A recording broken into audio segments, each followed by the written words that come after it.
Okay. I'm so sorry, friends, about my voice. I was trying to take a day off. Oh, why is this light bulb so dark? All right, let's fix that. I've been struggling with the tech difficulties here for a minute or two.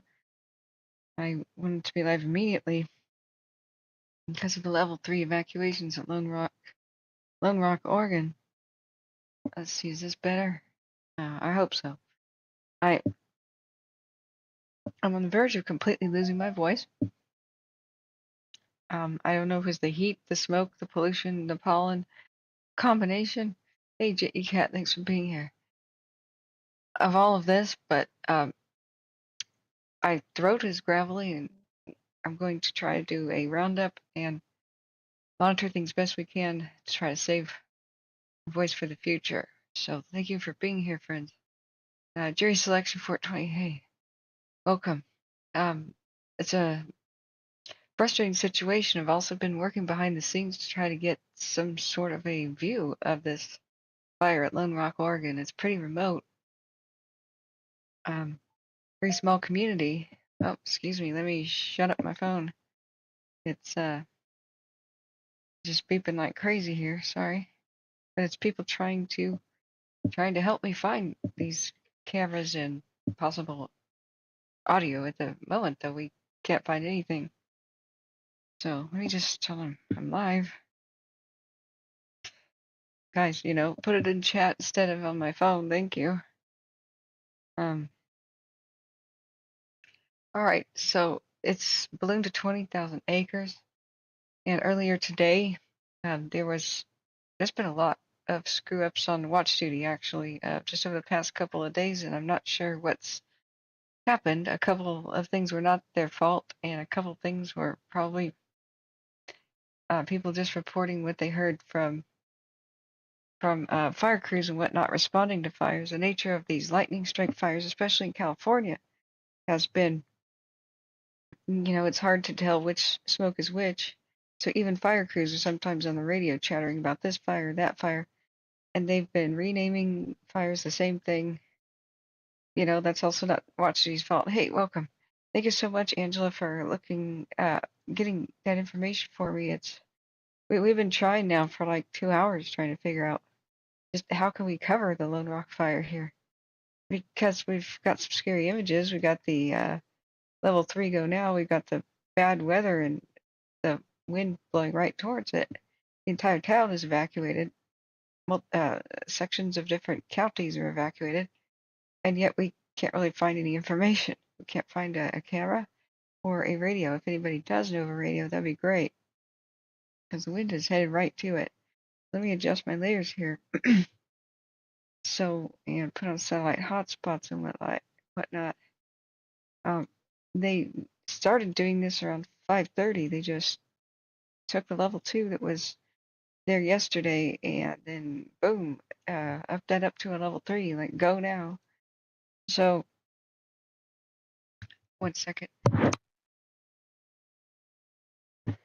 So it's been hectic. I took a look, and there was a different fire called something almost exactly the same. There's been 2 other rock fires. So when I checked the phone and I was asking people for information, they were saying, "Oh yeah, it's a small one. It's not doing much." And I thought, well, that's weird with the high winds, but it sounds great. In Eastern Oregon, I checked my own watch duty, rock fire this and rock fire that, and I swear there's another Lone Rock. I just can't remember where. And no, it wasn't just fine. There was level 2 evacuations from yesterday, and now they blew it to yesterday at 9:41 p.m. This is one of the reasons why I stayed up pretty late. In fact, really late. We had several communities that fires ran towards last night in the middle of the night after midnight.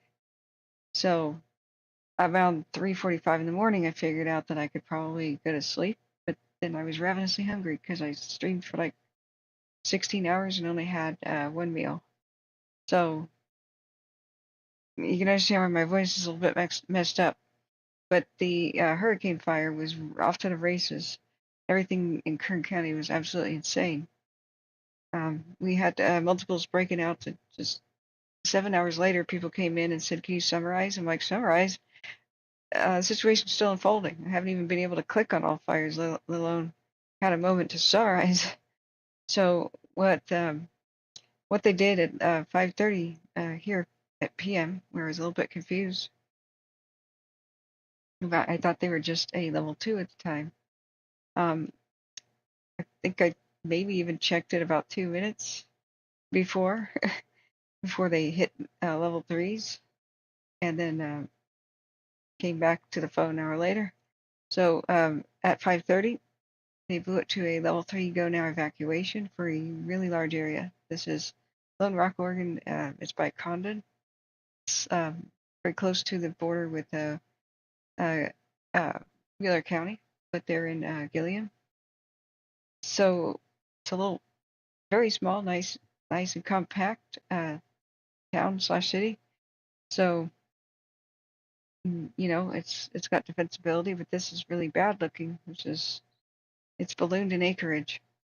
So I mean, last thing we heard was like it was 20,000 acres, and then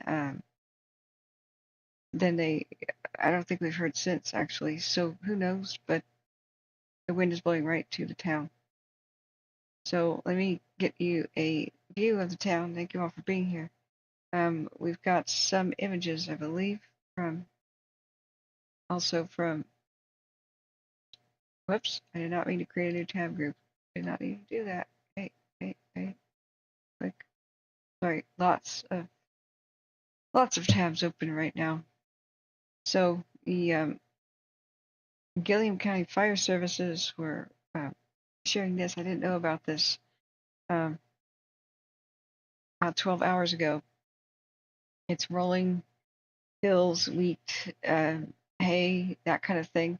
But this can, just fanned by high winds, become insane. So I don't know how it started, but we'll check the weather and see if lightning has been a factor. They've had thunderstorm warnings and said today, Sunday, would and into Sunday evening might be the time when there's the most lightning as far as the recent forecast have been. excuse my voice. I'm rolling on about 6 hours of sleep, maybe 5. Just bear with me. It's been sweltering hot, humid, ugly, smoky. So I'm struggling with my. I'm going to have nasal passage surgery. They have approved that, and I'm on schedule for it. But I really need nasal passage surgery. This is all messed up right now. So just bear with my voice. I have enabled, just in case people can't understand me, I have enabled. People are actually asking for auto-generated captions, although I really worry about what that might do. I've seen some of what auto-generated captions do for YouTube, and oh God. But here we are. So, sorry, I just lost the Facebook page. So we can check a couple of these. Thank you, Angela, for Hardy County Sheriff's Office. I was hoping we could catch this community meeting or that they would repost it, but yeah, it says Falls Fire 2024 Facebook page. So that's great. We could potentially look at that. Wait, let me look at Watch Duty. What did Watch Duty just do? Okay, what did Watch Duty just do twice? Okay, was it here for the Lone Rock? Let's see. The town is buried under all this. Actually, no, there it is. See, nice and compact, so easily defensible, right? Very tiny. So I'm sure they already know about their evacuation orders because it's kind of like stand in the middle of the town and ring a bell that you can mostly notify people, except for the periphery. So what I put on on my community post is that people in the periphery, though, ranches and stuff, don't ever assume that people know about a wildfire. They, people take midday siestas and whatnot and go to bed early when this kind of heat is just brutal. or they have loud roaring, air conditioning units and stuff. Like don't assume people know. So earlier today, I just said make sure people who are in the path of this fire, if you know them out there, you can give them a call. Hey, Ghost Gallery, yeah, yikes is a thing. Hey, Dr. Elephant, welcome. Lone Rock Fire Chief Smith just reported that the fire is said to be 5 to 7 miles from Highway 217. Okay, 207, excuse me. 217. See, you can tell I live in Portland. So this is Lone Rock Road, and they named it after the road. That's how most fires are named. Where is 207? I have never been out quite this way. I've been to Condon long ago, and that was it. That's basically where they have their evacuation information. Let's see. Site. Okay, now you won't have that issue. So do we have a new photograph to look at? Some of this has been pretty brutal. That was 8/13, so that's not too long ago. This is what it was like just really not too long ago in the. Let's see if this is correct. They're looking due east. Then yeah, the smoke column is going southeast. So, or if you're looking east southeast. So, um, yeah, this one is also at 8:23 p.m. So yikes. So hey, Desi, thank you for being here. And thanks for being here, Smitty. So, hey, Spyman, how are you? Keith Evans, gosh, up here an hour north of Seattle. It's been the nicest, coolest summer. So you've had the heat and the smoke. Yeah, Keith, it's been really super nice. The vast majority of the spring and summer in Portland area. We just had a last 2 weeks of a kind of a brutal heat wave. Of course, Eastern Washington is not having a great time. Hey, Christopher Luttrell, thank you. I want to remind everybody, please, we still apart from the laptop fund, we are donation based, so we don't want to become advertisement based. This would be terrible. So everything is everything. Hi, Bert. Everything is brought to you by my kind donors, and I want to give them a big thank you. And just sharing the stream and hitting the like button right now helps us trend to give people information, help connect people to the information that they may need about this fire. It looks like social media is the name of the game on this one. Oh my God. All right, we have just received word that the fire has ballooned from 20,000 to 50,000 acres. There's 150 personnel on the scene. There's a link to where you can find a map of the fire, so we'll look at that in a second. In the description of this video, I put the link to Watch Duty and the evacuation map, but I ran out of characters. There's so many fires and little links to the different fires and help that just ask my mods in chat. We'll be happy to hook you up with any sort of links to where we're finding the information. Like this one, sorry, that's a falls fire. Meaning, this one is this fire is probably going to spread deeper into across two different counties. I think it's the intersection of Gilliam, Wheeler, and Morrow counties. So, oh goodness. On July 2nd this year, this is ominous. Gilliam County fire agencies are in need of more firefighters. No experience necessary. Apply. Be part of the tradition, the excitement. Be part of the community. Yeah, you could say that today, indeed, there's excitement. They're going to try to save a town right now. So, if anybody is in the area, know that there is a special need right now for volunteers. So tomorrow, pick up the phone and call them if you want to be a part of the team. They need you, and hopefully you can get trained real fast and at least help out in some way. But so yeah, Jesse Clark, White Reporter here. They put a map of the fire here. This is Northwest Interagency Coordination Center. It's a general map. Here is the link to that if you need it. Whoa, okay. Why is my phone blowing up with multiple sounds? Hang on. Thank you, friends. Thank you so much for your kind donation, Desi. Awesome. We're getting towards that laptop goal. Today's hour. This is brought to you by Desi. You're so wonderful. Thank you for your super donation. So we have a count today of $50. Thank you. I wish I had the thing set up where it would count donations from other sources, but right now we can only count super chats and super thanks. Spyman says, I've been to this town many times. They have a giant rock in the middle of the town, hence the name Lone Rock. Yeah, it's legendary. I've always wanted to go. So, sorry, who said that they had... Oh, Chewy Weather says, I have family in Condon near that fire. What's the word on the street, Chewy? And do send any photos or info. We have, like, no way of really seeing anything other than what people are posting. I don't believe we have a cam. The ODOT cams are down in the area. Cause undetermined. I don't know, but supposedly it's lightning storm day. We're going to look at the weather. So I think this has been um, these maps about fire spread. I mean, it's now spreading really rapidly. They are obsolete the moment that they are created. So we're going to have to generally track this via satellite the best way we can. That if you have anybody who's on the scene, anybody there, then my email's in the description of the video, sort of towards the bottom. But look at this. We have pretty large heat signatures. Apologies for my mouse. The scroll wheel is broke, so it'll sometimes go backwards. One of these days, I'll get the time to take it apart and lubricate the wheel and see if that fixes it.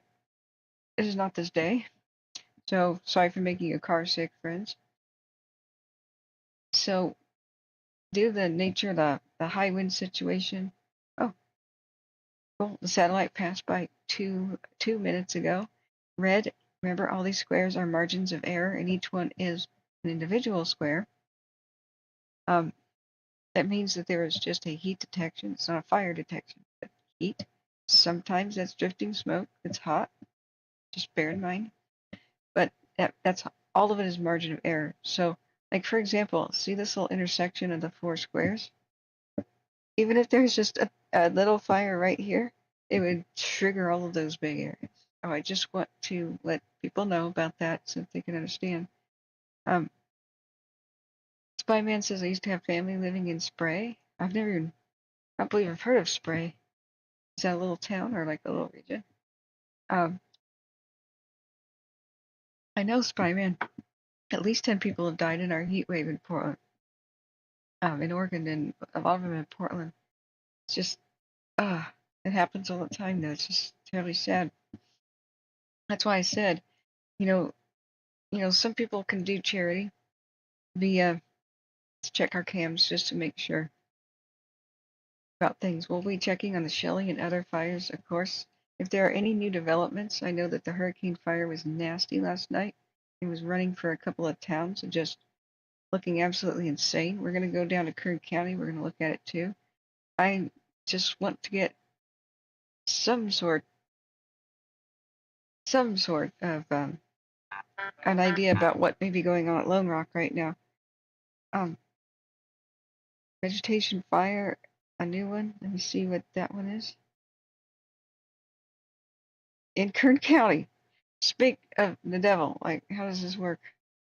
Engine is on scene reporting a 100-acre fire in the grass has jumped to the Lost Hills Road and is progressing to the east towards Interstate 5 in Kern County. So we got a new one to watch out for. We need to look at the weather. We can see here the heat detections. We can see Lone Rock, which has been put under mandatory evacuations. Hey, where's the town? Excuse me. Wrong satellite thing. That's second.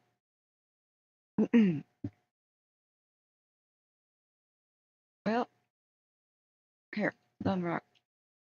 Wait, is it underneath the detection? Excuse me. This can get chaos. Yeah, so there is a heat detection over the town, but remember the margin of error. And here's some habitations here. Lots of ranches and rural communities. So it is at least pretty compact. The smaller and closer together your buildings are in the community, the easier it is to defend. And looks like, of course, since there is a town there, there's a water source. So there's more than 150 personnel there. But you can see that we have heat detections right right over the top of it. So, you know, Godspeed. I would love to have a camera. I don't know how well we'll be able to track the situation without having radio. But if anybody could check, maybe a different county may have radio, for example. Like, let's see if there's any big tankers going places. Some of them have been okay. We got a brand new fire to look at too, or an update. East of Wairika, we have an issue too. There's big tankers over there. Looks like the MD-87 is flying out of Medford. If we listen to, I don't know if it's Ben. It's just regular traffic, I believe. Oh, there's Fossil. I've been to Fossil. Sometimes Redmond is where they fly out for the Eastern Oregon fires. Let's see if there's any aircraft that's up over Lone Rock. There's this one. That, wow, that's a neat looking plane. That's the Rockwell 690s. Unless there's a ham radio operator out there. Let's see which county is Condon in again. That one's Gilliam, correct? Gilliam. Maybe we could check. Maybe we could check the broadcastifies there if you friends could take a look. So let's refresh and see if there has been any new information. So let's click on what their source is. South Gilliam County Rural Fire Protection District. Is that the same Facebook I've been on? No, that's Gilliam County Fire Services. Okay, so we have new social media. This is why we do what we do.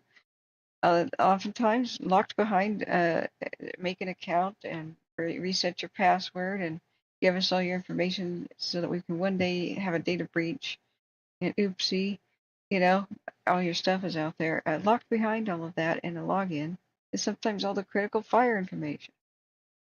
So Chief Smith has reported the fires 5 to 7 miles east of Highway 207. All right, so we shall get here. Let's get our Google Maps up. Get a different idea. Maybe the Google car drove through here at one point in time. Give people an idea where we're at. Let's go to Lone Rock, Oregon. My voice is holding up so far. No, not Foca Rock. Foca Rock? What? In the Columbia River? No, that's absolutely not what I need to be looking at. What in the world? What in the heck? Okay, so this is funny. I got auto-corrected to Foca Rock in the middle of Columbia. Okay, no, Fort Rock, Oregon, thank you. The people here should be so so offended. So, all right, so here we go. Wait a second. The Pine, Fort Rock, are we? What? Wait a second. No, not Fort Rock. Okay, Bueller, Lone Rock. Sorry, I'm at Fort Rock on the brain. Lone Rock. 5 hours of sleep. It did it again. Did you see that? Lone Rock. I clicked it. It did it again. Now I'm in the Columbia. What? Lone Rock, Oregon. I love of cars. All right, we're finally here. What? Okay. Excuse me. I've always wanted to go to Fort Rock, but that is absolutely not where we are. Okay. Did the Google car ever come by here? Let's take a look. I'm impressed. It finally did in high resolution mode. August 2023. So this gives you an idea the kind of fuels here. But the nice thing about it is it's flat and irrigated. So they've got a water source. It's just going to be a hard time with the rapid moving nature of this and stuff like embers. But I do have good hopes, high hopes for the town, and as long as they have enough crews there and they have had more than a day now to prepare. 150 people. Godspeed, heroes, and we'll just wait and see what happens. So, Spyman says the giant rock in the town is directly behind the town church. If you zoom in. Okay, yeah, Spyman, that's one of the things I wanted to see. I love Eastern Oregon.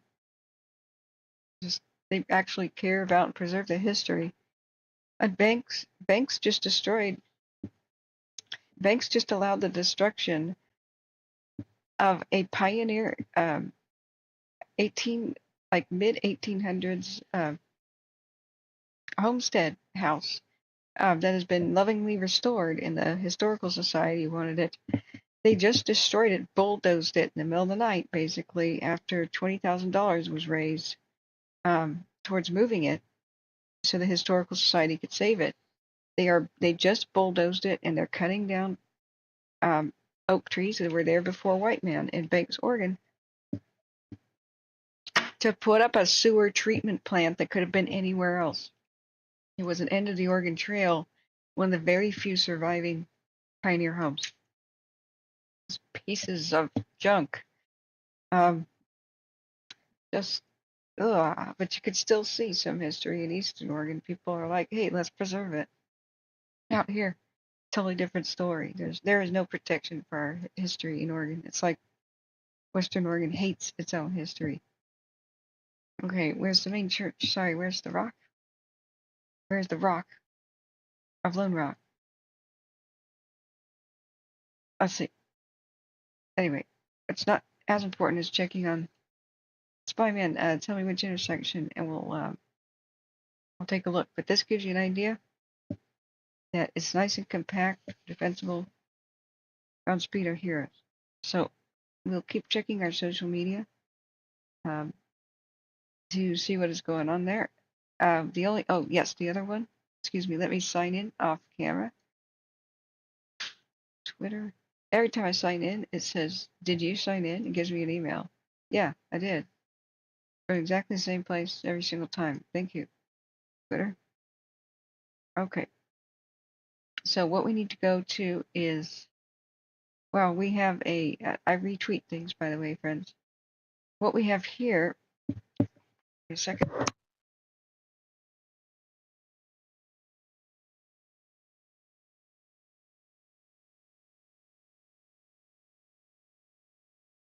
Okay, what we have here is Rancho Fire information, which we're going to look at too. We're going to go to Kern County just as soon as we get as much information as we can at the fight to save Lone Rock, which is probably an ongoing battle right now. At least to prep it.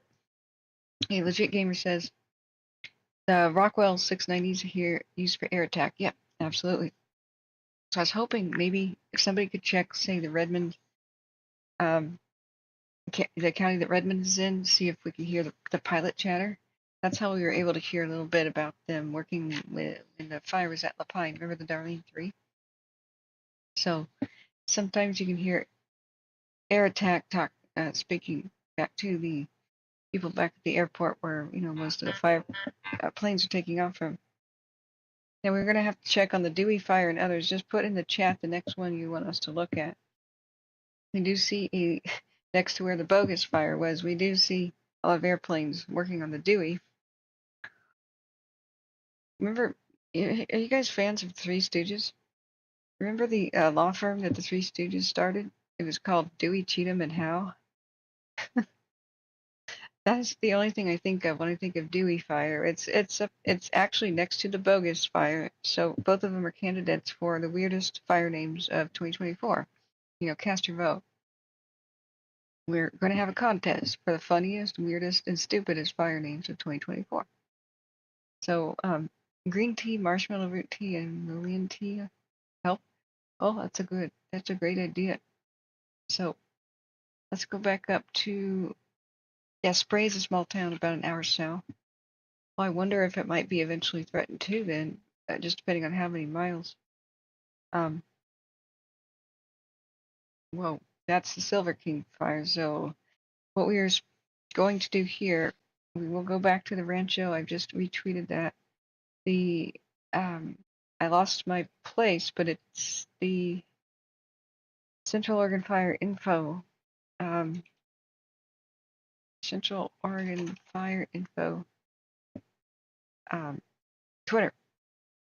So that I was following. Is there a different one? Okay. So I'm a little bit confused. I had this bookmarked, and all of a sudden it's like not bookmarked. All right. Let's check and see where are the nearest cams. Period. To what may be going on at Lone Rock. Oh, that's right. This is just the Alert California one. You have to go to the Alert West, the Oregon, and maybe we could see a plume of smoke, any of the sort. Oh, not even remotely in the area. All right, let's look at the weather. Right. So all of our traffic cams are down. We already have established that. This is the weather. Go to Ventu Sky. This is a little bit exaggerated wind speed just to have it animated so you guys can see it better. You can see, in fact, let's just put it on normal wind speed animation. Hopefully that is viewable. And you can see it's pretty significant. If we put on wind gusts, search for location, Lone Rock, Gilliam County. All right. Part of Wheeler and Morrow counties, I believe, are also under there. Where do I put the base layer? That's actually a map that looks like something. Sorry, Big Al was training me on this, and he isn't here at the moment. He'll be joining us later. He's really super good with all the weather apps. So no webcams in the entire vicinity. Due to this weather app, if anybody had a webcam in the town, some towns have them, then if you could find it for me, that would be really awesome. But yeah, thanks, Ghost Gallery. If you want to actually email me that information, that'd be easier than me scrolling up to find out later. So let's go back up there, and thank you all for being here. Hit the like button if you can. Let's go back up to chat. Does anybody have a Gilliam County fire? Right, Unchained America. Thanks.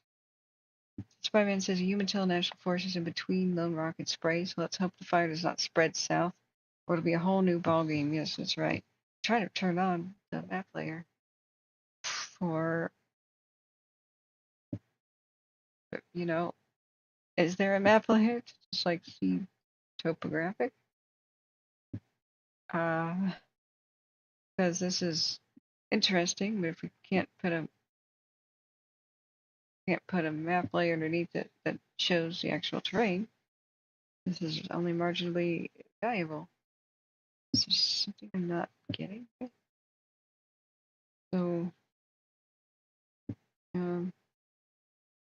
maximum wind gust speed they're saying is 18 to around 20, 21 miles an hour. You can just mouse over it. I love that. I don't know if you can read the words, probably not. Let's see if we can enhance the. Is that any bigger? Anyway, take my word for it. It's around 20 miles an hour. Maximum wind gusts in the area for the last hour. And it's wind out of the northwest. It's a slightly erratic nearby, but that is lining up also when we turned on the wind plot for CalTopo, and you can just see the enormity of this. It's everything in yellow is a heat detection within just over an hour ago, but everything orange is within an hour. Everything red is everything that's flaring up within the last 15 minutes. So let's look back at the chat. The Jet Gamer says winds appear out of the northwest, and I'm not liking it. It'll push it towards Monument. Yeah, hold on to your butts, guys. I'm so frustrated we don't have a cam here. So I just had an update from Watch Duty.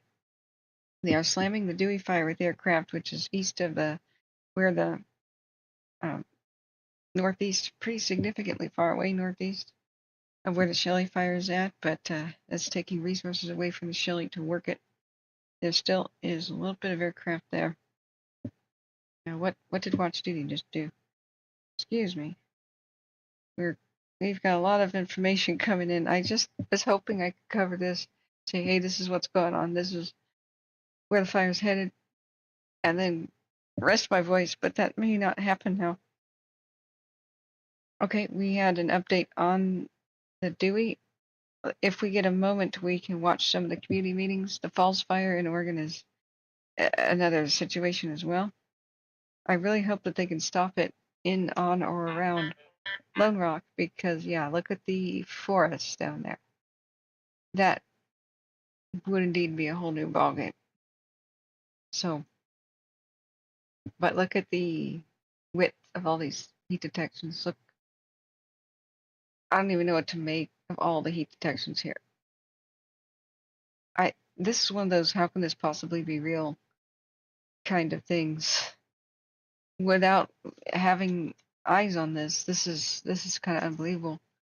Hey, good evening, CPRO.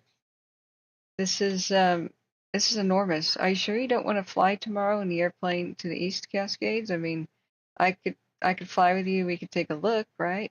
You know, at all these fires. And we already discussed that. So the joke was like, hell no, because the winds are really. This would be a, you know, I don't know that the little Cessna can handle this, but look at this. This the heat detections are the size of Mount Hood.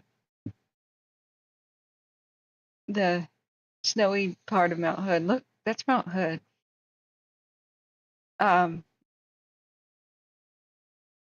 Goodness gracious, Great Balls of Fire is about the only thing we can think about. This we've seen this rip across the landscape, of course, with the enormous Cow Valley. The Cow Valley has not been a cakewalk either, but just dang, Mount Hood is the white dot. That's the heat detections for this fire by Lone Rock. Just whoa. So the Cow Valley is, of course, by Brogan and also huge. Which one is this? Let's just take a look and orient ourselves to where we are. See, the Lone Rock is due east of Mount Hood and due east of the Larch Creek, roughly, slightly south. Larch Creek also we have to take a look at. So if we orient and pull ourselves back, the Falls Fire is very active and vigorous. We have to check on that right now. When was the last time they updated their evacuations? They have a Red Cross shelter at the Grant County Fairgrounds in John Day. I'm familiar with John Day. There's a limited number of animals from evacuated locations that can be accommodated, though. So they have a Facebook page there, and it looks like we do have a community meeting. This is Eastern Oregon is just suffering. So they're sending the blue incident management team because the red one is over at the Cow Valley. They're sending the blue incident management team and task forces 20 miles northeast of Riley in to the Falls Fire, which is 20 miles northeast of Riley in Harney County. The Emergency Conflagration Act has been invoked. We saw that happen 2 days ago. Governor is doing a great job with that. You know, we don't. It doesn't matter if you like or dislike politicians, like personally, or there are other issues. We will praise, and criticize too when politicians, elected officials, leaders, and such do good or bad for fires. So this has been good.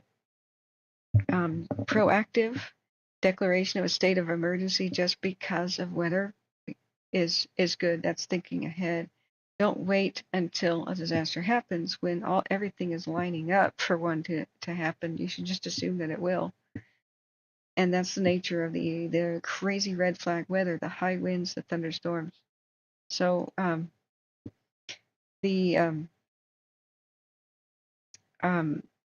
thought the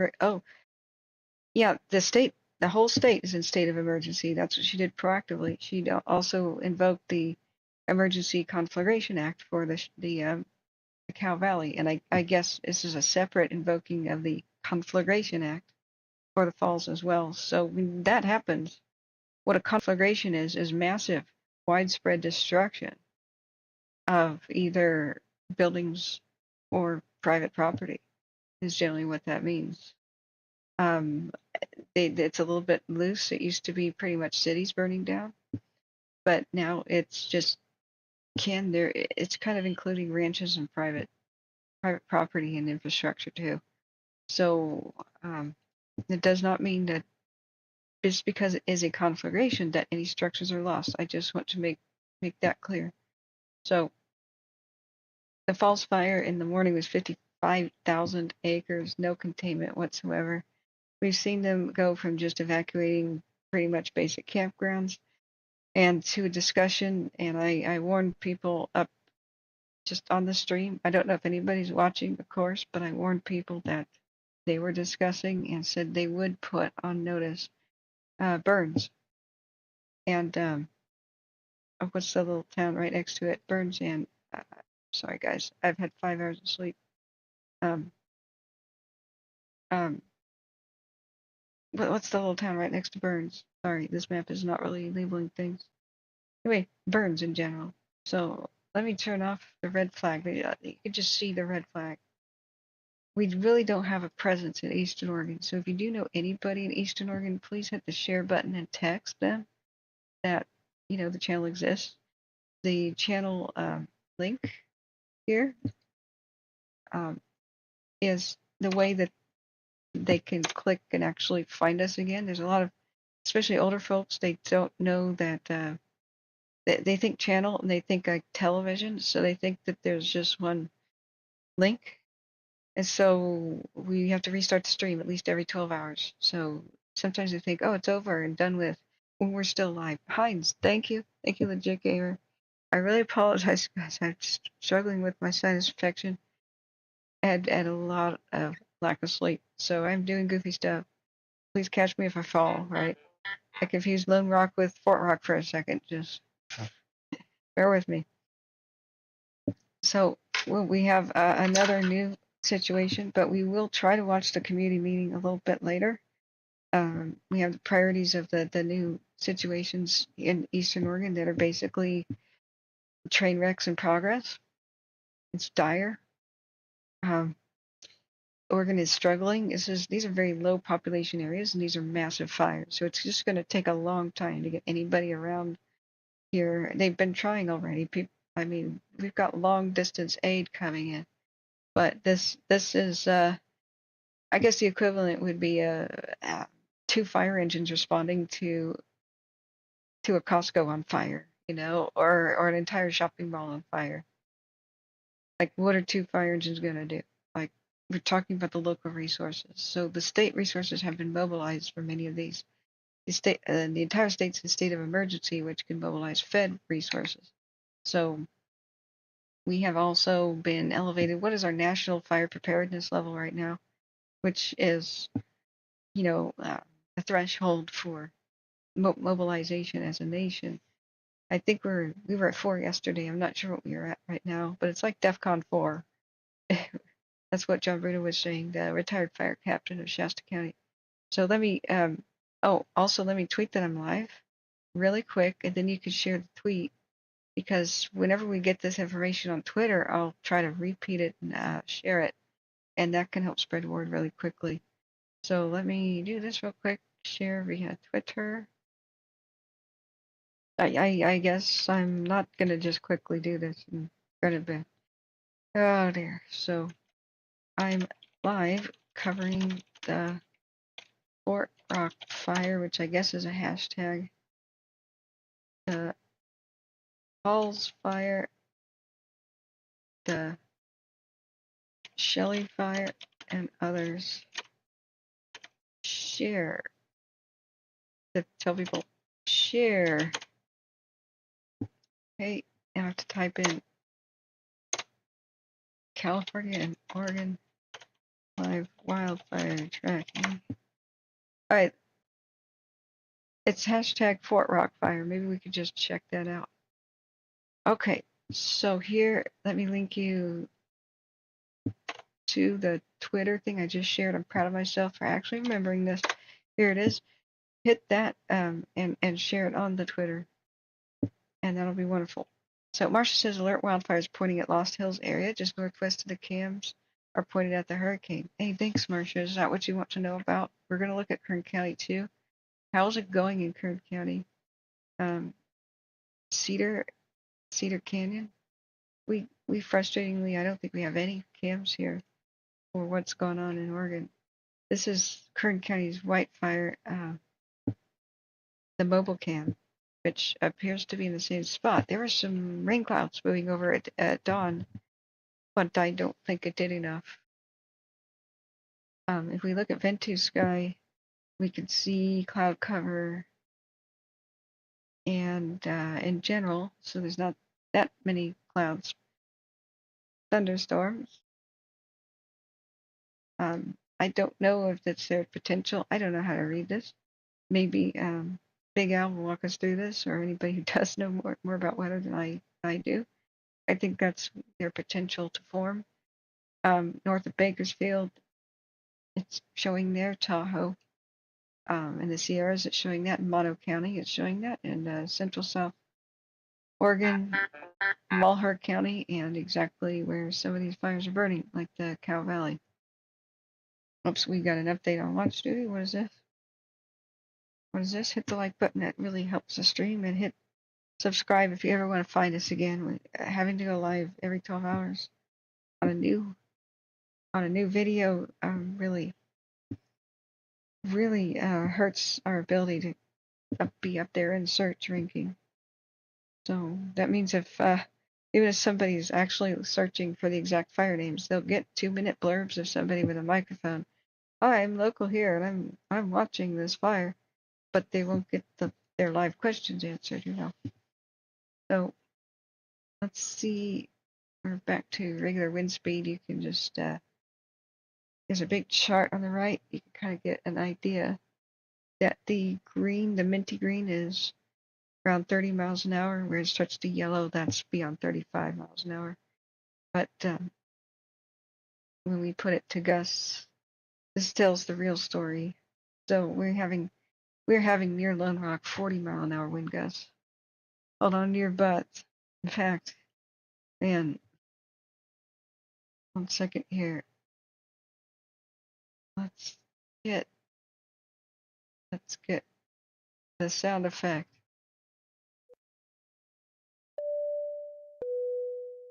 This is your captain speaking, and I have put on the fasten your seatbelt sign. There's great turbulence ahead. Hold on to your butts. All right. The idea is remember those little cards in the back pocket of the airplanes, back seat pocket. It shows you how to do brace for impact stuff. So that when we lean over and your head's between your knees and you reach behind your legs. My parents tried to make that when I was a child, and flying and afraid of flying. They tried to make it funny, and they said that's what that means is hold on to your butt.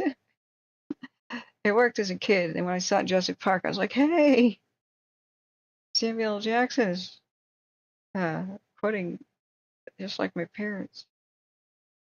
So right now, I believe this one with the biggest heat signature, aside from the fire going on at Lone Rock, this one is the falls, I believe. Oh, Chewy, thank you so much for your kind donation. Keep us running and ad free. Everybody's this ad free experience has been brought to you by the kind donors the past weeks, past month, and today. Chewy Weather and Desi. So very, very happy. Thank you guys. Very grateful.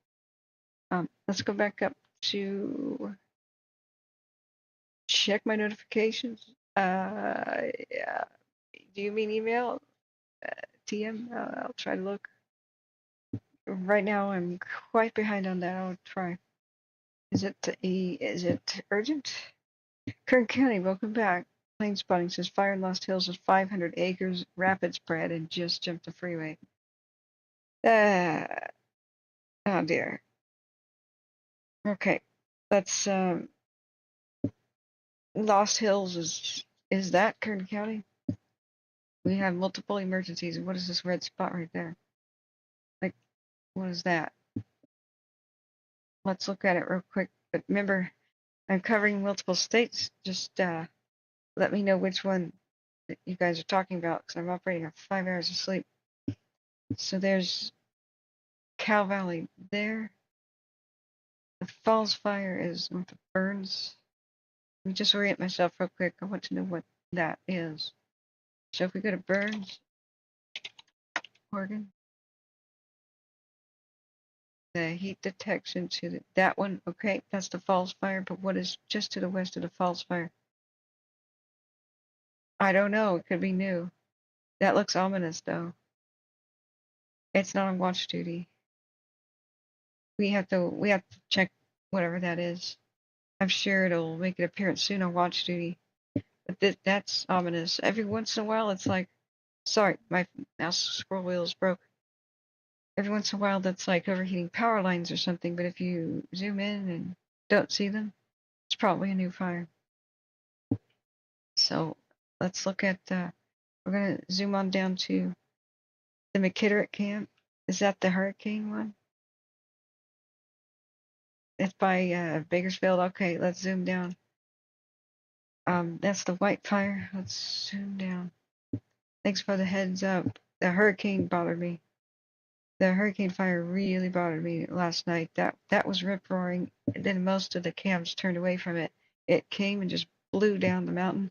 Swirling winds, erratic wind gusts, and Ventus Sky here is the best thing that told us about like the reality of the situation, because up on these hills, that explained why it was just pushed off the plateau and suddenly swept down, and ran for the Midlands and Telegraph Hills area.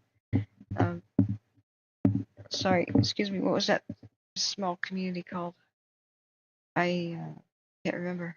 But you could see just the crazy winds. These are wind gusts, 30, 35 miles an hour. Remember, like a little bit of spotty yellow there, around 35. Excuse me, Rich. Husky, welcome back. You're back and free for the next few days.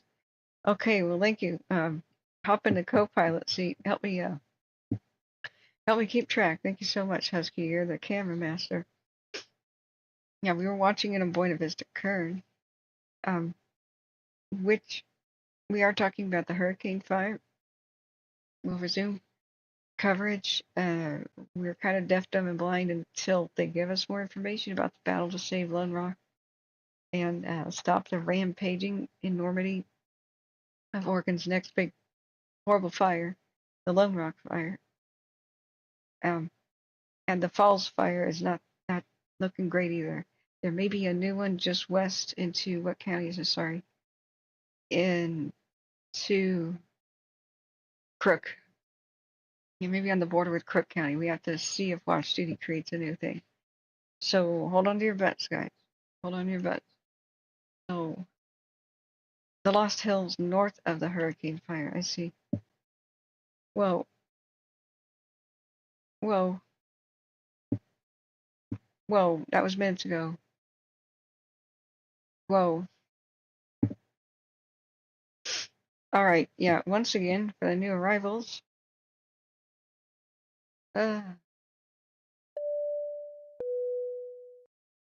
Return from the lavatory and remain in your seats. Okay. All right. Here we go, friends. Here we go.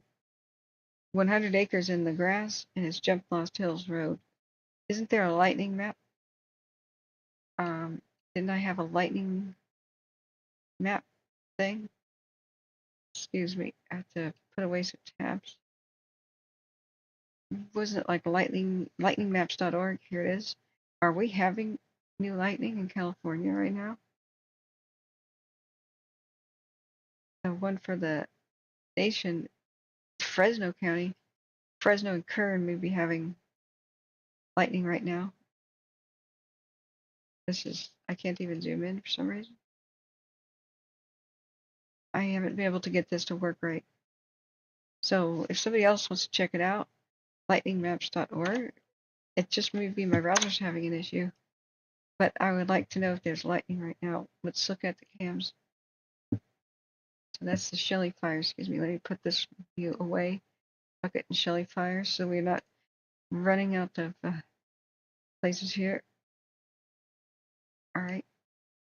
Let's tuck that away. So I don't click on the wrong. Okay, we're down there. Let's look. The Cedar Canyon one. Whoa, 1 hour time lapse. Started out small, but look at it. If it started right next to the highway, then probably vehicular accident and or who knows, some sort of something to do with a vehicle pulling over, perhaps. So, goodness gracious. So the direction that the camera is looking, Cedar Canyon, is northeast. We've got the smoke pulling going to the right of the screen. So if the camera's looking northeast and it's going to the right of the screen, east southeast, smoke plume, does that line up with our wind? Yep, east and southeast. Yep, it does. Man, all these little communities that are near the hurricane and there by everywhere from Lost Hills to Taft, probably quaking in their boots. This is this is nuts. Buena Vista Kern too is in pano mode. Wow, just wow. Last 5 minutes. Wow. All right, let's go down there and let me know what's happening in Eastern Oregon, friends, as new updates come in. We got a handful here. The 50,000 acres plus going on. That's the hurricane there, and I assume what maybe that is Lost Hills. Which one's a hurricane? Which one's Lost Hills? Okay, where's Taft? Let me check. All right. If only they'd actually like name. Okay, there's Lost Hills, the community. Okay, that's Lost Hills Fire heat detection. Now, I imagine as soon as the satellite makes another pass, we're going to see a new heat detection adjacent. It'll climb this hill, regardless of what the wind is doing. So probably to the left. Kern County Plains spotting says the big red is Lost Hills. Okay, thank you. So I'm a little bit baffled as to where the hurricane was. Don't believe it's this gray here. That's beyond 12 hours ago, but we'll see. Okay, put global imagery back up. So it is on both sides. Is that what they are saying? Which road again? Sorry, friends. I have to quickly make a Eastern Oregon tab. Just let me do that real quick. Eastern, separate from our Cow Valley. So Eastern Oregon tab, because I've actually have so many tabs across the top of the screen. I have to elongate it to even see tabs. They're like going, they're going around the equator, so to speak. So, oh, thank you, Andrea M, for your kind donation. You're a super supporter. Tuck this away in Eastern Oregon. There's the lightning map one. Okay. Central Oregon fire info. That must not be. This does not look like the same Twitter as what I was used to. I don't even know how to find.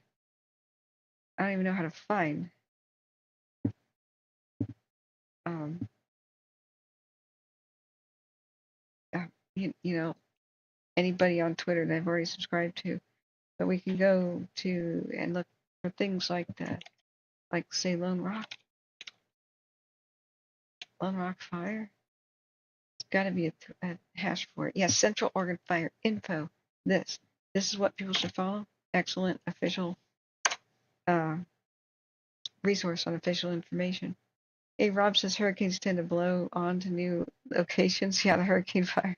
Oh, it was erratic. It was just all over the place.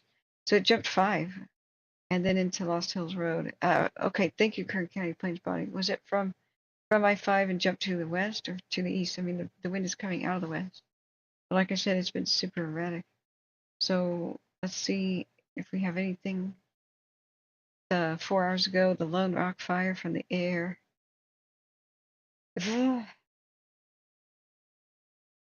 Man, yeah, they got their work cut out for them. We just pray that it really won't reach the forest to the south. That would be much, much, much more difficult to put out. So there's a battle ongoing, like to save the town. I'm retweeting this, guys, so that you can see the same thing I'm doing.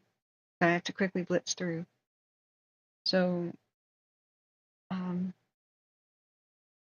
yeah, Oregon State Fire Marshal. There's a structure task force from Lynn County. Immediate response to the Lone Rock fire in Gilliam. Yeah, so I'm just retweeting this so you can check it out on your own, friends. So I have put that tucked away into the Eastern Oregon tab. Let's go back down to Kern County. Every once in a while, we'll click on here and see, and have a new time lapse, which will show us the smoke direction. So this one is Highway 46. It's supposed to be looking due east. Yeah. Yeah. So hopping I-5, I imagine that it went from west to east. I wonder if there's anything on X for the Lost Hills. Yeah, let's we should definitely look at that. So let me do that. Got the Oregon State Fire Marshal X there. Remember, okay, reminder. And by the way, this is my X link. If mods can keep encouraging people, hit the like button and subscribe, friends, please. You'll never find us again. Remind people about my Twitter, but sometimes there will be homes and towns burning down. So if you really are sensitive to that, just a reminder that on YouTube I don't show. I just kind of share everything that is related to fires. On Twitter. Oh, okay. That's a big spider on my wall. Okay. Heart attack. Okay. Uh, okay. It's behind the shelf. I can't get to it now. Okay. Sorry, friends. Oh, this is what I hate about having windows open at night. They somehow get in when I cough. Okay, that's it. I'm sealing this room. Okay. Bunker mode initiated. That's it. That's it. No insects will ever be allowed in again. Ever again. No. Okay. All right. Composer check. Composer check. All right. But if it makes another appearance and I'm just running away from the screen for a minute, I've gone to get my weapons. Oh my god. Ugh. Okay. All right. The alert west. We're gonna zip down to Kern County, which is cursed, utterly cursed by thunderstorms and erratic winds today. Kern County is the new Butte County. I'm sorry to say. Fresno County was the new Butte County last month. Butte County is utterly cursed. Okay. Yeah. Somebody restart my heart. Ah. Okay. All right. So Buena Vista Kern is, at least this one, you can also see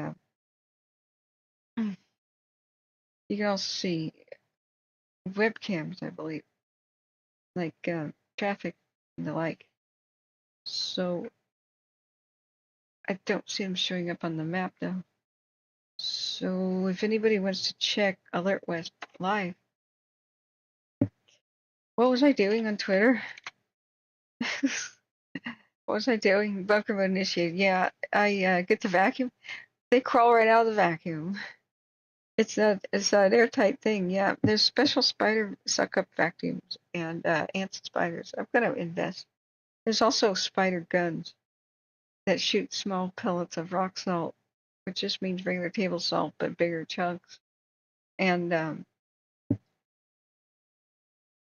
I think that might be good. But what somebody told me is they might just splatter spider pieces all over the room, and I wouldn't want, the equivalent of flamethrower blowback. You just don't use a flamethrower in a closet, right? I don't know if my aim is that good. I mean, I'm pretty good as a sniper, but not that good. Um, Andrea M says, same husky. I don't mind spiders except the black widows around my house. Oh my god. Yeah, I just think they're evil. They just they wrap things up and take hostages. And they eventually torture their hostage to death. I don't know. I don't like that idea. Um, all right, we're okay. Resuming. I was hoping a traffic cam on I-5, but I don't see the let's see, Fierce, Notice, Veers, satellite heat detections, and then isn't there a button to see where the cameras are at? See where the traffic cameras are at. New starts in 24 hours. New ignition points. 2024 fire perimeters. Yeah, this is all good. Uh, so so I was hoping I would just zoom in. It would show traffic cameras at the dot. Not available. You are worthless. Okay. All right. Well, we've got Cedar Canyon. We've got Cedar Canyon. So we're in terrain mode, satellite mode, air. Okay, so they do have irrigation in the Lost Hills over by this other parallel road. I can't remember which one that is. Map. Rain. Oh, that's a canal. Never mind. All right, it's a canal. Even better. So maybe it won't spread to the west and go uphill like I thought. I just don't know where it's located there. McKitterick. Let's do a time lapse. Goodness gracious, keep me informed about what's going on in Oregon because we're just dependent upon them updating Facebook and or maybe somebody putting that on watch duty. CHP seems to be doing traffic control on I-5. Yeah, I'd imagine. But you wouldn't want somebody driving into that. The flame length can be pretty with 35 ish mile an hour wind gusts. Flame length can be pretty long, guys. I am ordering food right now, so before 10, that's what I've got to do. So thank you for your kind donations, but this is going to be a ordering food night. Holloway fire in the Lost Hills. I think we just got a name. We just got the Lost Hills fire has just been named a Holloway fire. Yeah, same different, same cameras angles, but excuse me. Let's look. Let's set up a couple of cams. That's the white fire. Anything else we need to look at Kern County right now? A 1 hour time lapse. Excuse me. So what we'll do is we're going to do a tile set of multiple cams, and then I'm going to really quickly order some food. I'm going to do anybody who wants to do the same thing. Here's a link. Really easy. You hit the button customize. Start deleting, not the one on the left, whoops, but the ones on the right.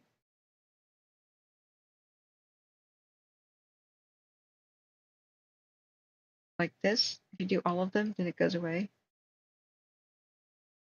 And then you add stuff like McKitterick, north, McKitterick south, Buena Vista Kern 1. Okay. What is Kern 2? And the other one? Which one's our other camera? The not California Valley. Cedar Canyon. Okay. Cedar Canyon 1. Cedar Canyon 2. I am not in control of where they appear on the screen. We need the last one. What's the best one that we should do for the gap? What? Watch duty. What? Additional engines are arriving on the scene of the Niles fire in Alameda County. It's a 1-acre fire. Okay. So there's McKinney, Duncan Ranch. 1. Okay, we'll go with Duncan Ranch 1 just because we don't have other candidates. Tell me which ones are better. So we got multiple views. And then you kind of just move around your window a little bit.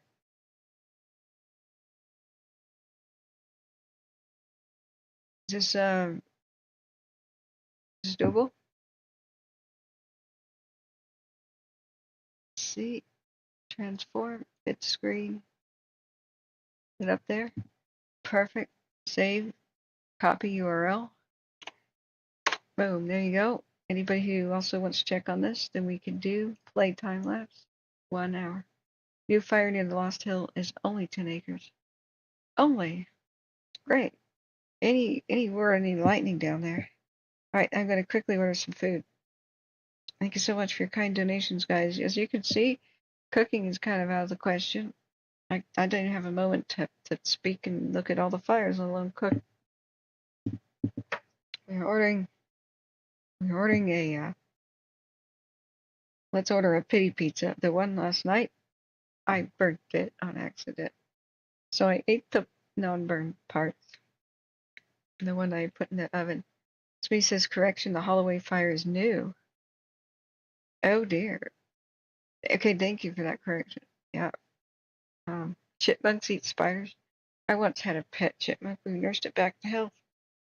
It was abandoned by its mother in our fire pit, west shore of Lake Almanor. Just dumped in the ashes like she threw it away. So we washed it off and nursed it back to health, and eventually it just went back to the wild. There's the larger chipmunks, which are technically a striped ground squirrel, but you know what I'm saying. So let's see here. Let's get a just repeat what I've already done. Is that possible? I need this to be fast. So, all right. So this is our live views of the multiple fires, I guess. That's over by the Lost Hills in Kern County. And we're gonna go back and we're gonna check on things with Eastern Oregon priority, as well as this late breaking news fire that threatens several little communities down here in Kern County. Keep me up to speed, guys, and keep an eye on what's going on, and get a pet snake. Hey, I've got a great snake story for you guys. An awesome one.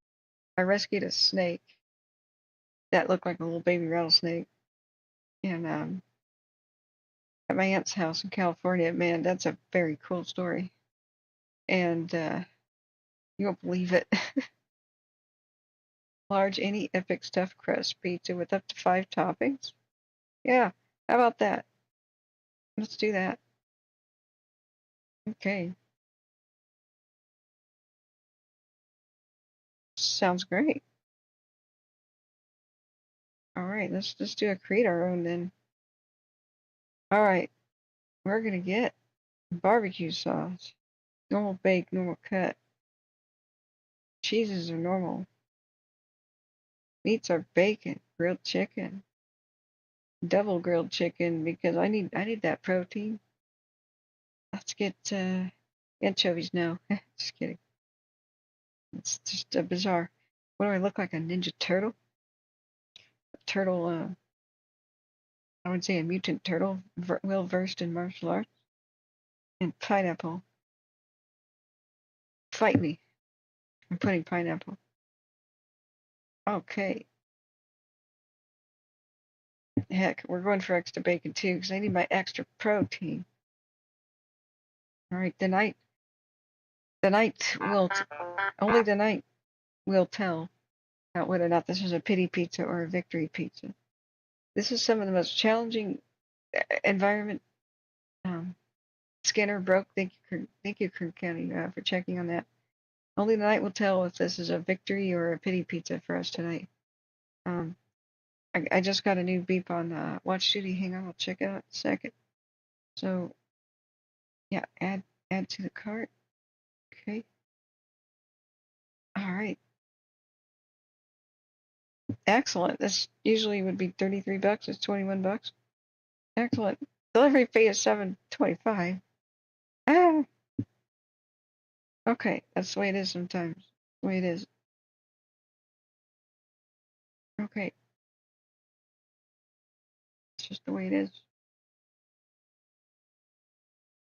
Okay. Why? Pay with PayPal. Thank you for your kind donations, friend. Giving me fed. Okay. Oh, wait a second. Oh yeah, don't deliver that to my friend's house. Whoops. Phew, C-Probe, you almost got a pizza. Oh my god. Okay, it's there. It's on my way. Nutrition first. Speaking second. Sleeping last. I think I got my priorities better. In line. Because it used to be speaking first, sleeping last, and eating very last. Okay. Oh, I had to agree and continue. Thank goodness. Okay. Here it comes. Please. Oh no. It's 10:02. Did I do it in time? Oh no. Oh no. Track your order. Yes! Wait. It's not going to be here until 11. No! Oh, no! I'm paying $7 for a delivery fee. It's not going to be here till 11? Okay, we're going to get some pretzels. All right. I'm sorry, friends. I have to eat today or I'm going to die. And there's no time. There's no time. There's no time for cooking, as you can see. Now, tell me about which fire you need to know about before you sleep, guys. Yeah, Husky, go ahead. You can definitely have a pizza. It'll take, please allow 3 to 5 weeks for delivery. No COD. Okay. Um, you deserve one, man. I'll see. This time of year, you get fresh fruits. I've got cherries. Yes, C-Pro's been handing me cherries and bananas and occasional cantaloupe. He's in bed though. He's flying tomorrow. I was gonna go flying with him, but duty calls. I have to be here at my station. It's just the fires are too bad. The fires are way too bad for a pleasure cruise. You know, I thought maybe we could cruise Eastern Oregon to get a good handle from the air from a respectful distance, of course. Um, but we have to be here at my station. It'd be lovely. I still do plan to go with C-Probe to the Tillamook blimp hangar, the one that was a mirror twin of the one that unfortunately burned down in Southern California, live on my stream in December near Ventura County. They're twins of each other. They're the largest freestanding structures on Earth, so they are just gems. But unfortunately, we're losing them to fire all the time. So they are wonders of the world, true wonders of the world. They can hold like 6 Goodyear blimps inside, maybe even 8. They were there for World War II. So Tillamook had one of theirs burned down, but still has another with an air museum inside. So I was fundraising, like, guys, if you get me some gas money, we could go there. And then I would live stream from the interior, and you guys could see some amazing fire history because there's like a show about how the it was a like a 10 alarm fire in Oregon. Like I think Oregon's biggest structure fire ever. Unfortunately, when that burned down in the 90s, but the twin of it is still around, so I can do a live stream from there as long as they have like decent internet. That is on the cards. We just haven't had the ability to go. Winter was a blizzard and bad, very bad time for flying. Um, we have a little window of opportunity here in summer. If only the fires lit up, I'd love to do that for you guys. So we made 35 to 40 bucks towards that goal, and we will utilize it. Oh, you found a Kern County Fire Scanner link though. You can't Matthew H. Tell me what it's called. I'll quickly look it up. Thank you. I'll log into Broadcastify in the back end here. So bear with me, friends. We need to know just how fast this thing is going to rip roar across the landscape. So let's see. I thought I had a Kern County. Um, I thought that I had a Kern County. Um, see, this is. Excuse me. Move that. I must move this map over here out of our way. The lightningmaps.org I have not been able to get to function. So let's see what aircraft are doing right now. Still a bunch over there by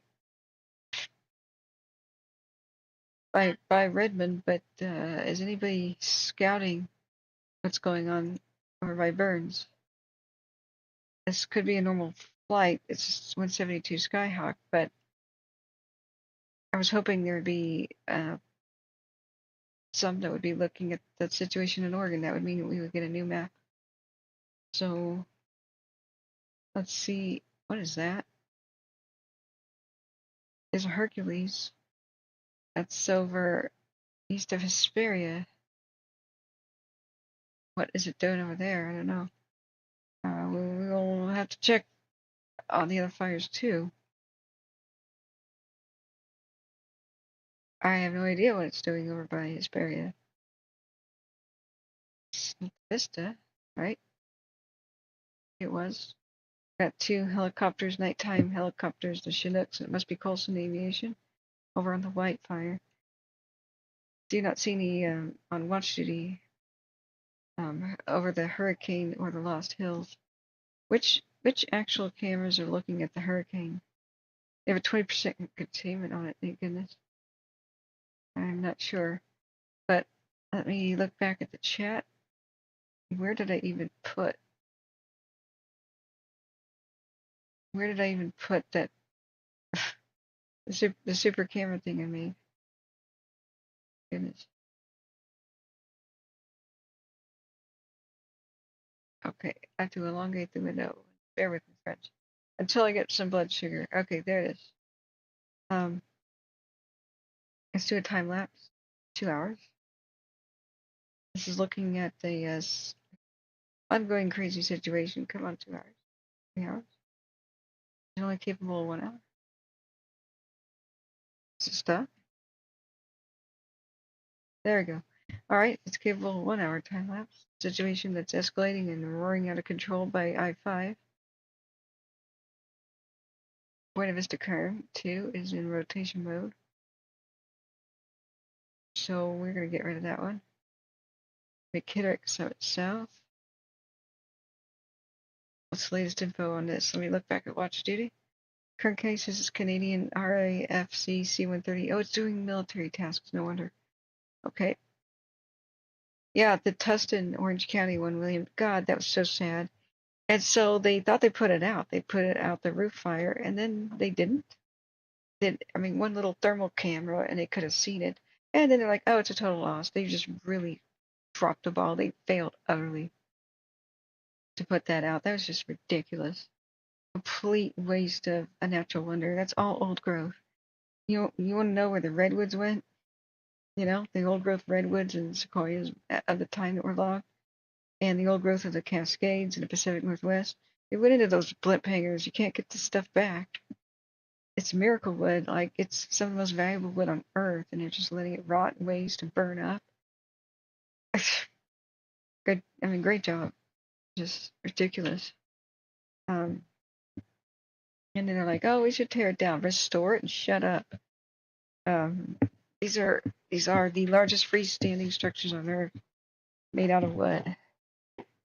It's just ridiculous. Like, they just don't treasure actual treasure. So you went hiking in the redwoods right before they burnt. Oh, yeah, I know. So they were going to preserve a lot of the old growth in the West. I mean, there was a conservation movement in the 30s, in the 20s and 30s, they started realizing, okay, we are running out of these trees.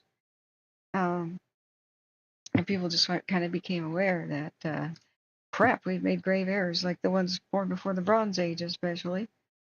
So there was a big conservation movement, but World War II changed. World War I and II changed it all. And they say, whoops, that's how we lost the ivory-billed woodpecker during World War I. Its habitat, it was slated for preservation, but war intervened. War is the greatest environmental disaster of all time. So here we are. So what little we have left of that stuff is very precious. That's why I'm very frustrated that they're not trying to save it. Like, just do it. Okay, let's look back at the chat. Um, oh, Dad's gone live stream. That's okay. Yeah, I understand about his channel. I've only experienced it a couple of times. He's a scanner chaser. Anything exciting happens near Bakersfield, he drives to that location and dash cam films it. That's okay to mention his stream when he's covering fires live, but I have no permission to rebroadcast, and I'm not sure what to make of his stream. So usually when you mention another streamer, everybody leaves my stream and goes to watch them, and so that really hurts my channel, but I don't mind in this situation. Yeah, exactly, Rob. There was a big conservation movement before the 1900s, but I mean the general huge public awareness of let's stop immediately was really starting to take off with with film, like with silent film, showing people the trees, not just stale photographs that may or may not get seen by the public, but like the filming. That's when people went, whoa. There's always been conservation movements, even in the 1600s. They tried to save, you know, the last of the aurochs, which was the wild cattle ancestor. But eventually, cattle plague eventually kind of did it in, and poaching. But anyway, conservation is not new. It's probably started in the Stone Age. Domestication is probably the earliest form of conservation. Like every camel species on Earth pretty much went extinct except for what was domesticated. Camelid species. Guanacos. In the New World, that's guanacos, llamas, and alpaca. Every other camel species extinct. All camels of the Old World too, all extinct except for the dromedary and the Bactrian, which were domesticated. So I theorize that domestication itself was a fight to save endangered species that were going out, as the Ice Age ended, as people were absolutely frightened to death of the massive climate change and mass extinctions going on. They were trying to save species best they could, and it required our intervention and our care. So there's a stupid argument that we hunted everything to death at the end of the Ice Age. But yes, there's a massive climate shift. It's right there. It's probably a comet strike. The Younger Dryas was insane. Picture decades without summertime. I mean, okay, to think that humans did like extinct, made the mammoths and stuff extinct is ridiculous. Why would we live in harmony and peace with them and their populations are a-okay for hundreds of thousands of years, and then all of a sudden every human being across the entire globe at the same time, even though there's no way to contact each other, decides, oh, I'm going to hunt everything in sight. You know, even though one mammoth would feed our tribe for like, 2 years if we froze the meat. Let's kill them all. Like that's the stupidest theory I've ever heard of. But people are still trying to prove it because they want to prove that humans are bad. So whatever. There's all kinds of evidence that like dogs dogs don't come from, they're not domesticated wolves. They're their own species. They went extinct in the wild, and they're the first species that we saved through domestication. So go look that stuff up if you don't believe me. But whoopsie, gray wolves, not the ancestors of dogs. Wouldn't you know? DNA tells the story. So we're starting to understand, the, that what was really happening, but it'll take a lot more study. They tried to domesticate a whole bunch of antelope in the Arabian Peninsula too, and it failed. But we ended up domesticating what could be domesticated. Let's see here, different views. What is the latest? What is the latest? Holloway fire is over there. It's not a threat, right? I mean, it's just a 10-acre thing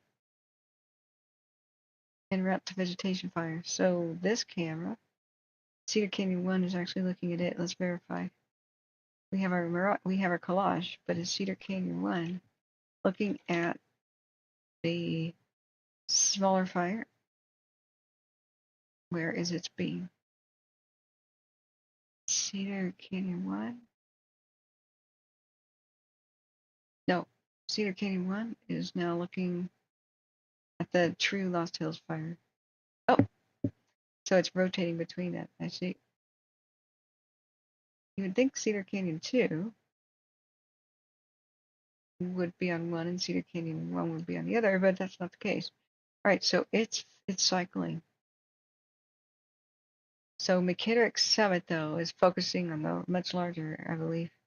McKitterick is focusing on the actual Lost Hills fire, now called the Holloway, right? Or the Holloway is the new one. So which one is focusing down at the hurricane? Let's see. Is that McKitterick Summit South? Looking at the hurricane. This is why I kind of don't like this version of the views. Okay, that's why I like this one much better. Like California, you can just boom. You go to McKitterick Summit South, click on it, shows which way it's looking. No ambiguity. So McKitterick Summit South is looking at the hurricane. Then one at the north, looking at the Lost Hills fire. So they have everything going for them there. Unfortunately, it's going to try to sweep across, but it's irrigated land. We have to check back on Eastern Oregon, like what's going on in Eastern Oregon, what exactly is happening. I hope they keep telling us what's going on in the battle to save Lone Rock, Oregon. 13 hours ago is that last update. What was going on with Gilliam County Fire Services. This one is a Falls Fire Community meeting. When the food arrives, we can begin watching that. They had an 8:17 p.m. update. That evacuation levels are the same as announced earlier this afternoon. And they did finally put Burns on notice, Burns and Hines. That was a rapid march south, considering it only took a couple of days, 36 hours, to be affecting campgrounds all the way down Burns and Hines, being on evacuation notice. Like, we are still having insane heat detections there. Let's go. Keep me informed about what's going on down there in Kern County. We got to check in Eastern Oregon. Tell me in the chat which fire you want me to check on. So here's the Falls fire. No word on what that weird hotspot is over there to the west, which could be Crook County. The Lone Rock That's good. That most of the heat detections are away from the town for the most part, except there's one right here, which is in the center. This is worrisome. Now let's look at X. Central Organ Fire info. Refresh it. Do they have any information? Nothing new. Let's look at the hashtag of the Lone Rock Fire. See what we got. The latest, Larch Creek, Lone Rock, Cow Valley, and Falls Fire. 2 hours ago, Oregon Office of State Fire Marshal says we'll be posting wildfire updates to our blog. Okay, another tab I have to open. osfminfo.org.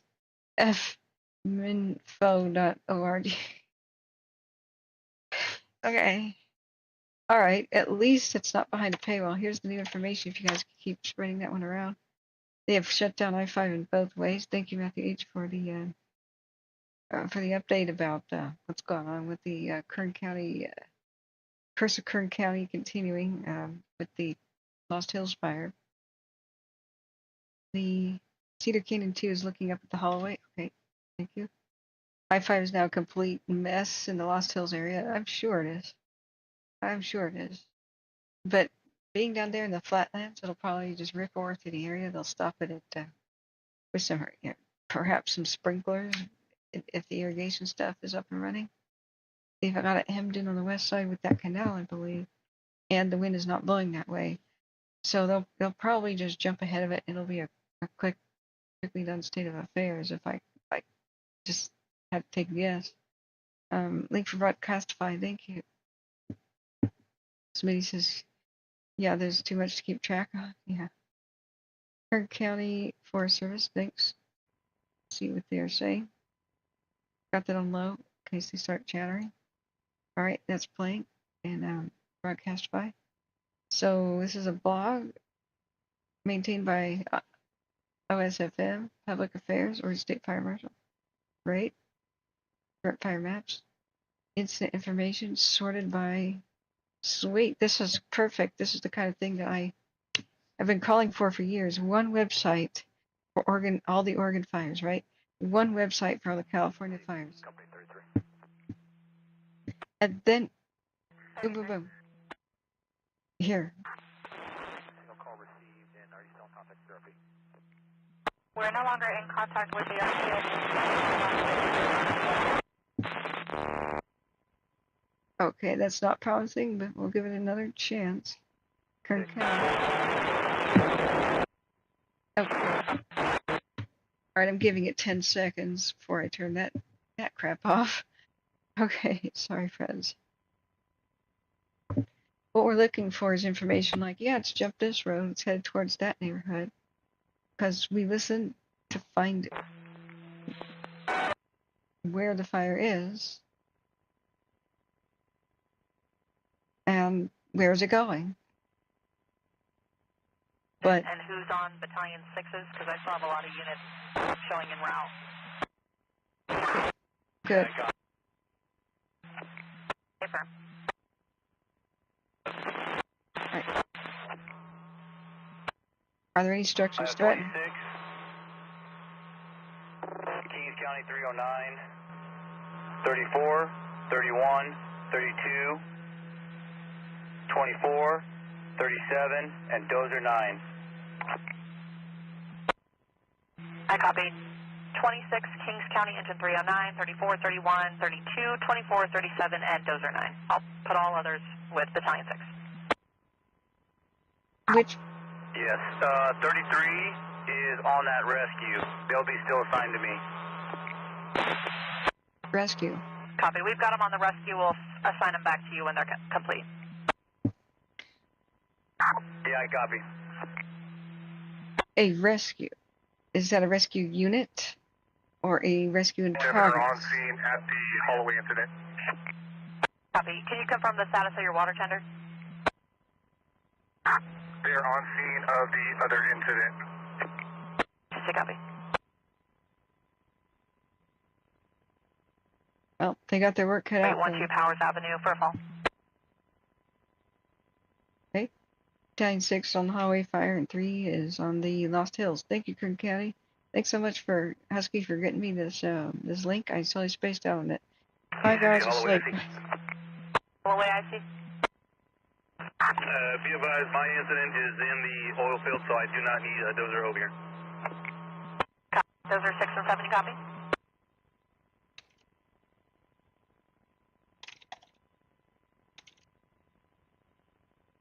ECC Division 5, send them to Battalion 3.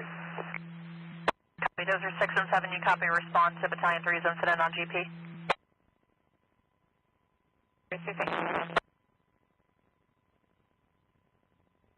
One IC trainee.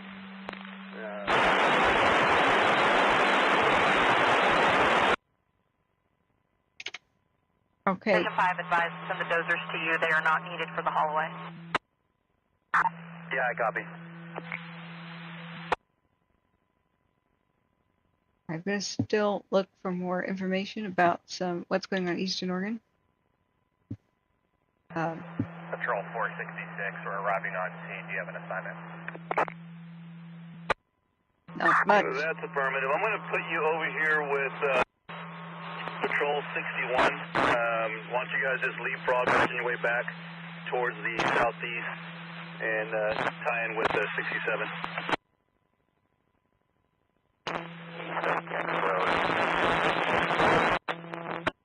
I believe the curve that she's talking about is very difficult for 2 miles west of water. Okay, I'm going to use my equalizer to try to make that less horrible.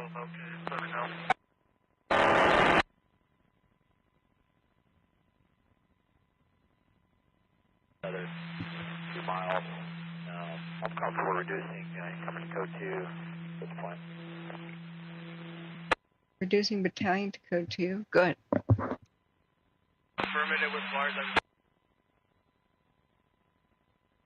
Sorry, friends. I'm trying to function. I have a massive sinus infection. Copies, reducing code 2.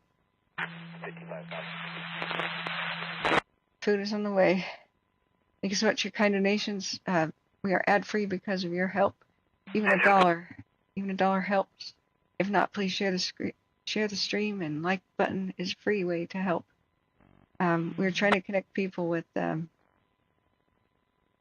their evacuation information and all information we can gather right now. Oh my God. Oh, I'm so glad you guys have a limiter on volume. I don't. Oh, my ears. I'm sorry, I can't.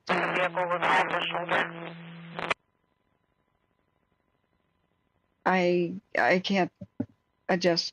I can't make lower higher and higher lower. I've already done the most I can with the compressor. Otherwise, I'll sound like they're underwater. Hey, JCat. Yeah, I know you're probably using super high-tech equipment. Maybe you can walk me through one day trying to clean up some of the crackly nature of that. Yeah, Matthew H. They said the fire jumped to the east side of I-5. We have been looking at cameras. We can't get a good beat on it. We could do a 1-hour time lapse. Got as many views as we can. So Buena Vista Kern 1, I believe. Come on, play time lapse.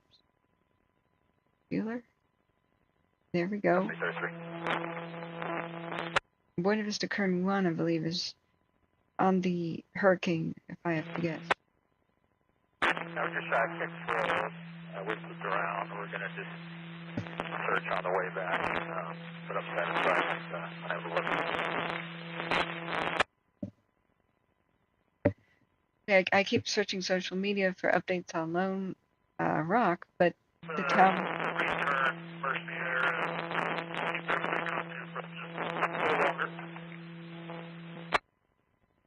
McKitterick North, if only we could. Maybe we can do something about looking at it. Let's look. Actually, that one shows the flames moving. So, you know what? If we go to McKitterick North. I see engine 53. Let's see here.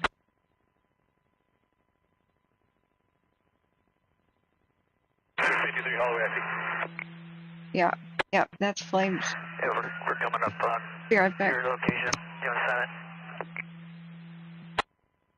That's perfect. Get a hold of 67, and you can jump in there with the other 3 patrols and finish off that southern side over there. Cool. So if you guys can pass that along to any folks, and we'll get briefed up there tomorrow, 07.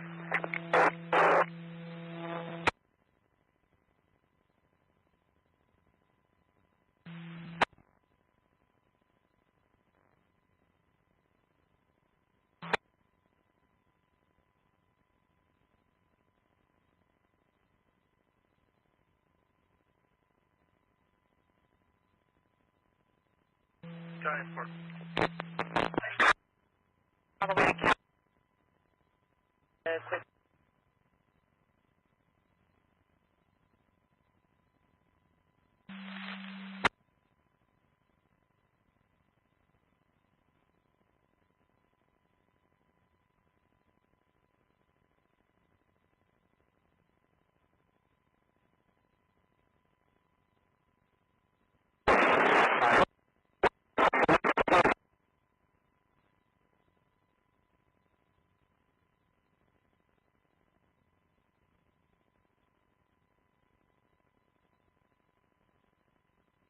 Okay, guys, let me set the Right. food.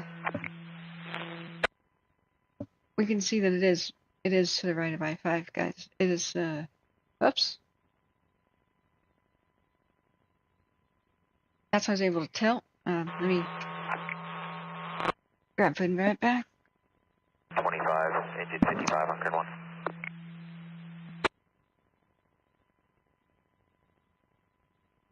Rescue, we're at 46 and 33. Which incident would you like us to respond to? The Lost Hills incident or the Holloway incident? The Lost Hills incident. I need you to report to 22774. Copy, 2224 Highway 46, and who's the division there? You're going to be working with Division Whiskey, Company 34. Division Whiskey, Company 34. Company 33, that same traffic's for you too. Report to 22774 Highway 46.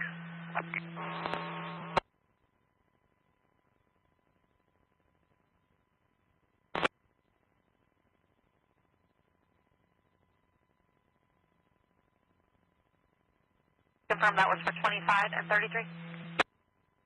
Yeah, that's affirm. I want, if both pieces of equipment are complete, I want to respond to back to Wildfire.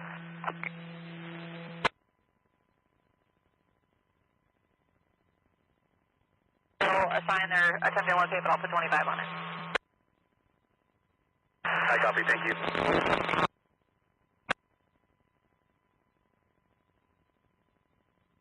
Engineer Patrol 25 responding to that as well. Address. And I'll be back shortly.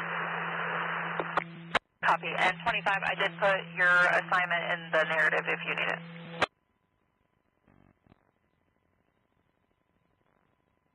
You got the patrol as well with the engine? Confirm.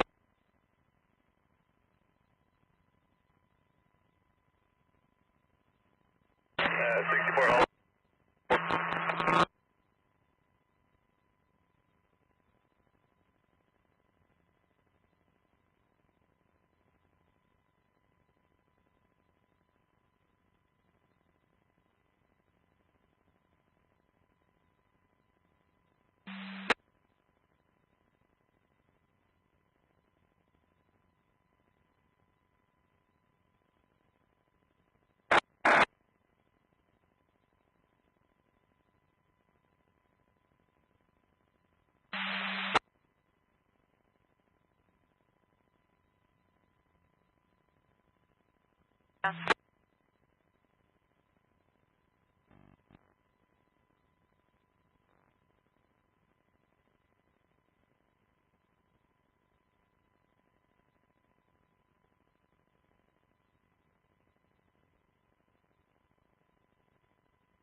Okay, friends, I got my food, so hopefully they'll continue giving us updates on the moving,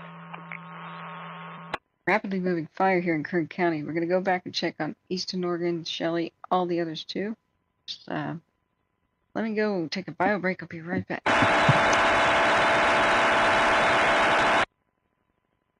Oh my God. Station 15.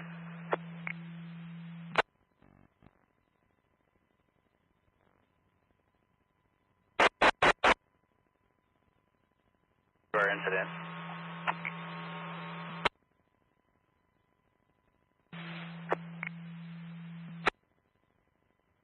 Station 15, confirm if that's the engine or the medic squad handling that medical lead.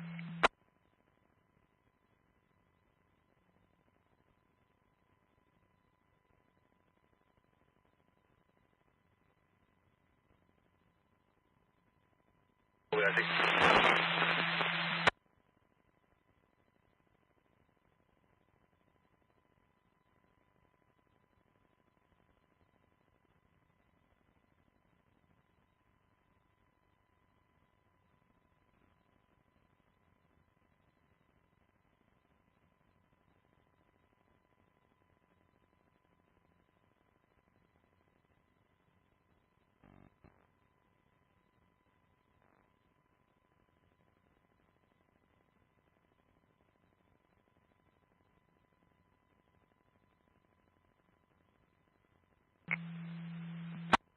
Confirm 5-5 and go ahead. Hey, firm 5-5. I just want to confirm that we're still going to cover.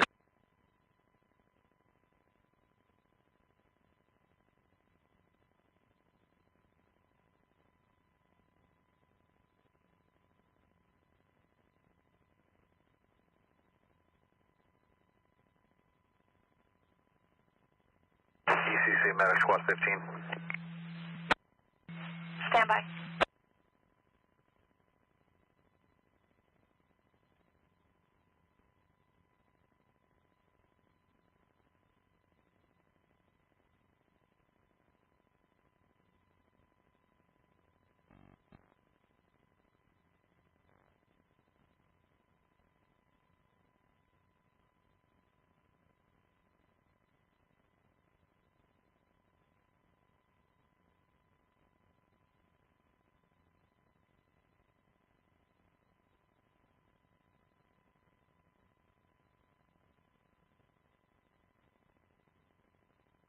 ECC.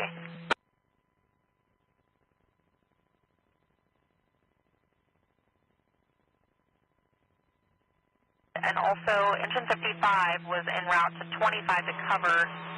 They ended up going to that rescue, so we sent medic squad 63 to go to 25 to cover. Do you want 55 to come to one of these incidents, or just have them continue on to 25 to cover? That'll be duty chief's decision on that. I'll have them make contact with you. Copy. 55 back to 25, and we can return medic squad 63 back to Oildale. Okay, copy. Continue into station 25. Engine 55 copies. Squad 63, ECC, you can cancel coverage, return to Oildale.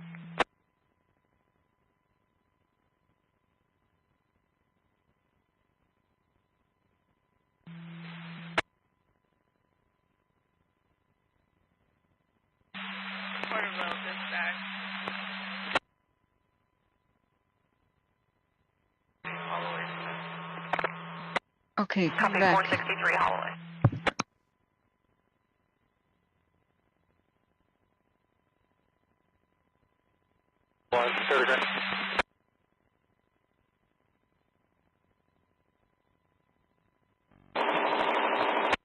There was a bird. We had a cool sunset. Doesn't look like it started on the hillside over there. YC, be advised, forward rate, progress stopped on the Holloway incident. Nice. Copy, forward progress stopped at 2239. Sweet. Okay, guys, get me up to speed. I'm going to eat here. Let's go in direction of the charge. This is still the plan, and if we can change that passage for you when the sun comes up, that's working for you.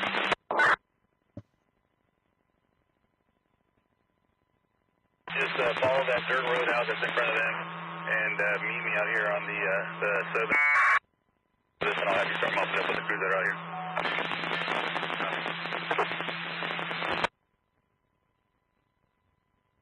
Marching away. Is this the Holloway? It looks like that just stopped, right? But I thought this was the Lost Hills. Or is it something that spotted out in front of itself? Now confused. Let's verify what we're looking at.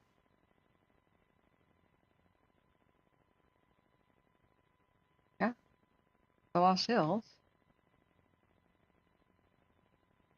McKittrick North. Yeah. That's the Lost Hills. That looks like there's great progress being made on that one too. So the Holloway, why do I have to do this all the time? Okay, fire perimeters. I don't know why these are so different. I've already gotten confused about which camera's looking at which now. There's 3 fires that all these cameras are looking at. Michelle says it's burning hot in the other YouTubers' video. Yep. Keep me informed. Michelle says it's hard for me to watch because the anxiety is past on us. We lost. PG&E is just asking where you want them. Is there an ICP you want them to go to get directed? Sorry to hear that, Michelle. ICP is on the old Lost Hills Airport. That's where I set up my ICP. The old Lost Hills Airport is where they have incident command.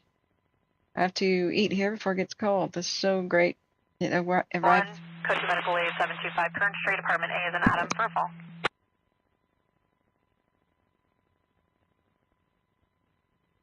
So here, Michelle, we try not to we try not to show. Lost Hills, I see. Hey, G, can I confirm my TAC for Division Whiskey? Yeah, it's a burner. This is Fire 23. Copy, Fire 23. 25 Whiskey. Whiskey 25.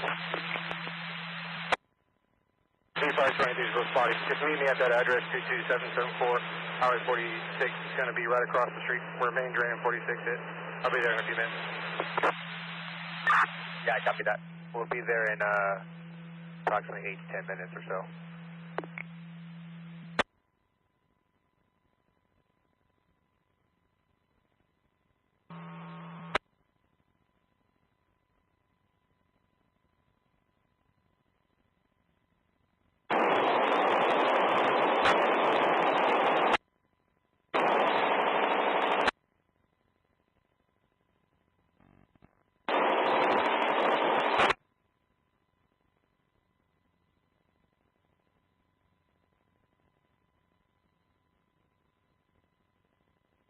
All right, I'm going to watch that other stream. I don't have permission to rebroadcast, but I can at least tell you when I'm watching in the other stream, at least, that and in this case, if people need, to get their fire information, come back and see us. Hit the subscribe button. It's hard to find us if you don't. And like, please. And then if you need to watch the person on the scene filming it, I'm not affiliated. Person doesn't know me. I've only seen the stream twice. It's the Dad's Gone Live YouTube channel. Don't link it, because linking that means everybody leaves and goes to another channel. So that hurts tremendously, my stream. However, I don't begrudge anybody going there and to look, I was looking for the Laura IC. Because I don't have permission to rebroadcast that. That may be very important for people, especially if they know folks who live in the area. So I'm not offended by that, but I can't endorse. I've only heard of this person's stream. Coordinator training. I've seen it twice. So I do know that on the east side of I-5 on 46, correct? I only know that he towards the west and make a right on Lost Hills Road. On Lost Hills Road, as they get past the fire station, about half mile, there's a chain link fence, and I've cut it open, and I'm on the airport, the old airport. They can make contact with me, and I can show them.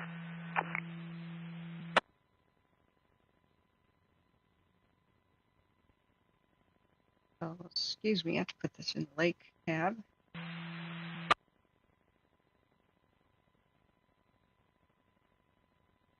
It looks like it is rip roaring, but this is on the flatlands. It's just that wind. So what I wanted to say though is that other person's channel. The only thing I really know about it is that all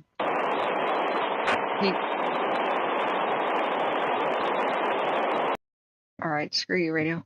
I'm muting that for a second. He chases action, you know, like I'm running to the scene as a reporter. So one day he was filming drug deals in Bakersfield. So, you know, like that was his thing, you know, zooming in and filming drug deals, and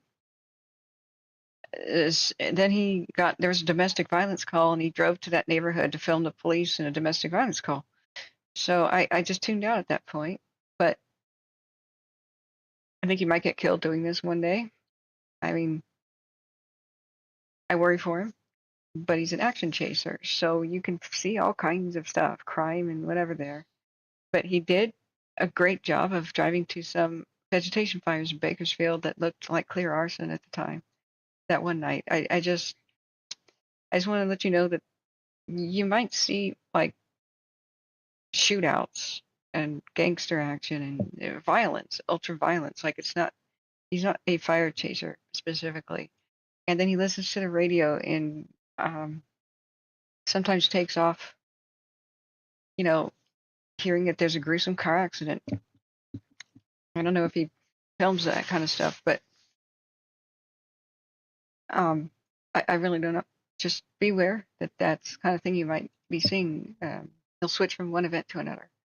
So it's a totally different thing that I do. I try not to film violence or devastation that might trigger people's PTSD. Just a warning.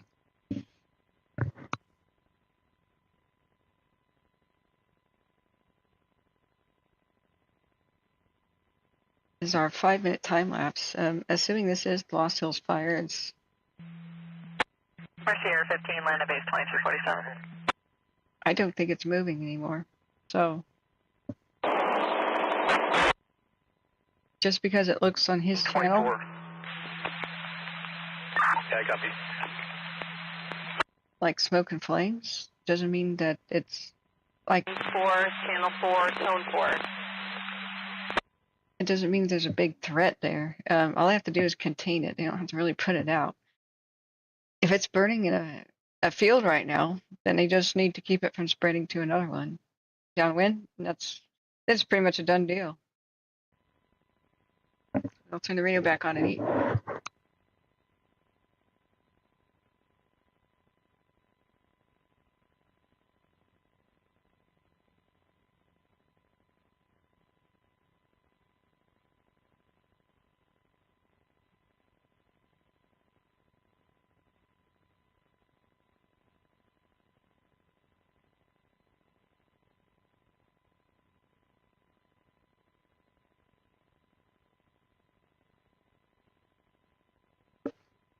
I just want to make it clear that he might take off, and like that one night he went from filming drug dealers at a corner store to, oh, there's a domestic violence call. Let's drive into the middle of a neighborhood and film it. And a battered woman and her kids came out of a house, and he was great. He turned it off. He goes, I'm cutting off the feed. But still, he wants to be at every place of action, you know. So if you have PTSD related to crime, fire, 6115. car accidents and vehicles on fire. 30th. He did transition Laura.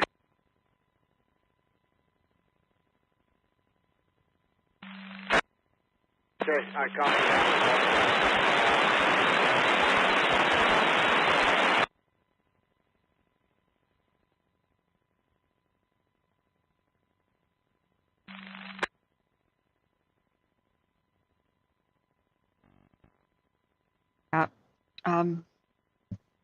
I think the Bakersfield fires were 2020. Oh, there was it wasn't that long ago. I think it was clear arson that was in June. So it was, I got good info watching his channel, and I thanked him for being there and responding to the fires and filming them. Just as he arrived at the scene, at one of these road fires, he goes, "Oh, clear arson," and I agreed with him. Stand by, we're helping some civilians evacuate right here off of the 46. Mind you, that was June. And the fire is in the median of a big 4-lane like highway, and at the side of the road. The Lost Hills incident at Division Whiskey. 25 on scene, 2250. 25 Whiskey on command. Whiskey on 25. 600. That house on north side of 46. Yeah, I remember this. That farmhouse right there across from main drain. 600 people fighting. That's what you call war. Isn't that called? 1 Public Service 1240 College Heights Boulevard, number 102 for help. I can't take much more of this. There's people evacuated and things, but I don't think that a lot is going on, honestly. I mean, we'll watch it. It's one of the only fires that are in progress to watch. But please keep me updated on what's going on with the others. I mean, there's a battle to save Lone Rock, the entire town right now. We have high winds and we have new fires breaking out. Lost Hills Fire has been mapped. 2,818 acres. Read on the watch duty map. Okay.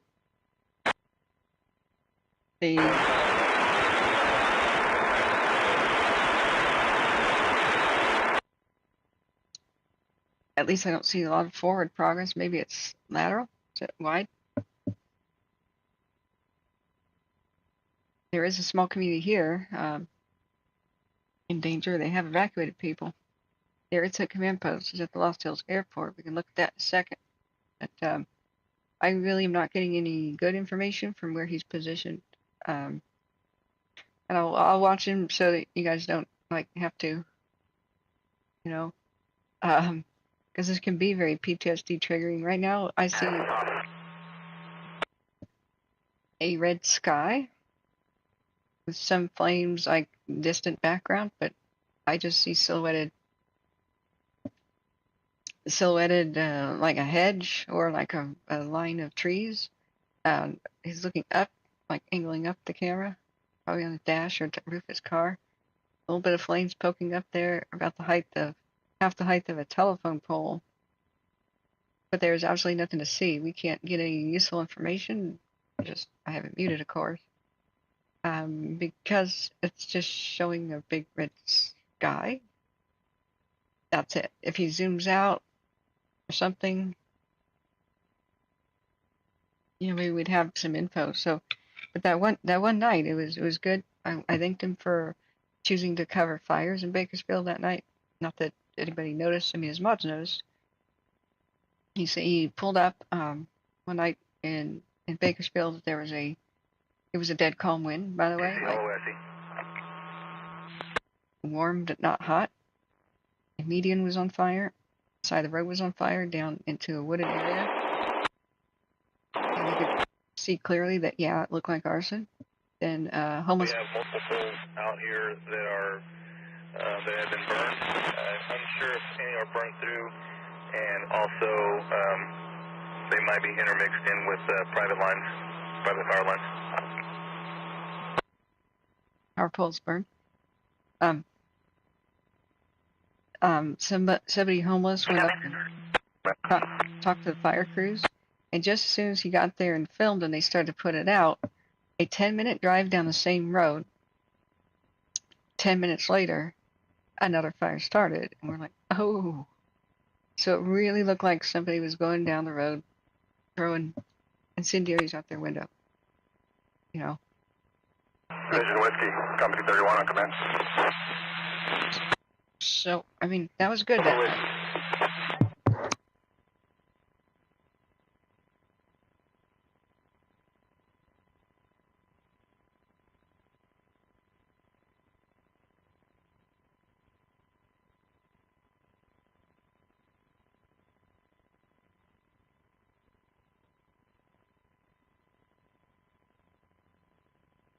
I got 309 with me.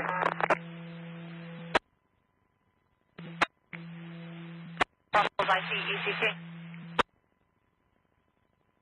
We've still got a lot of heat detections by Lone Rock. A lot. I fear it's County just gave us a call. They said near the Wildland Refuge on Corcoran Road, about 4 miles south of the county line, so probably just south of Garces Highway. The ground fire response is pulling very obscure units. Response on that. Stand by real quick.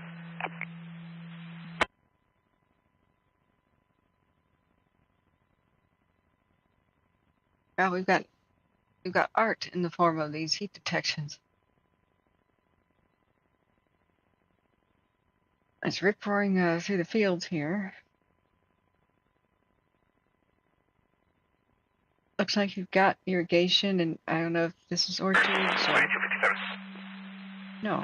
Is that a solar farm? What is this? Is it an orchard? Might be an orchard. I would suck if that's on fire. That'd explain the big heat detection. Yeah, they said that these are some of the power lines. They said some of the poles are burned through, some private, some public. You got power lines in the mix, which make it difficult. Let's see if Ferris has made a video on the Twitter. So far, he's still filming the same thing. You just see black on the lower half of the screen, like the horizon. Some trees, and there's orange clouds of smoke drifting by. There's nothing useful that I can gain from that. We can. Okay, actually, the pinpoint is going to be just east of us, east off Garces Highway and Corcoran Road. So, yeah, just east of our incident.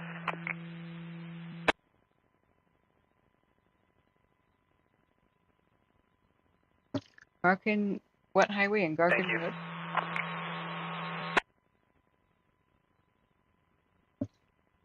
LA County, there's 50 people trying to flip over a small bus. What's the riot about? Hey, Oregon firefighter. Hey, how you doing? You're gonna fall asleep to your stream, okay? Sorry that there's horrible crackling. 300. Sounds. Thank you for your service. We love you. I hope you've told the other firefighters at the Shelly. Kern County is a mess. Kern County is cursed right now. Lost Hills IC, ECC. Lost Hills IC. Lost Hills IC, Kings County is now saying that this is the same fire as your incident. They came all the way into our county to investigate. They're offering up Engine 11, Engine 4, and their Battalion 4 if needed.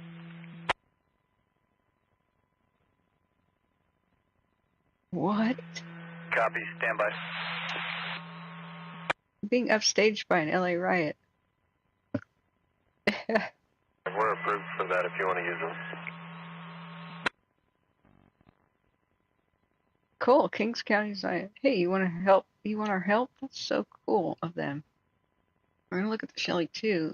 This is our. If I can get it to function. Lost Hills IC, Whiskey on command. Patrol 23 is going to check that area of Corcoran at 155. They're almost there. We do not see anything at this time. Yeah, Vision Whiskey, that was a false. It's our fire, so you can disregard. You don't have to check it out. Copy. And just an update on Whiskey. The fire is held up on that canal road. It did stop. We don't have a good, we're looking for a good road to start tying in the north side. I'm sorry, Sam. Can you repeat?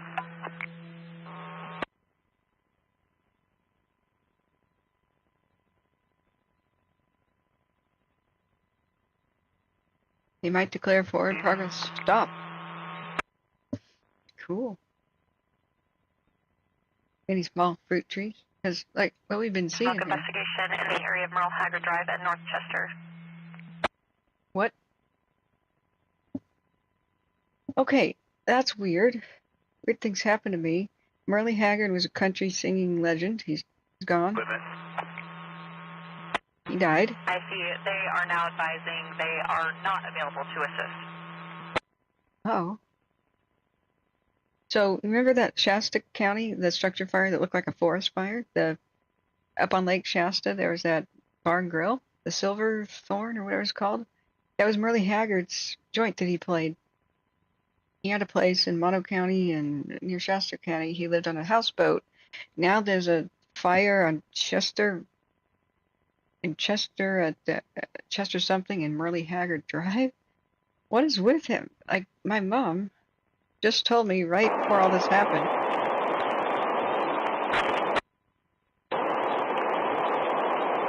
I'm gonna mute that for a second. She told me right before all this happened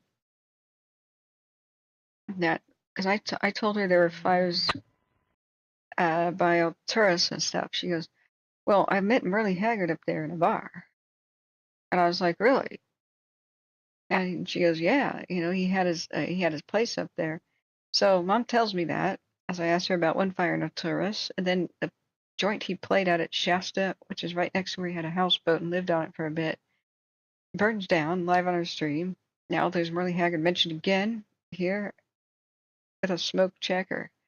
What the heck? Weird things happen to me. I'm just blown away. Yeah, this has been a weird couple of days. Then live on my stream, we're talking about people we've lost yesterday.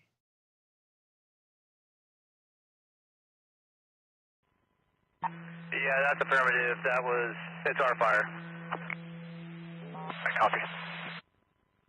Yeah, Kings County just said, did I hear with cross traffic that we don't need to look for the new fire? And they said, yeah, that's just ours. It's just ours. It's this big gigantic one. Just they're seeing it from other counties and getting concerned. So the good news is we saw it on the cameras get kind of stuck somewhere, at least in one of its rampaging areas. They said it was a canal road. They said it was hung up on it, like stuck. So I don't know. 33 on command. Could be right here. I'm not sure. But that looks like a road with the canal system. So I don't know if it's this up north and south. I would think it's north and south. Wilshire, RPS flash by. Yeah, this weekend is great. Live on my stream, somebody says, oh yeah, somebody just tried to kill Trump. And I'm like, Would you like it? I was like, yeah, right. Yeah, I copy. Yeah, I'm going to send you to Division Whiskey. It's going to be 210. Okay. Are they not talking no more? Alright, that just abruptly cut off. 774, Highway 46, Division Whiskey, Company 34, copy. That's affirming. Your task going to be V-Fire 23.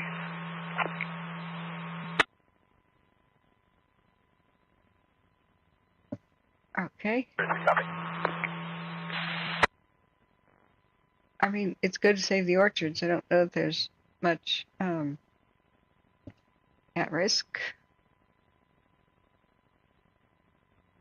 So if the fire's burning in the scrub in between the inhabitation. Put some GPS coordinates on the NBC for you. What's that? What's this weird circle thing? We're meant to go in your call. You put it in a Holloway. Anybody know? Huh. It's almost like they used to do bombing tests. You know, like World War II practice bombing runs type stuff. That's a weird lollipop dandelion flower.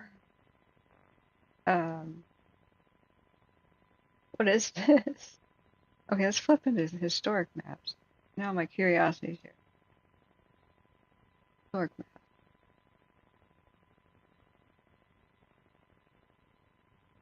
Goose Lake Canal.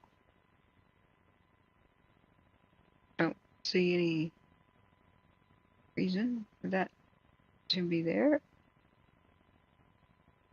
Is it like a quarry?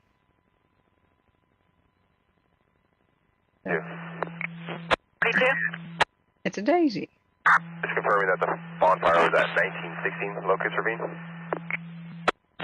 Affirmative. In the backyard. There's a report of smoke there, William. William says FRA Merle Haggard Drive is the street in which Buck Owens Crystal Palace is located. If it's for sale. Company 63. Yeah. 63. The riot's over. We have smoke impacting all of Oildale. May get multiple more calls. There's no specific smoke in this area. 63 equipment complete.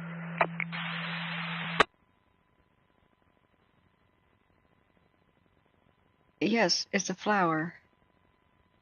But is it? Copy. No specific source will show 63. Equipment complete 2306. But is it art? Yes, it's a plus sign. But is it art?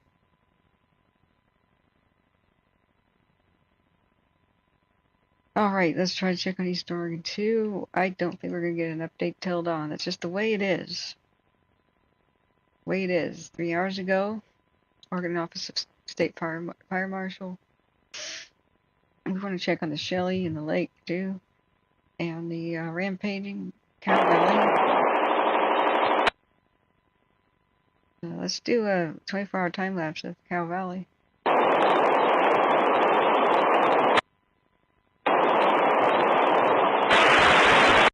Okay, I'm muting that. Whatever.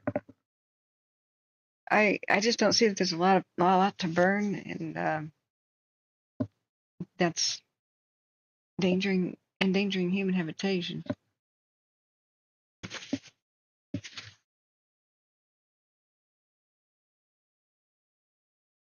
Response. This is impacting all of Oildale. This is wildfire smoke. Copy. We'll make a note. We'll close it. Pink is the new black. They splashed the whole area with. Alright, I'm turning that way the beep down. Sorry, anybody trying to sleep. Fire. Returning to quarters. I'll turn that off soon if it's just horrible. It's time to relax. No copies, 2311. The Cow Valley fire in eastern Oregon. It's huge. I don't even know what the current acreage is, except a lot. Like, a lot. I don't know if we'll ever get a camera burn over, especially now that they put some retardant on it. But let's look at the Cow Valley. That has been herded away from the habitations, as far as I could tell. Mark engine 365. It's 130,000 acres, Engine 1, basically. copy. Starting ambulance. Confirm code 203. What?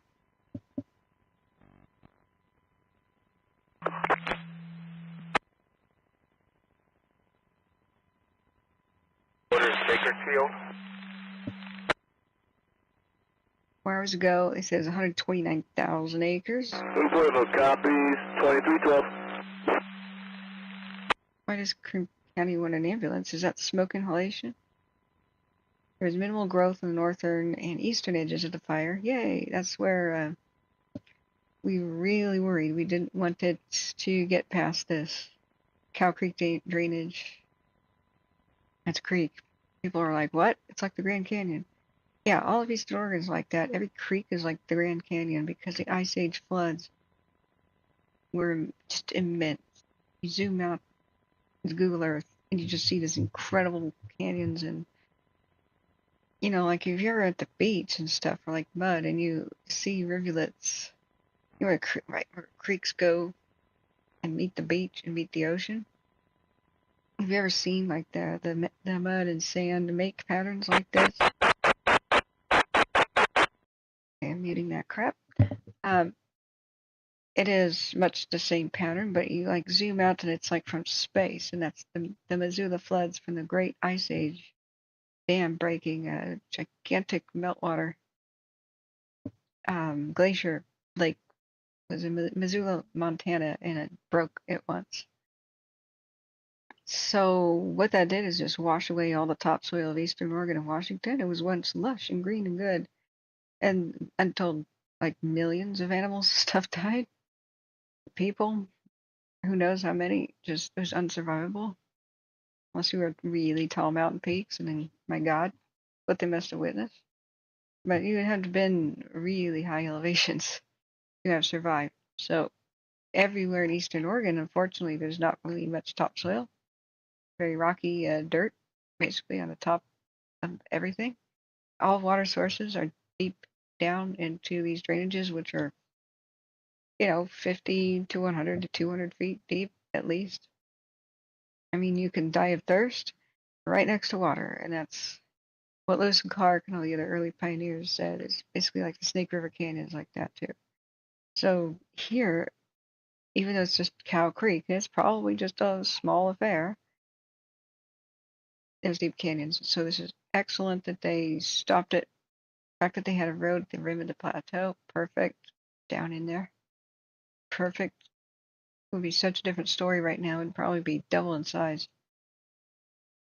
And just all over the place. If it had made it past there, this is, whew, I mean, we would have like a 300,000 acre fire by now, maybe 400, because there would have been enough people to stop it in any direction. So they were able to focus more as the fire ran down to the southeast, keep it out of these communities. There's Brogan, Jameson, and Willow Creek, and others all the way at Dennis, all the way down to Vale, which is where the command post is, but Vale's on evacuation notice. So you can see it just rampage throughout the night. What we're seeing is totally unreal. Just totally just mesmerizing and surreal. You know, images on the cameras. We had 3 fires start at the same time. There's still a bunch of horrible stuff on the radio. I won't unmute it because it's really bad. So, thanks for the info on Merle Haggard Drive and such. There's no real historical landmarks on it, just named after the guy. Oh, I see. What's the Crystal Palace, though? You repeat, sorry. Affirmative. We situated the evacuees. They have lodging in Lost Hills. Okay, some of the evacuees from the Lost Hills fire are going to Lost Hills, the town proper, for lodging, and that's good. That town is looking pretty safe because the wind is basically protecting it. It just was driving the fire towards the east the whole time. We'll look back at it real quick. Kern County. Jacob, let's bring engine 25 down the road about a mile and marry up with Patrol 32 and Patrol 25 if you don't mind. We need your water. Copy on my way. I would guess the evacuees are mainly like people that buy the ranches, and I think it's more of a fight to save the orchards or something on fire. I don't know that. Lost Hills IC, Patrol 42. Lost Hills IC. We're on the Highway 46, 2 minutes out, doing assignment. Yeah, you're going to work for Division X-Ray, which is Company 37. You're going to go behind the Love Station, You can contact him on V4. Copy, Division X-ray on V4. ECC, show Patrol 42 on scene.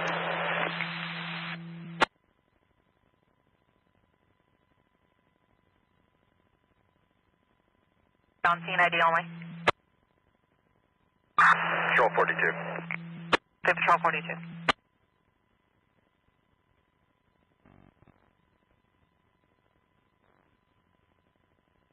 Wow.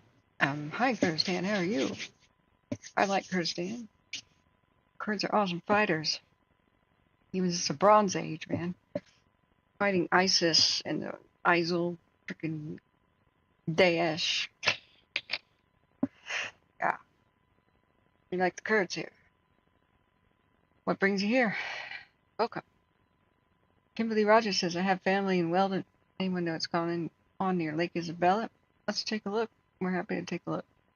So I think things are looking much better at least. Not really wrapping up, but looking so much better. Who knows if they'll even be able to put out the orchard fire and how much water that would take if that's what's burning. If the orchards are not what's burning, then it's kind of scrubby, deserty stuff. They got dozers on the way. They said it got hung up and stuck on the canal road. Just like I thought, it is the Goose Lake Canal. I wasn't really sure if it was here or here. It's both. So they're going to babysit the orchards, hopefully protect them. The community of Lost Hills is okay. The evacuees, probably from the ranches or orchards up there, are sheltered in Lost Hills. Looking great. So, the Love Station, the one with the tin roof rusted. You may find that that's an actually really disgusting song reference. The Love Shack is gross.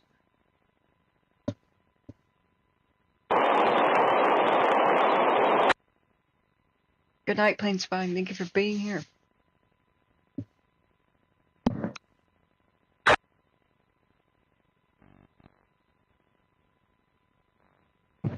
Now I know I watched, monitored, I should say, from bed. I was trying to sleep best I could. I only got 5 hours and a half. I was covering fires 17 hours in a row. Went to bed.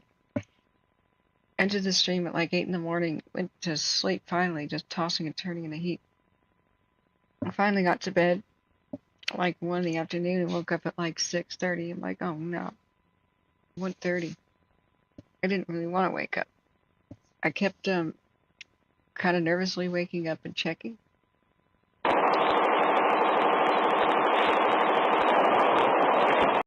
Okay, I'm going to mute that. We'll go back to Kern County if they actually say something about fires. Now, here's what was so weird. There's so many rock fires. There's a rock fire down here at Riverside County, 1 or 2 of them. Then they named a rock fire in the Sierras by Mammoth Lakes and or Fresno County. Then they named a rock fire in Lassen County. There was also a rock fire in, I believe, somewhere near Siskiyou County, like the tiny lightning strike ones. And then there was Lone Rock Fire in Oregon, which is an ongoing battle to save the town, which is not looking, who knows what the town status is, but the spread of the fire, even if they save the town, is wrapping around both sides of it, heading south towards one of the national forests. It's mostly in grass and stuff, but if it gets down to the forest, it's going to be a huge forest fire. It's awful. So, hang on. They can open the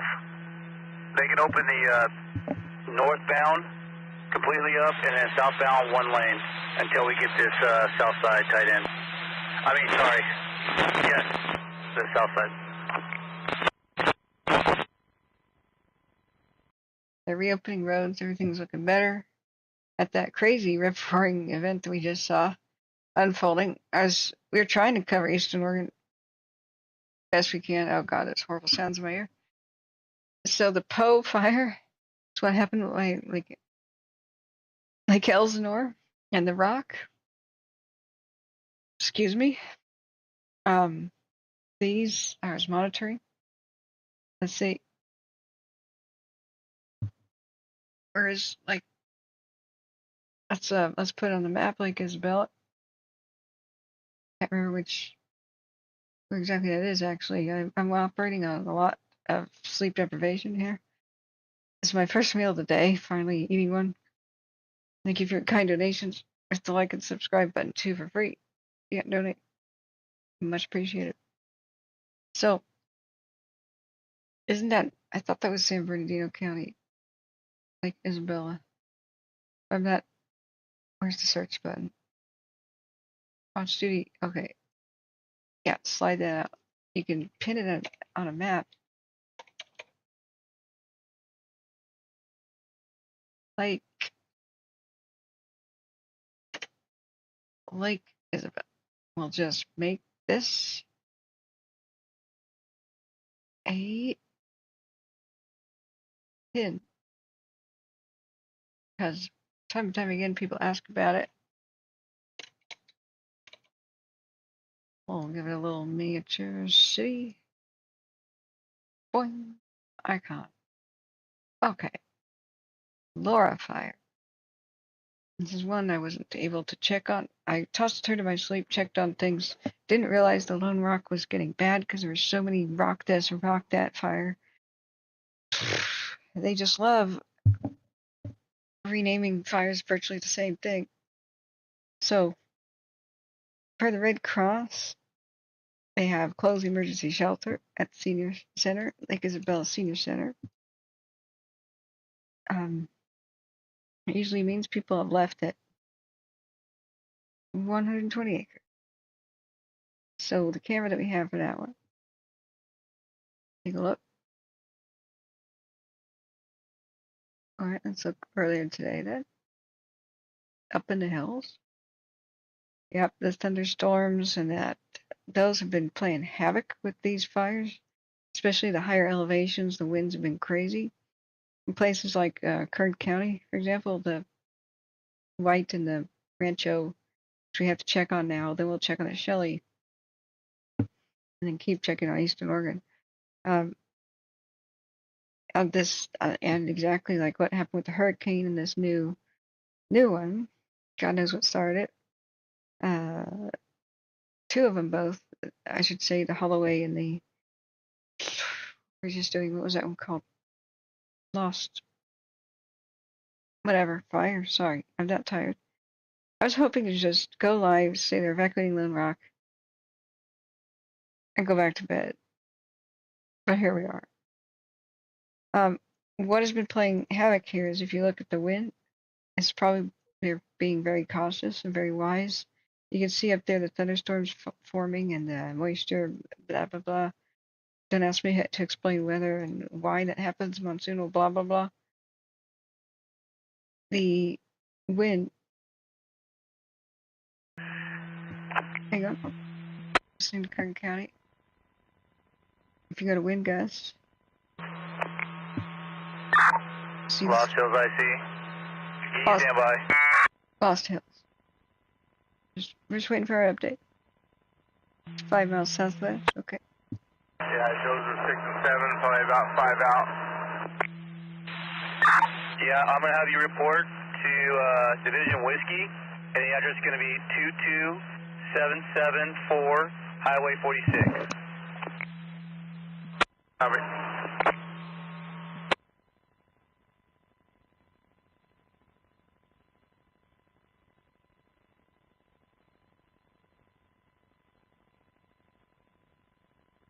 And this is Division Whiskey. I'll meet you at that house in about 10 minutes.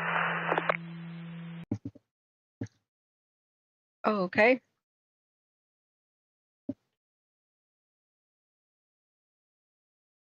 Alright, so I'm still talking in my ear. I muted it for a bit. You can see the wind gusts.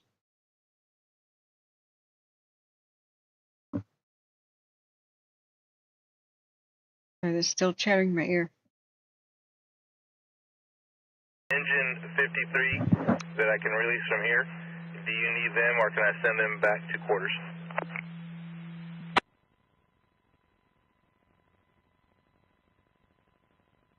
now, but I might complete them.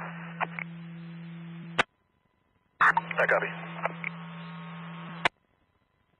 Cool. Talking about releasing stuff. Fire's going great. The Lost Hills. It was flatlands. It's just hard to get ahead of them. I copy. Thanks, Jake. It can move around real quick in the wind, and you can see how the wind just flowing and blowing. We've been working the water drop. We're going to grab all that. I said we started our first retardant drop. You can do that from the ground too. Anyway, you see where this is a wind gust map. So all the green is like 35 miles an hour. The yellow is like 40. Orange is like worse, right? So this stuff is really challenging in Kern County, especially because some of these fires, You know, they're pretty. got the worst, started underneath where the crazy intersection of swirling air masses, where the moisture was forming, where the thunderstorms were being created. And so they had erratic, crazy wind gusts this way and that, hither and yon. That's why I was live for 17 hours. It was just happening all night. And then we saw things like the hurricane fire just rush down a hill after just being polite on the hilltop, just suddenly being blown at like 55-mile-an-hour wind gusts. Locally, they are like 55 from time to time if a thunderstorm starts to form, like right where they are. So we actually can see where I lose my lake. Lake Isabella there. So if we look at the cams, it's up there. 06 and 1 half Bell Avenue. RP advised smell of smoke coming in from her coolers. She insisted that she was not smelling any smoke outside, wanting a response to come check. Uh-oh. Alright, let's look at the cam about it again. Go look at our others. So the hurricane is like still going and just about trying to erase a town.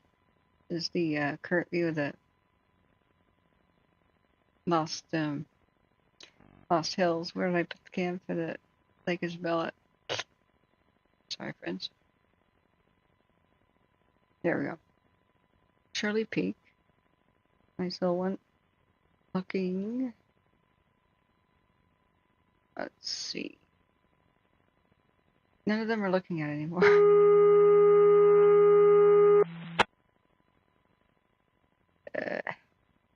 Alright, who's looking at it?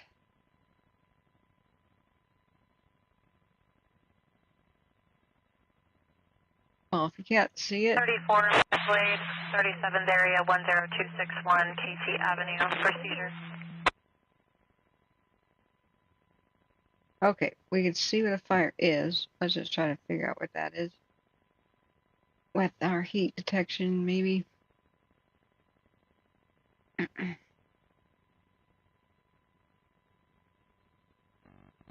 here, right? Wait, is that Lake Isabella? All right.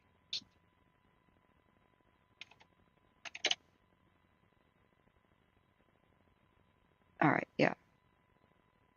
So, I don't even see a heat detection. That's great. Could just be it's too old or never really happened. So, let's go with all satellites. What? Oh, down there. I thought it was up here. It's down there. Check that. Yeah, all right. So, right now, then the wind is actually blowing away from it. Great. So, let's see. Yeah, south down there. Sorry, my mouse has gone rogue. Didn't do that, though.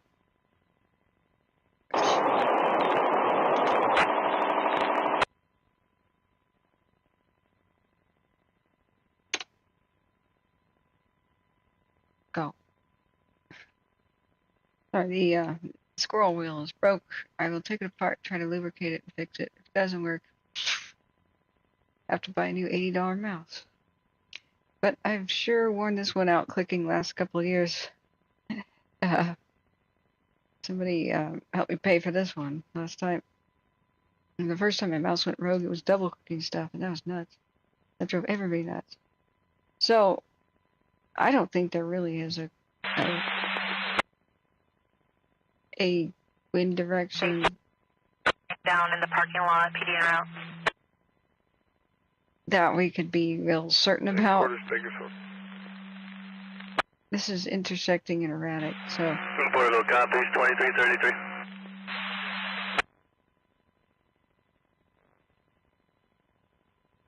So, it's one of those be vigilant and stay ready because the unstable air mass, blah, blah, blah, blah. We just have to check tomorrow what the forecast might be. But right now, at the moment, just limited info has been provided since the initial conditions, but several tankers and copters worked it. I think I did see that as I checked on things earlier today around 5. They had an evacuation warning for this zone. It's cool they had a shelter just in case people wanted to.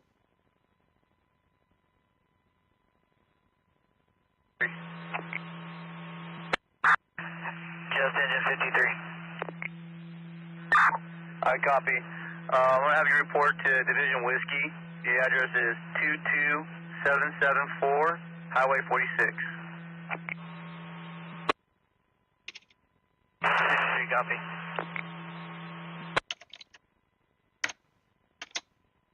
I have a new update for the Lost Hills Fire. Company 34 is out of. He's in front of the fire. He wants you to work with 31. 53, copy. So I wouldn't be too confident about where it might be headed or going because look at the shifting erratic intersection of winds. It's just been like that. Incident. Yeah, it ran uphill is what it looks like. We can redo this time lapse, see if it goes uphill, but the camera turns away. It's really hard to see. Reassigned to Lost Hills. Yeah, you just see this little glow. So then the camera moves, doesn't it? Command. No, it doesn't. Engine 53. So that's it. Got a little bitty glow. So we hit it. 46, just east of I-5. Try to contact Company 31 on Wildfire 23, and I'll let controlling Highway 46 in the background. All I want to know about is if that lady's... Yeah, we're still way out at the Holloway incident, making our way back, but there's a ton of traffic. Copy. Whenever you get here, just go ahead and tie in with Company 31, Highway 46, east side of I-5. 53, copy. All I want to know... Area 1328 Arthur Avenue for a medical alarm. All I want to know, is this lady's fridge on fire? A cooler? Or not?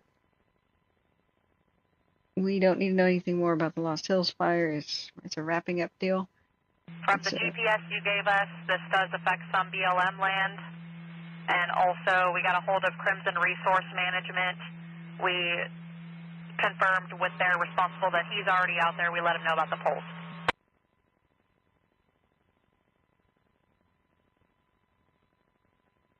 All right, so... We have one pole that we are unable to extinguish due to the amount of damage to it and unsafe for the crews to be under it.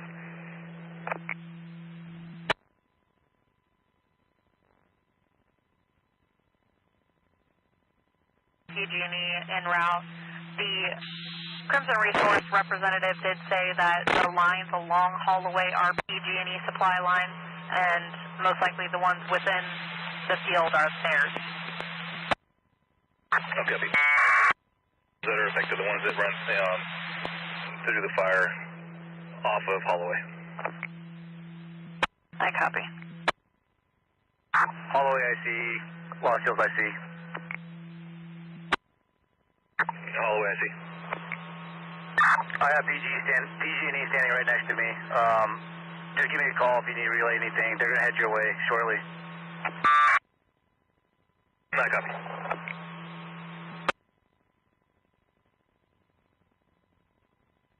Malheur complete. Affirmative complete. Copy. We have a outside fire near area 401 Roberts Lane. The RP is reporting a fire at a homeless encampment, possibly out.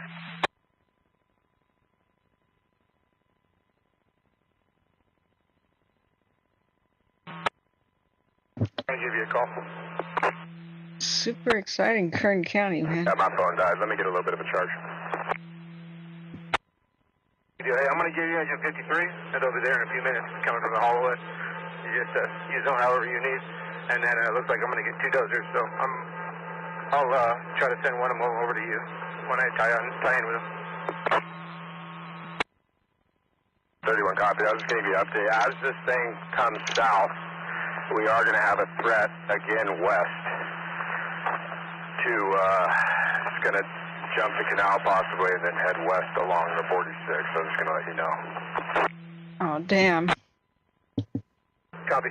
I'll be over there in a few minutes. Okay. Alright, well, I can't quite hang up on Kern County yet. So, if it jumps the canal, then it might head west. So, but Lake Isabella, we don't I have... got 53 coming your way, but I got 33 staged if you need them as well. The engine. I'm not that concerned for the Laura. Copy. Yeah, it's still a little ways from getting to us, but I was just kind of coming up with a thing if it jumps with the wind. When you come take a look, I'll show you what I'm talking about. That's Leave about... 10 to 15.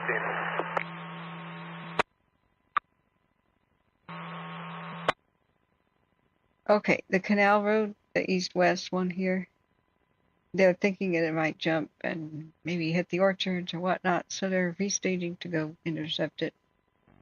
So we'll keep looking. But the interesting thing about the power lines down, I'm sure some of these fires that we've been covering have been just power lines down because these thunderstorms can create microbursts. We've been hearing that time and time again. Microburst is extremely powerful downdraft. It just, boom. It can be super strong winds.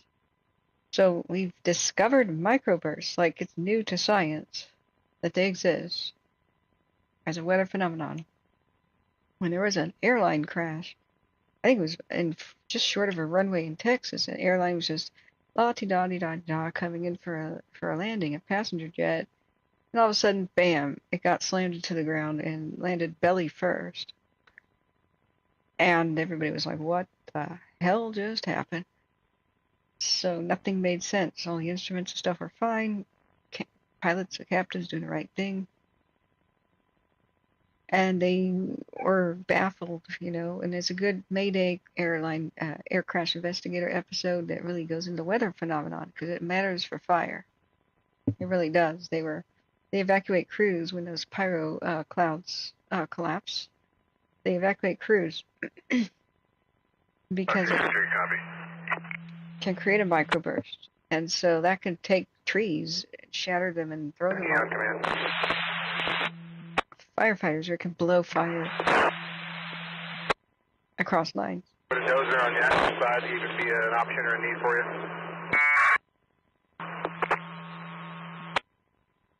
Oh, yeah, it's an option. We can send their tender up here and they can take a look. Just be a point to find a good anchor and chink it along, trying to get this southern flank before it bumps the 46.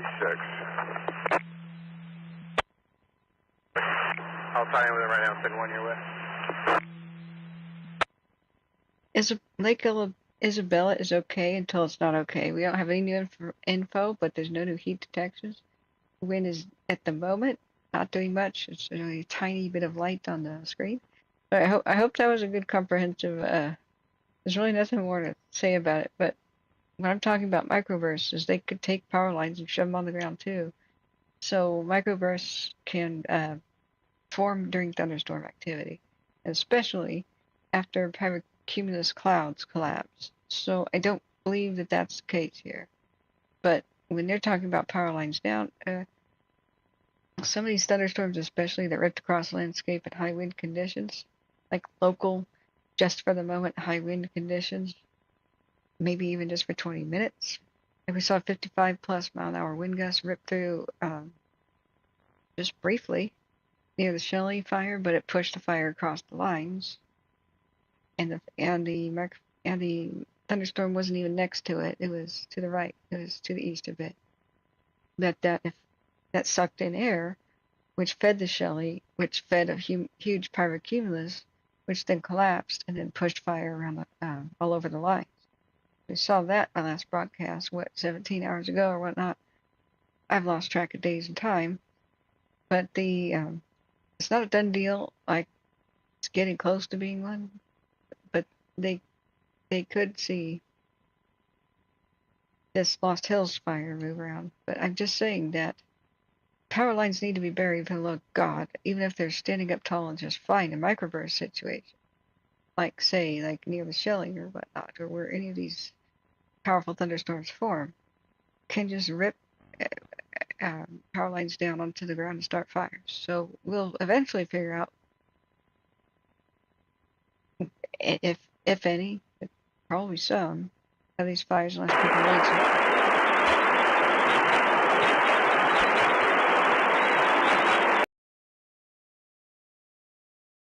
Oh, seriously, these noises can go to hell. I don't understand why AI technology doesn't just detect when it's just pure freaking noise. Like on broadcastify.com. Like, I pay good money, Could you please get AI technology? So there's horrible freaking noise, delete it. Detect it, delete it. Oh, sorry. This stresses me out. I'm going to mute it for you guys. I'm going to unmute it if they have something new to say. And the point is that we need to bury the dang lines, even when they're sturdy. When PG&E's lines are not sturdy, they're a super danger. And even if they're just fine, you can get wildfires ripped through them. Most of them are wooden poles, and we're partying like it's 1899. I can give you 4 of them if you need them. Oh, for God's sake.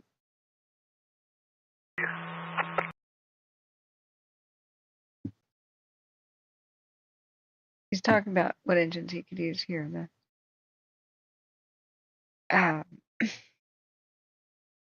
Lost Hills fire. Anyway, the point is that if the lines are buried, then everything is safer. It's PG&E is asking where you want them to go.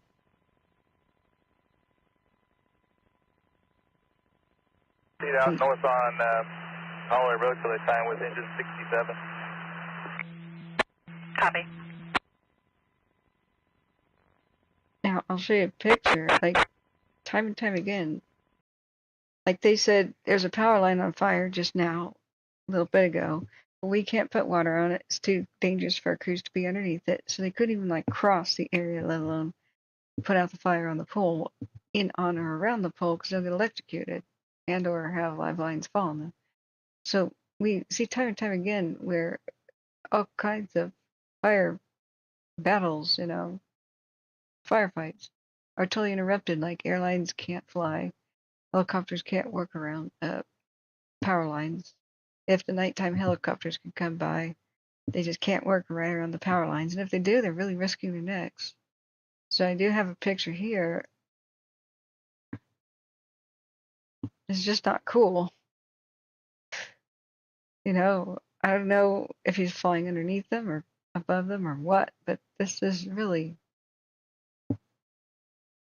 Had power poles that have come down and they need to get out of here and secure them. Copy, I'll call him.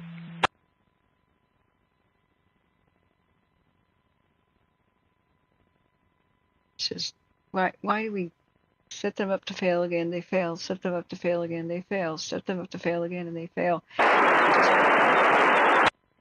For God's sake. I mean, that's half the people are dying of heat stroke. Probably because they have no power, because their lines will just fall down in high winds. So it's 116 degrees. Oh, you get no power. Have a nice day, or have a nice week. No power for a week. That's not right. I mean, this is just freaking super dangerous. So and that was yesterday. That image. I'm seeing reduced heat detections, which is great, because they have kind of stopped it in most areas. They're still thinking that it might slop over to the south and be near a highway. We'll just continue to listen a little bit, see if. But they keep saying PG&E needs to do something about these lines just now. We've got power lines down. They need to follow this truck and blah, blah, blah. It's delaying all kinds of things. Oh, there's horrific noise.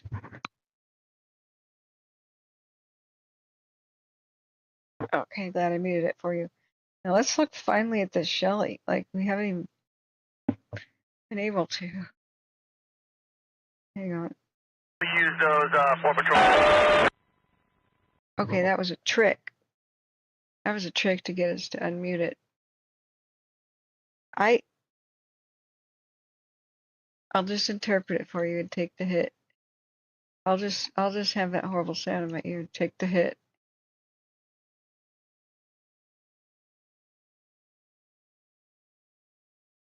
You know what? I'm not. Screw it. I can't. I'm gonna be stressed out. I turned it off. I'm sure Watch Duty will tell us if it's jumped a line or a road or something, or anybody who can tolerate listening to. You're welcome to. I don't care anymore. We'll see. We'll check in on the cams and all that. Kern County is populated enough that they got multiple people listening to this and reporting to Watch Duty.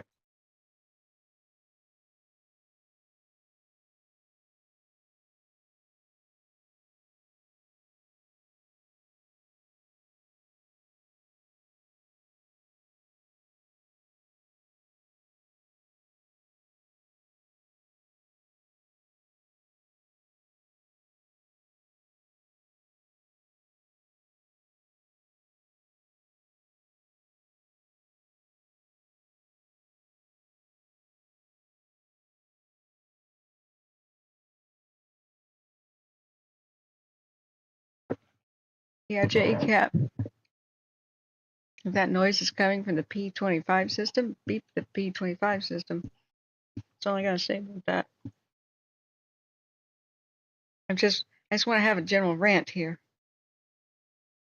Why can AI paint me a picture of a tap dancing beaver wearing spats with a top hat and a cane on the fly, and yet it can't delete horrible sounds and noises and static from radio?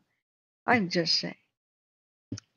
AI is being used for the wrong things right now. Really, the wrong things. So 4 hours ago, we had an evening operational update. We'll watch this now, the Shelly fire, so that I can eat, actually, because I've had my cold pizza in front of me for a bit. But it's time to start to relax as best we can. As best we can. And then I'm going to try to pass out. We got a big day ahead of us. My mom is supposed to come over at some point for dinner. Z-Probe was supposed to be there. He's may or may not be occupied. I don't know when he'll be back from his flight, which I had to miss. We were going to go to the beach. I was going to cool off. We were going to go to the beach, but I think I got to be here, you know. But that's what I chose. I'm not whining about it. That's what I chose. It's important to be here. So I just don't know when he's going to return. So I don't know if that's canceled, but I'd love to have dinner with my mom. I haven't seen her in weeks now. If that's possible. Okay, so we have a Shelly Fire evening operational update. Let's see if we can, whoopsie, make that a little bigger. On the Shelly incident. This is my partner, JT Soar. First off, tonight we're going to go.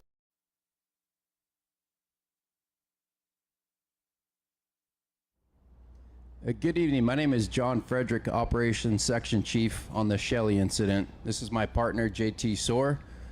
First off, tonight we're going to go over a little bit of definitions on the fire ground. So we're going to talk about direct attack. Direct attack is when we utilize our fire ground and our firefighter resources to go directly on the fire's edge. It's our safest alternative to being on the fire line. That way we know that we can have 1 foot in the black and 1 foot in the green, and that keeps our firefighters safe.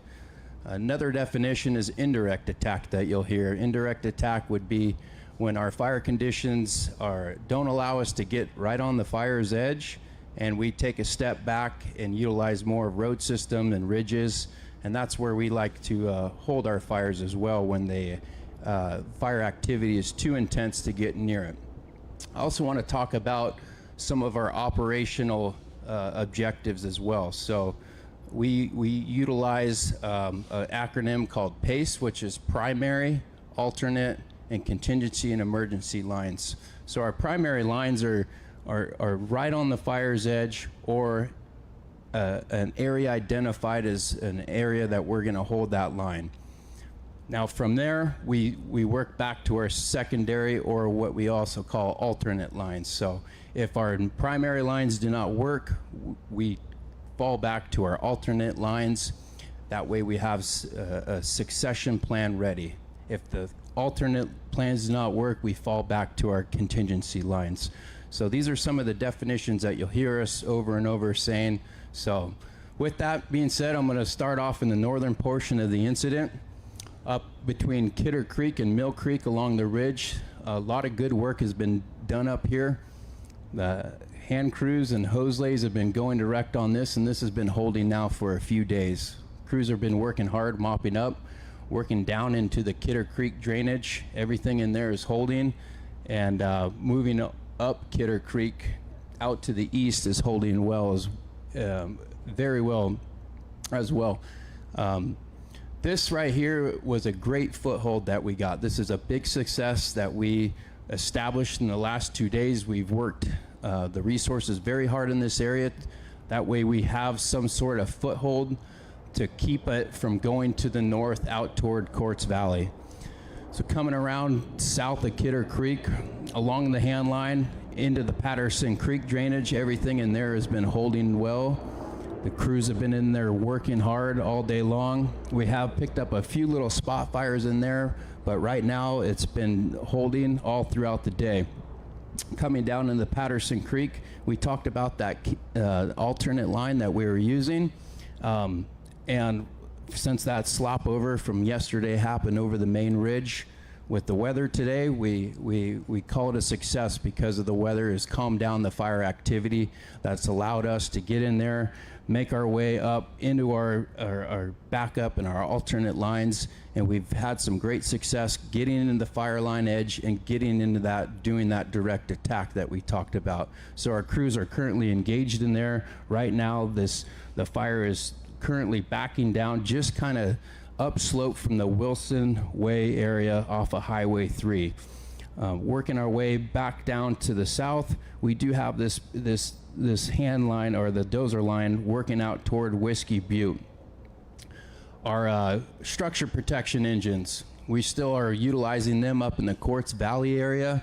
We are actively engaged in prepping structures. We're utilizing masticators, we're utilizing chippers coming down into the Greenview area, also utilizing them out on Highway 3. We talked about that contingency. We're utilizing Highway 3 as the contingency, and we're actively chipping and making sure that that road is safe, and we're trying to reduce the fuel as well. So with that, I'm going to turn it over now to my partner. All right, so anybody in the community has noticed all the aircraft flying the last few days. Even while we're giving this meeting, we've got the helicopters flying over. Another definition or acronym we have is the MRB. It's a mobile retardant base. The mobile retardant base doesn't require an entire airport to set up like a fixed wing retardant plant would. So you can actually, we can actually set up this, essentially a big water tank, mix retardant right there in the field near our fire where we need it, and then the helicopters can use it. It provides a much faster turnaround than fixed wing retardant planes, and the helicopters can actually get into some of these canyons and really be accurate with those retardant drops. And these are especially important when we're going direct assisting the crews who are right there on the edge of the fire.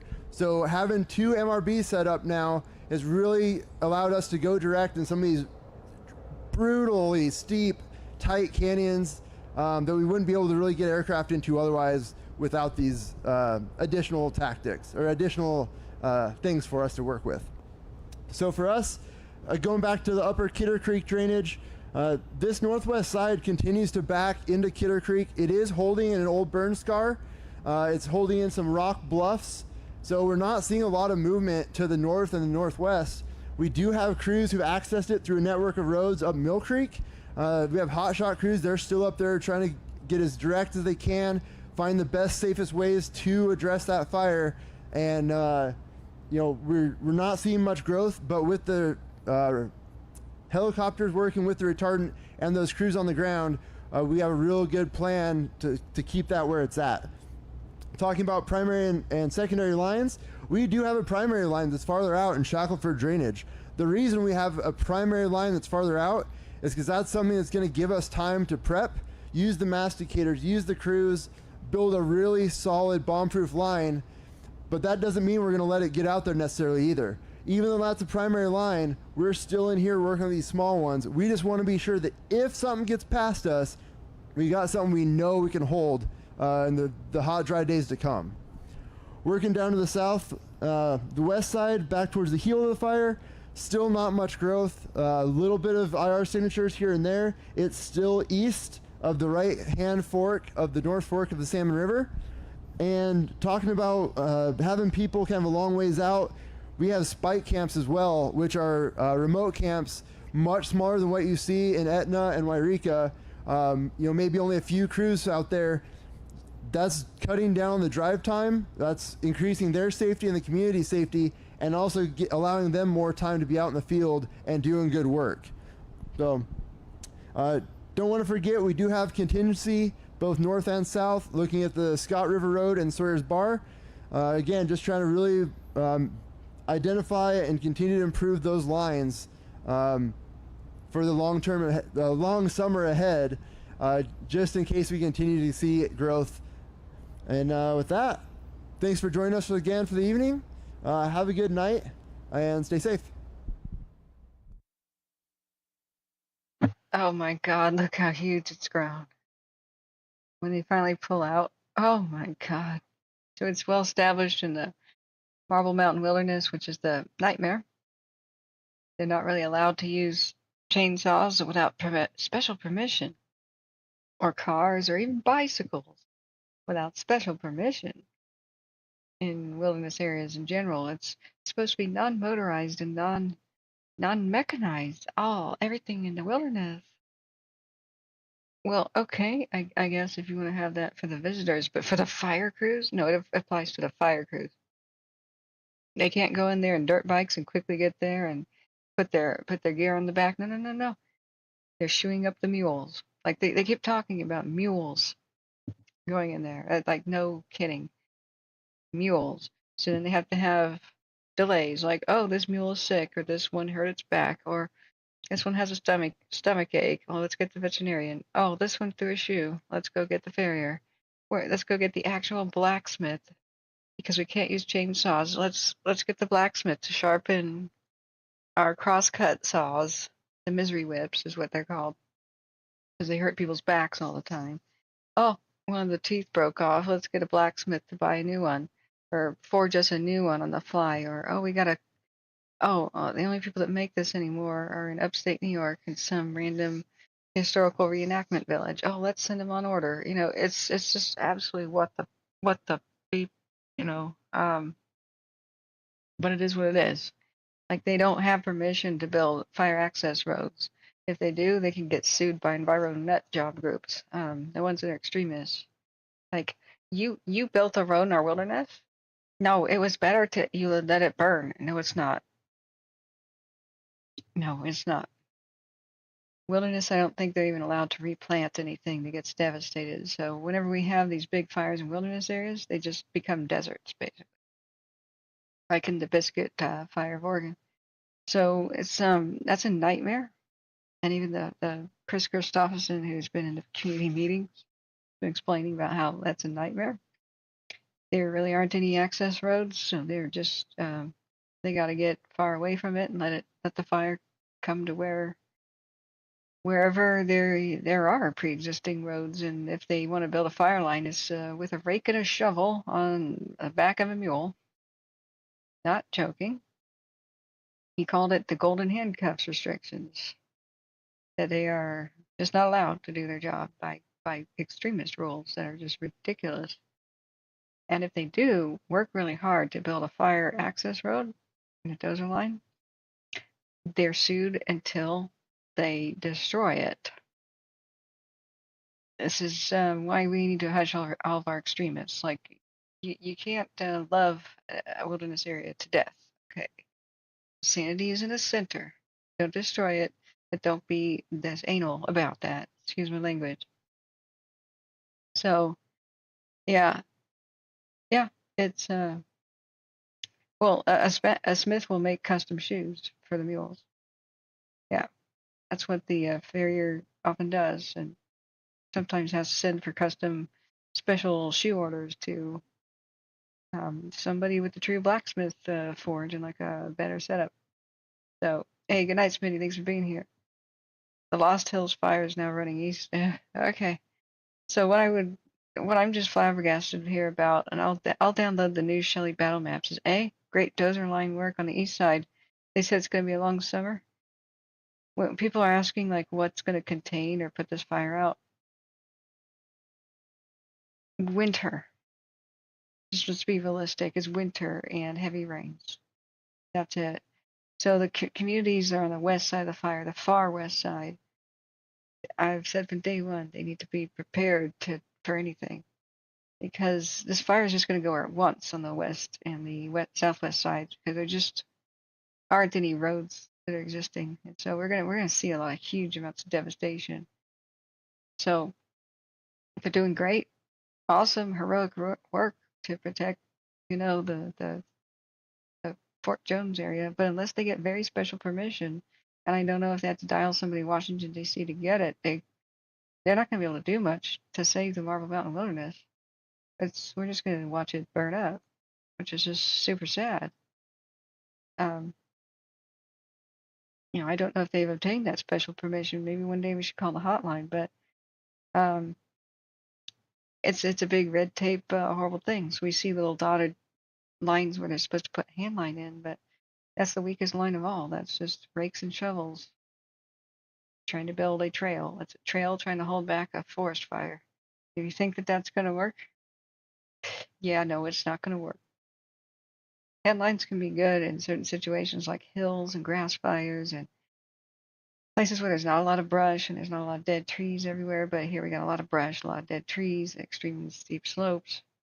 And we've seen, 100-foot tall flames already before it hits the dead trees. So we may just lose a lot of it. It's just a sad state of affairs, but it is what it is. If there had already been pre-existing fire access roads and lines, it'd be a different story, but they're not allowed to have them. And they won't put smoke jumpers in a death trap, so they have to sit up there at the ridge lines and hope that that their hand lines will hold places like the Marble Mountain Wilderness, but don't really expect much of that.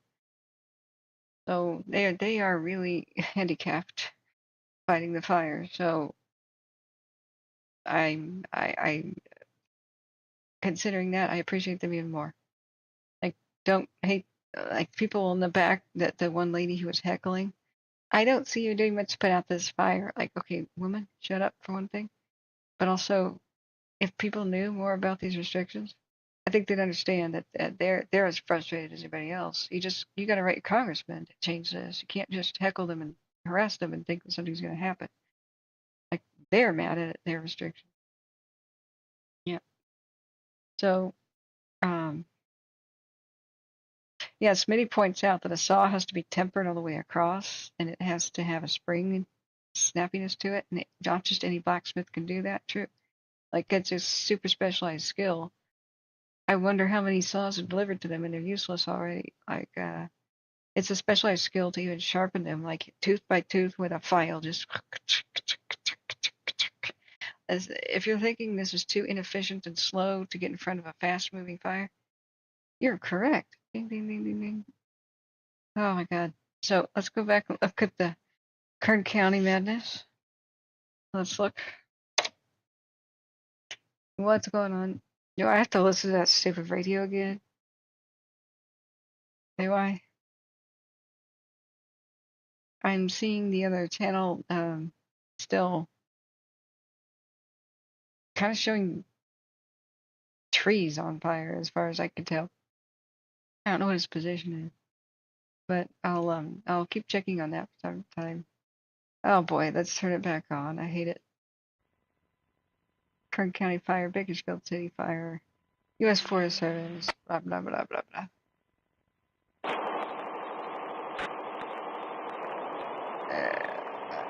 Oh.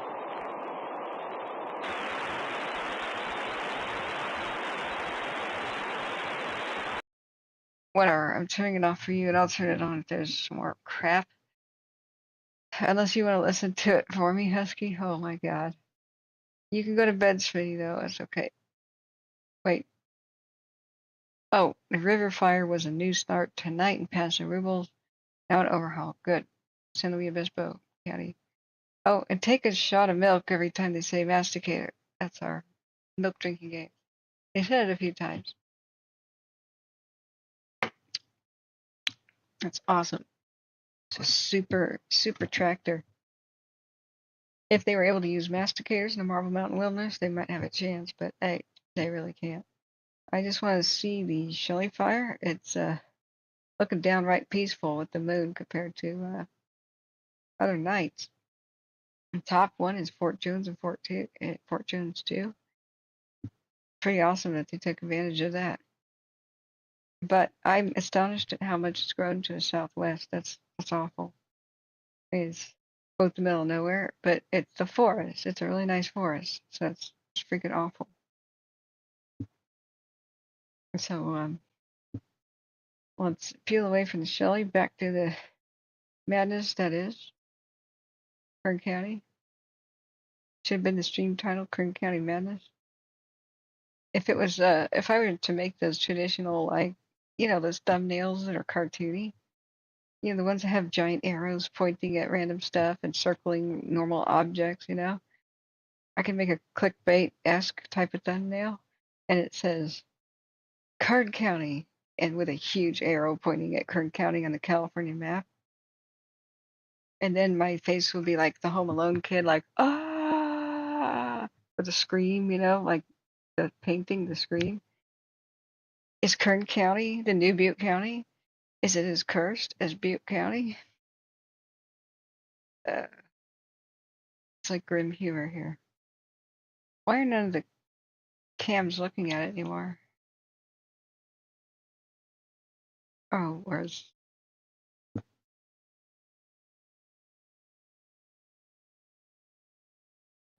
There we go.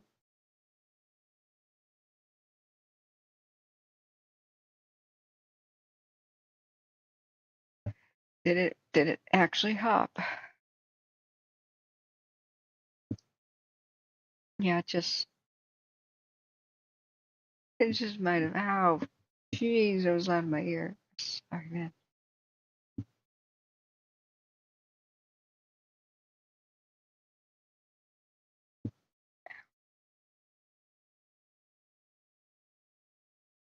I said masticators, not bulldozers. Thank you very much.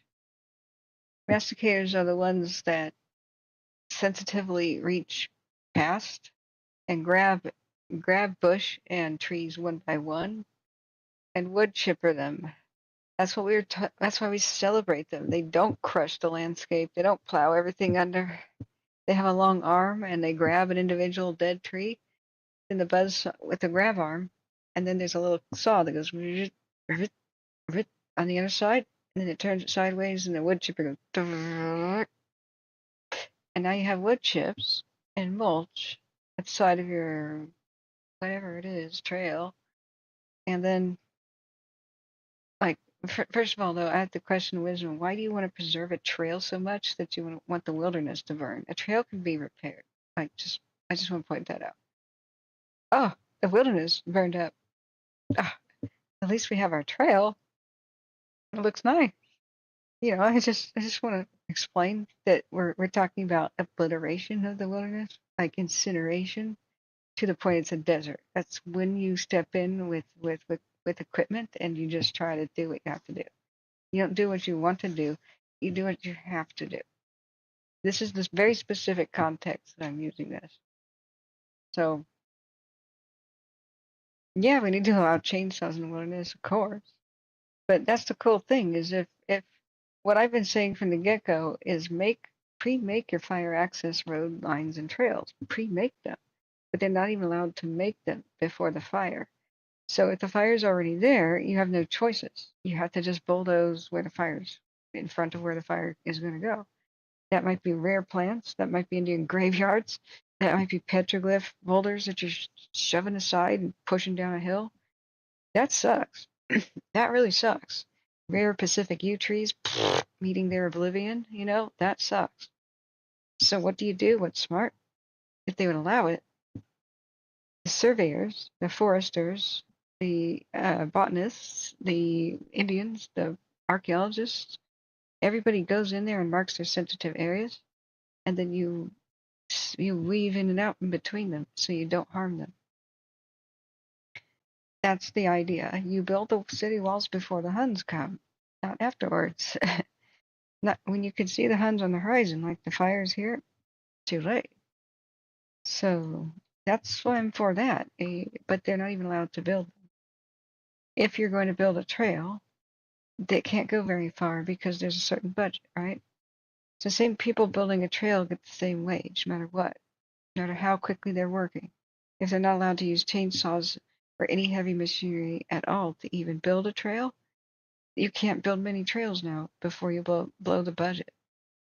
Maybe you get 5 miles into the wilderness at the most when you could have gone 25 with an awesome loop trail.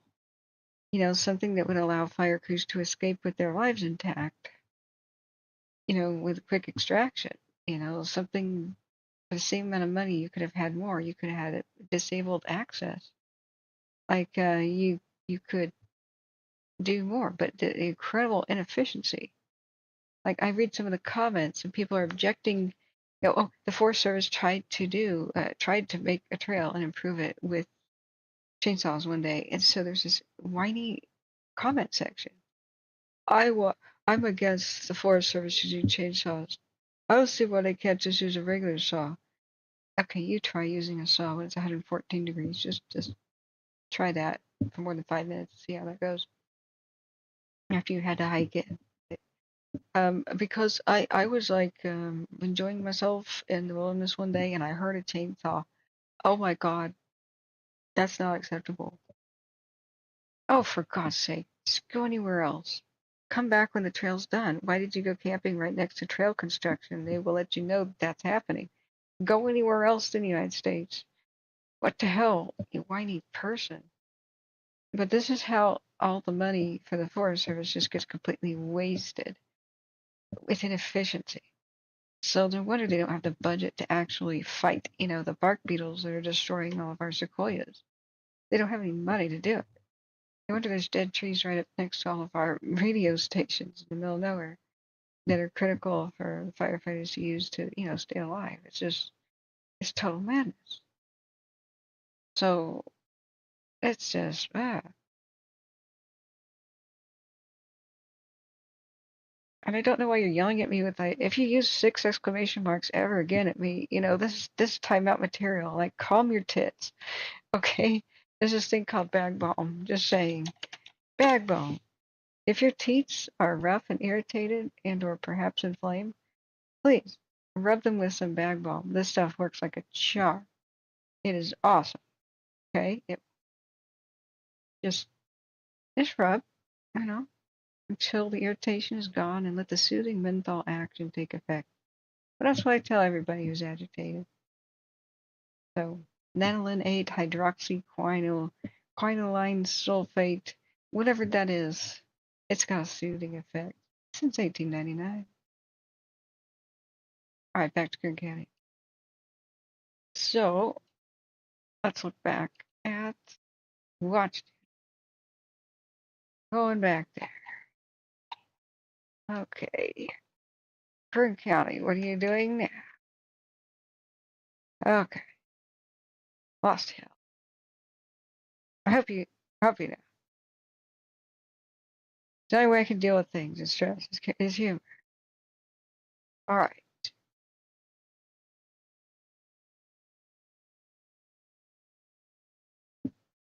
You know what gets my teats upright? This horrible sound I'm hearing. Listen, I just unmuted it. Let me see if it happens again. It's going bah, bah. It's like a sheep, except the sheep is been a lifelong smoker and had his voice box removed and has the what is that thing? The the robo voice thing that smokers put up against their neck. It sounded like a sheep with that just now on the radio. Of course, it's not doing it now that I unmuted it, but I haven't happened yet. Ah, I need some balm. It's back balm of quinoline, uh, uh, quinoline sulfate, petroleum ingredient. Lanolin is from sheep's wool. It keeps it subtle and waterproof, supple and waterproof. So that's in a lot of lotions is lanolin. So comes from natural sheep. I have no idea what 8-hydroxy. Oh, there's a hello tanker coming to Kern County. 4.5 acres out. Let's see. But here's a link. Hey, oh shoot, it's too long. Oh, you could find it. It actually is good. It's great for a variety of things. Eczema and irritation. I thought it had.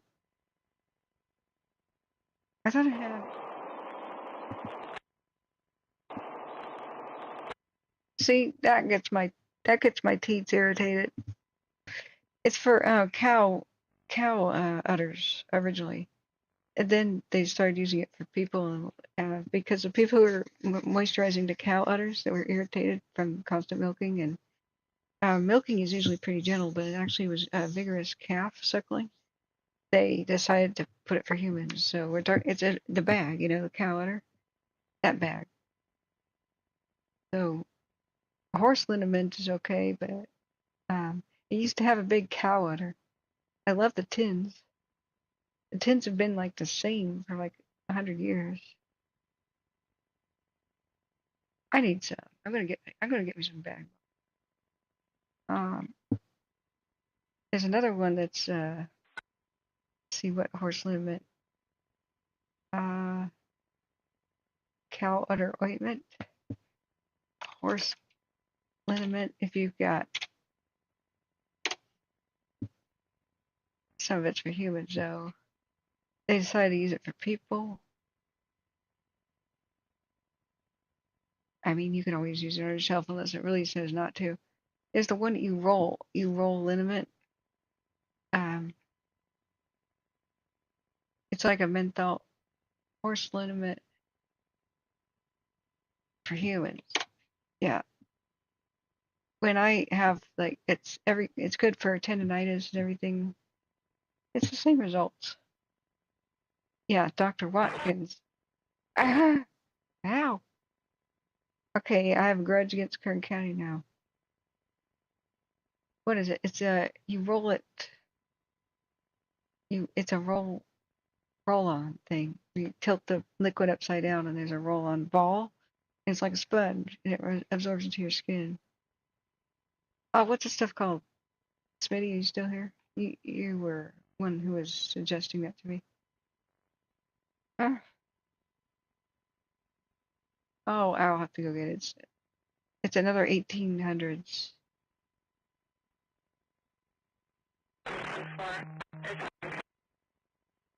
I hate Kern County. Radio. Yeah. Alright, I'll find it another time.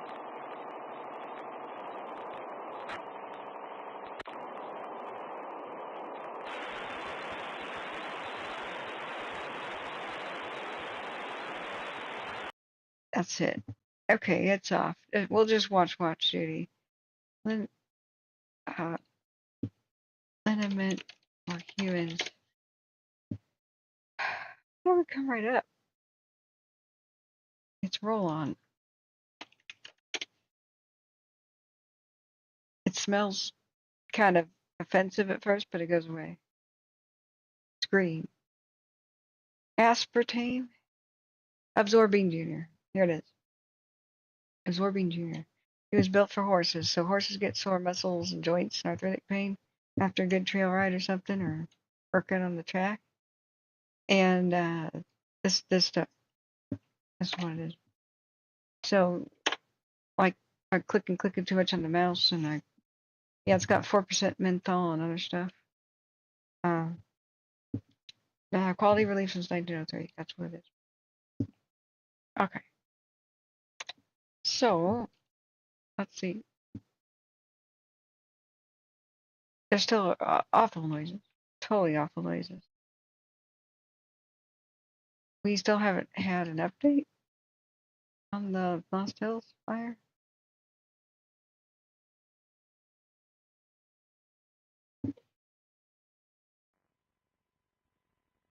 Well, that was actually a funny sound. He goes, meow, meow, meow. Yeah, bacon. Goats are another thing that can help. Yeah. Well, here's the problem thing with goats is they only eat their favorite foods first, and then they go on to whatever else is. But if you trap them in an area long enough, goats will just pretty much devour it. But they don't do the roots. So if you have like invasive weeds and stuff. Station 76.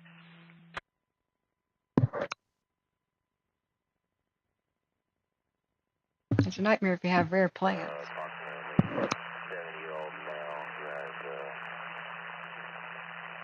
high blood pressure. Copy. Air traffic statute confirming code 2. That's affirmative, code 2. Copy. And tentatively turn that up. Is something actually happening here that's bad?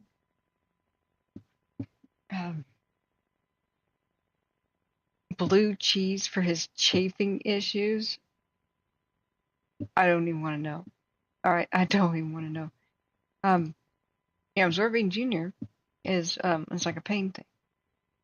So if you are allergic to lanolin, there's some great alternatives for calming your teeth and or smoothing out that irritation and all that. As far as like having a rough hand and skin, I went to the fair one year. God, it's almost fair time again. Everything's looking calmer, except Cedar Canyon 1 is got an interesting view of the fire. Let's check it out. On the others, hurricane. Is it in the orchards or? We would have to do a 1 hour time lapse to figure out what's going on here.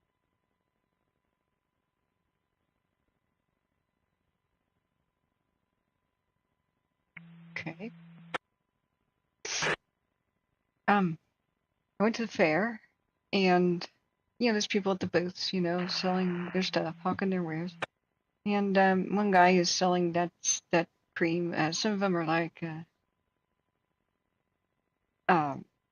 they hire individual salesman types.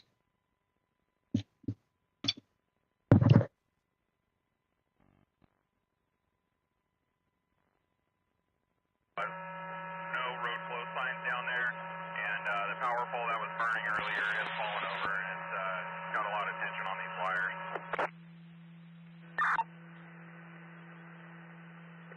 Copy. So you're saying Lost Hill Road is not closed down anymore?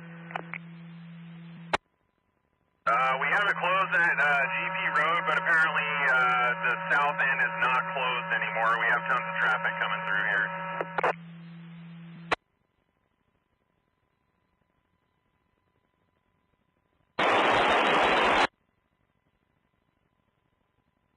Over that traffic?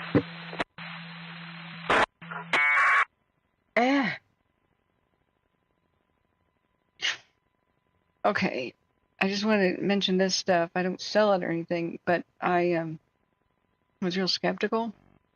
It's got a lot of, I don't know if this has lanolin, but it's mostly based on aloe. It's its number one ingredient. But there's things like red seaweed thickener and shea butter, or your traditionals. But interesting ones like calendula oil, fennel, which is a pain reliever, a whole bunch of amino acids, which I didn't even know were important for skin. Safflower oil, MSM, which is a sulfur compound. Back multiple times KCSO called trying to get us to send an engine to 46 in Lost Hills because they wanted their unit to clear, so I'm wondering if KCSO left. Can you confirm that and just advise them of the situation? I could check with KCSO. I did let CHP know that we still needed it shut down, and they said they'd take care of it. Okay. Thank you. Whoops, I guess they reopened the road on accident, or people are just going through. We will continue to monitor Kern County here. Sorry, there's occasionally annoying sounds. Yeah, I know blue cheese. I don't even want to know about that. But no need to delete that. That's funny. Ras says a lot of old trails to the mountains here in Australia were made by teamsters bringing logs to the mill, like the man from Snowy River. He said, as did my grandfather and his bullock team, so reminds me of my father. Yeah, I would love to see horse logging done. I think the Axemen show horse loggers. But the man from... Eating that crap again. For you guys, the man from Snowy River, man, awesome. And the man from Snowy River too. Brutal Disney movies. Excellent. Just some of the best filming I've ever seen. The opening scene is a heartbreak where the I'll tell you about the lotion in a second. The opening scene is a heartbreak where it's old Australia. I don't know what era, the turn of the century, 20s or something. And so they're clearing land and they want to have a horse farm or something. And the railroad wants their land, trying to buy them out. They're like, no. And there's wild horses and stuff too, running amok. Brumbies, right? Mustangs of Australia. So with the man from Snowy River, he and his pops are out there, thinning out the forest and doing a bit of logging. And they had built like a little cabin, a little homestead, and they're building corrals and stuff. Oh my God, that was loud in my ear. So the opening scene is here they are logging, la di la di da. Okay, this is the era of ultra brutal, like traumatizing Disney shows of the 80s, right? We're talking Adventures of Natty Can with the logging accidents and the blasting accidents and the dog fighting of White Fang and all that stuff, and the wolves attacking dogs, sled dogs. We're talking the Disney era of the Fat Man and Little Boy, atomic bomb, nuclear accidents at Los Alamos. The Demon Corps accident at Los Alamos. Kind of brutality Disney. So Memphis Snowy River, they're logging out there, and the Brumbies, the wild stallions run by, and it spooks the two draft horses that are pulling logs, like full-size logs. And so they spook and break their straps or whatever, and the bunch of logs roll over his dad and like crush him to death. And it's like, okay, this movie is going to be hardcore. So he gets this serious hatred for the stallion that like is running around with his mares that caused this accident, and he the stallion tries to steal his domestic horse mares, and so he wants rid of them and stuff. And he hates this horse. But then the railroad comes by and says, "Yo, we want your land. We hear your pops had a logging accident. Maybe you just can't take care of this land by yourself anymore." He's like, "Screw you." Have you guys watched this? This is an incredible movie. And eventually they're like, "Well, if you're not gonna sell," and they get all gangster on it. So eventually he ends up, they end up stealing his horses. Like, you can't have a horse ranch without horses, and can't log without, horses. So they're hoping that he's going to go bankrupt and sell out. I'm still listening to Kern County. I can't get any new info here. Let's look at the satellite. It's like looking better, calmer, but supposedly it jumped a road or did something, but I just can't get anyway. So anyway, he ends up taming the stallion and becoming friends with it, and I don't want to spoil it for you. It's ultra brutal. Oh God, my God. Ow. There was some sort of an aircraft that was inbound.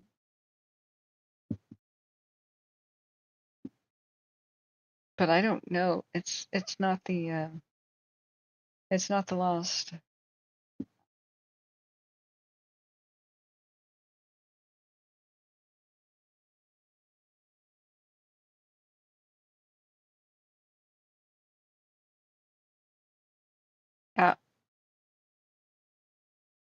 That's it. I'm not listening to it anymore. There's an awful sound. Whew. Okay, now that's a copter. That is a copter. I think we should fundraise for that. That's our next goal. That's our next goal. You guys can fly out to my bunker. That's going to be a spider-free zone, a fire and spider-free zone. Top donors get a ride in this. B-tier donors get a ride on the yacht to the spider and fire-free bunker. If we can fundraise for a better island, it'll even be tropical. Is it where the red fern grows ending? I don't think I've seen any of that, but it's worse than the red pony. It's worse than Old Yeller. You have to see the second movie. The second movie is better than the first. The Man from Snowy River. Just put it on Disney Plus now.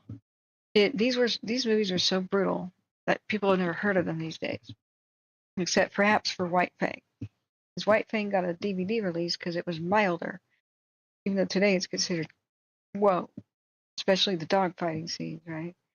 So, Adventures of Natty Gann, you will not be disappointed. It's a wow kind of movie, the likes of which it can never really be made again. Like, they have real steam trains going through real ghost towns where this orphan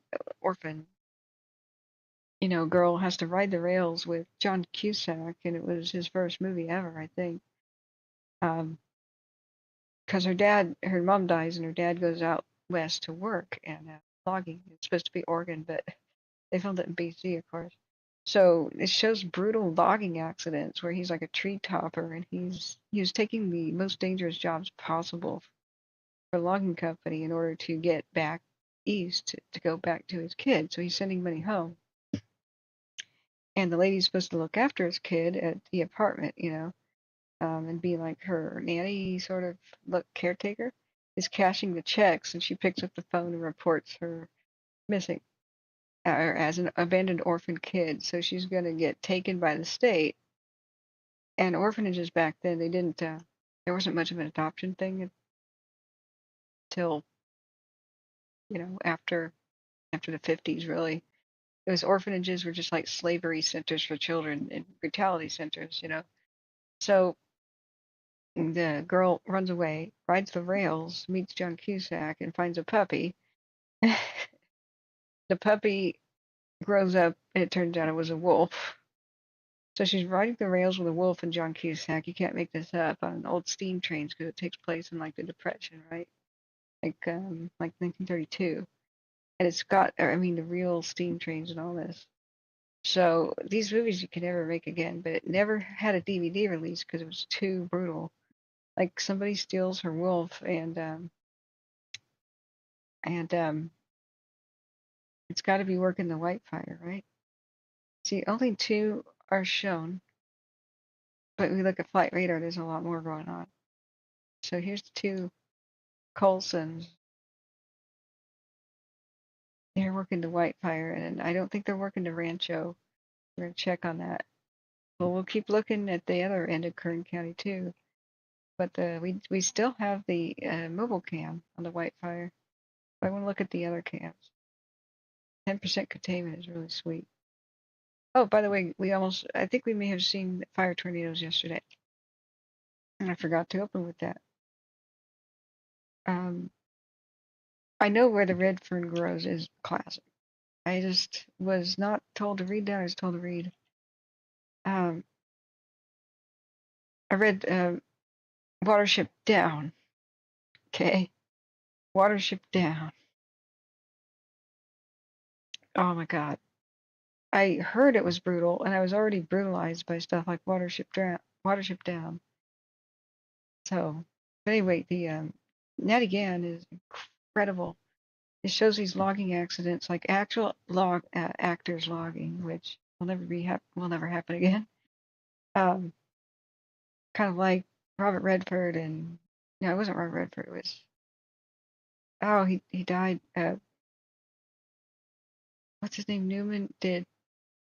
And it had never had a DVD release either, and so it was a forgotten movie filmed on the Oregon coast at Kernville, actually, which is a logging town that's a ghost town.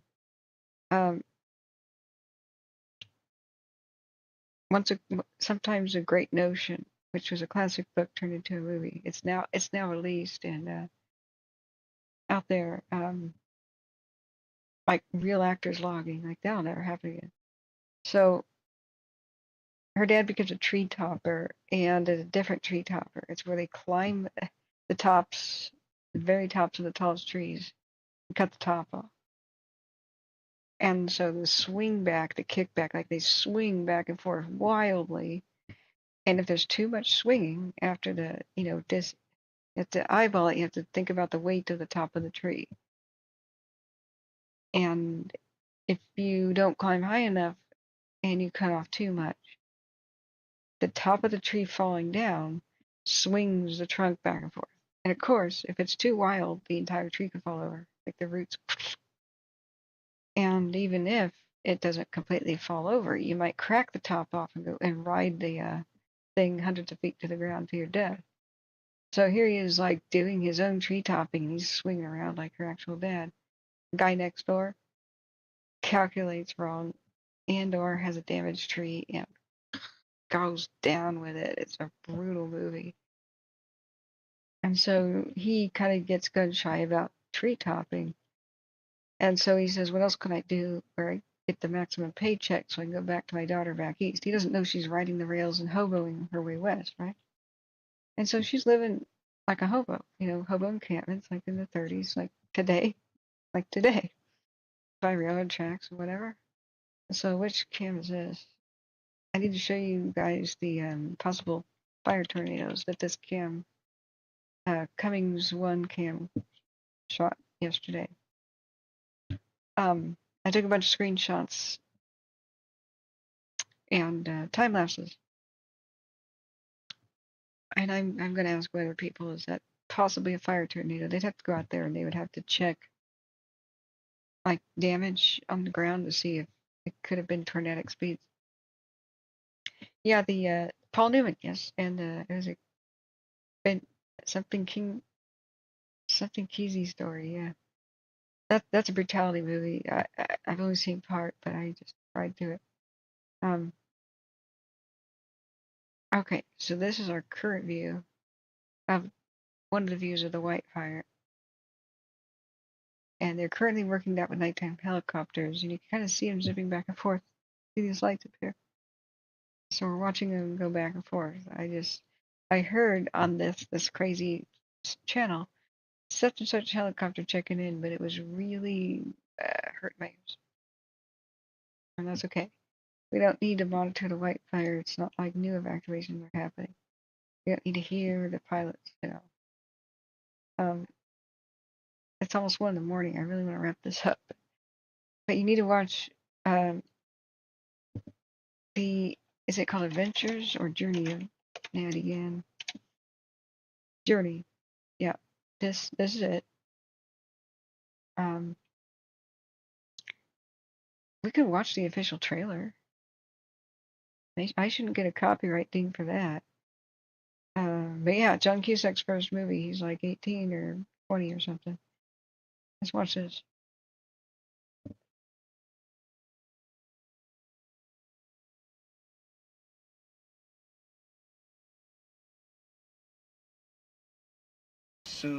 Sorry, I had it muted. Let's check the volume.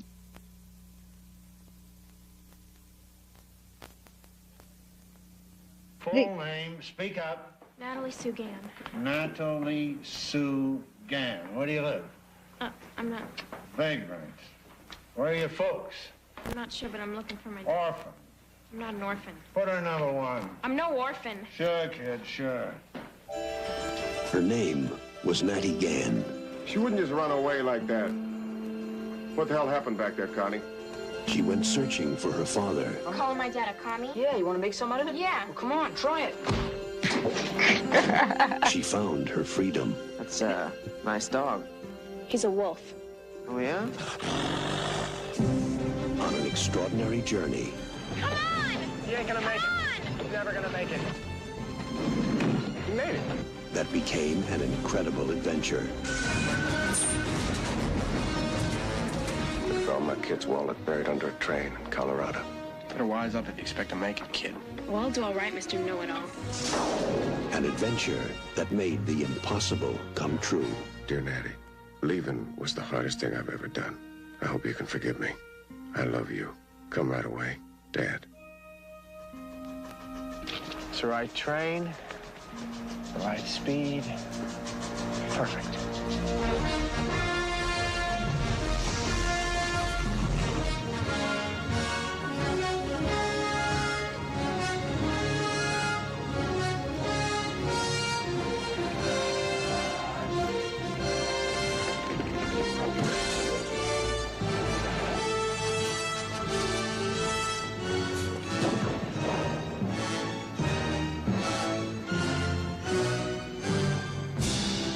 The journey of Natty Gann.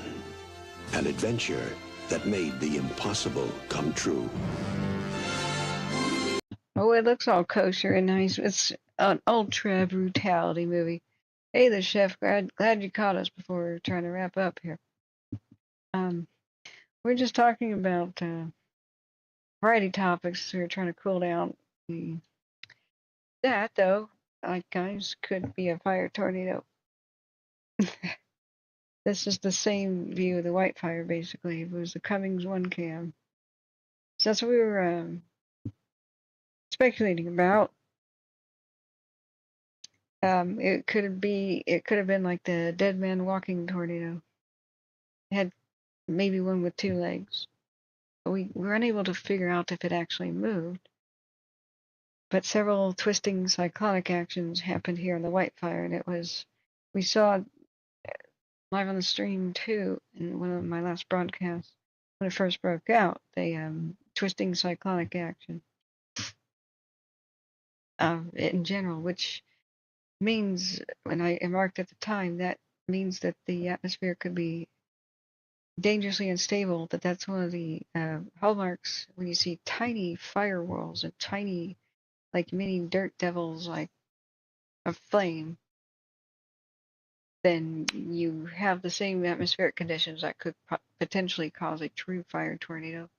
So I discussed this, and John Bruno, the retired fire captain of Shasta County, came in the very last part of my broadcast and said, yeah, could be one. The Carr fire, Carr, spawned an F3 tornado and actually obliterated a house and killed a grandmother and her granddaughter inside as the grandfather came home to get them. So he witnessed it, and they verified F3 tornado on the ground. there's a possibility that the Paradise Fire, the Cat Fire, actually spawned F1 or F2 tornadoes. Explains some of the weirder damage near Paradise, where some of the high tension power lines are just crumpled into nothing. So, yeah, Popo says the beautiful view at the end is probably held by $1 million mansion now. It's actually rural, Vancouver, BC. It's sparsely inhabited, so you too can have $1 million view of the middle of nowhere of Vancouver, British Columbia. If you want to live away from everyone and everything and be alone, utterly, and probably get around by boat because there's like no roads and stuff out there. But it's supposed to be Oregon, but it does look a lot like Oregon. Yeah, you should see that. So I'm glad you caught us, the chef. I wanted to share that. So the current view, real quick, we'll look at the one by Medford. I don't think there's anything happening there. What? We don't even have a view of the Lost Hills fire. I guess they're not even looking at it. Okay. Oh, okay. Sorry, I was going to tell you about this stuff. Just finishing my story because I just realized it didn't, because the interruption of the radio. I went to the fair and I'd never heard of this stuff before, and it's kind of sold by individuals, who go around, and what they do is they say, "Give me your hand." So I'm like, okay. So I have both hands out. So he starts rubbing it on the back of my right hand. He goes, "Here, all you have to do is wait 5 minutes." And he goes, "Take the 5-minute challenge." So I go, "Oh, okay. What is this?" I'm like peering at the thing. It was a dark night at the fair. And he goes, "This is Hawaiian aloe-based skin cream, but it's got a whole bunch of and pretty expensive ingredients, honestly. Lots of the calendula oil, organic Panax ginseng. Ginseng's expensive. All kinds of amino acids. These some of them are pain killing, and some of them are just super, just super good for skin, right? And muscle tissue in general. So I went, okay. So we begin to talk about random things. He's like, "What do you do for a living?" I go, "Well, I guess you do have 5 minutes to talk about that." So I told him about the fire stream thing, and he goes, "Oh my God." Now, let's see which one is up by Medford. Been looking awesome so far. Lucky weather and not much to report. Salt Creek, they never went above just get ready kind of evacuations. They successfully kept it out of the South Obachan burn scar, which would have been the only thing that I think would have caused it to explode. They had most of the time great weather and great response, and they set up a remote automated weather system yesterday in RAWS for the Salt Creek fire. Having current and accurate weather info is crucial to firefighting. Blah blah blah. So blah blah blah. 15 hours ago, they had a morning update, but it's just about half contained, so hovering around 4,000 acres. They've had for a couple of days the entire perimeter line, so we've unless there's a crazy high wind event, we don't expect it to do anything, which they did an excellent job with it. The big trouble spots of Oregon are like, oh my God, is the town of Lone Rock being saved right now? This ballooned to more than 30,000 acres in just today.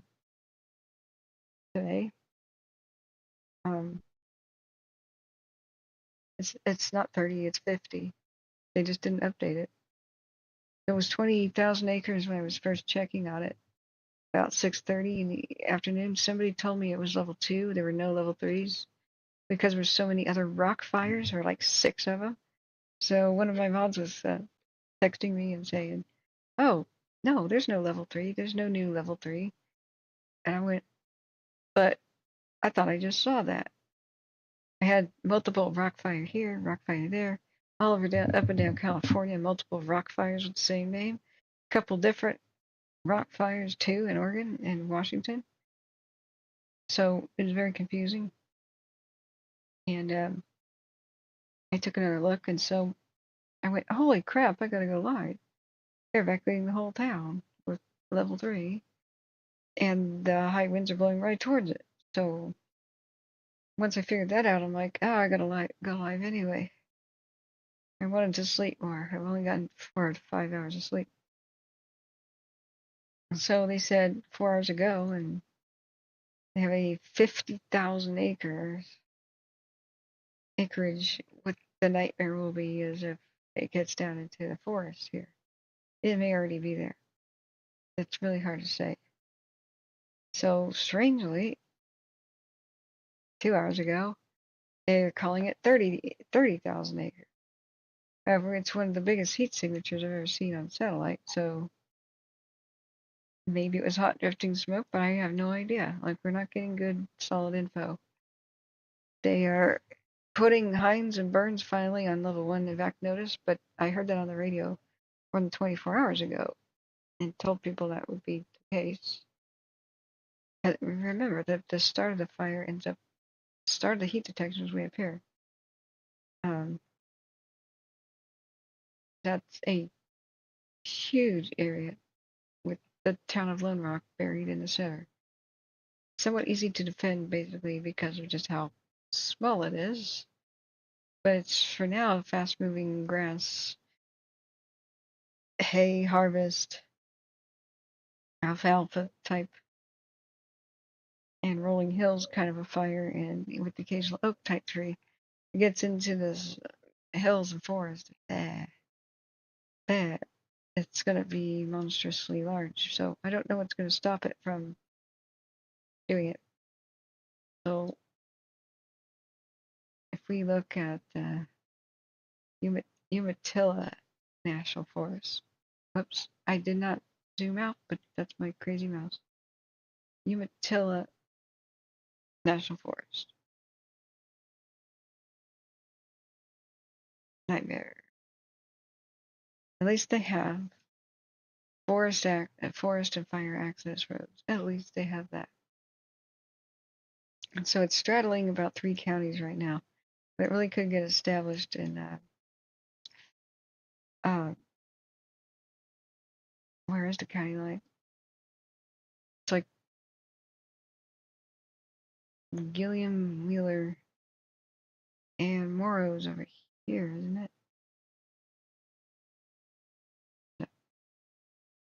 I don't know what this dotted line is. Anyway, I can't speak for too long, so we did the operational update on the Shelly. There was some sort of a meeting or something regarding the fire next to this one. We're just on pins and needles hoping that Lone Rock survives. It's a great little cute town. But nearby is the gigantic Cow Valley fire, which they've been able to herd it away from civilization for the most part, but it's still just enormous at like more than 130,000 acres. So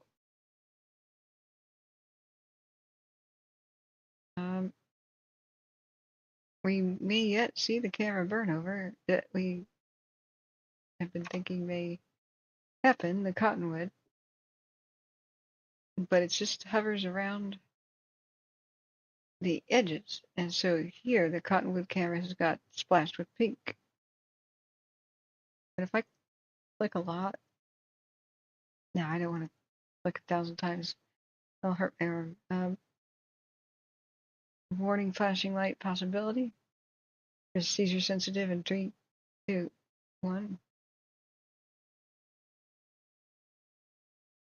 So tumbleweed grass, kind of a fire, but rip roaring and moving ultra fast. It went from like 0 to 80,000 acres in like 26 hours. Wow, we saw some incredible stuff. Yeah, good night, Husky. Thank you. Which railroad was Journey of Night Again filmed on?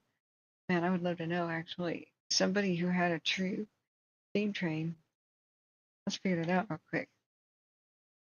Where did they film train scenes? Again. I wonder if that engine is still around. You will just love it. If you're into history, just incredible.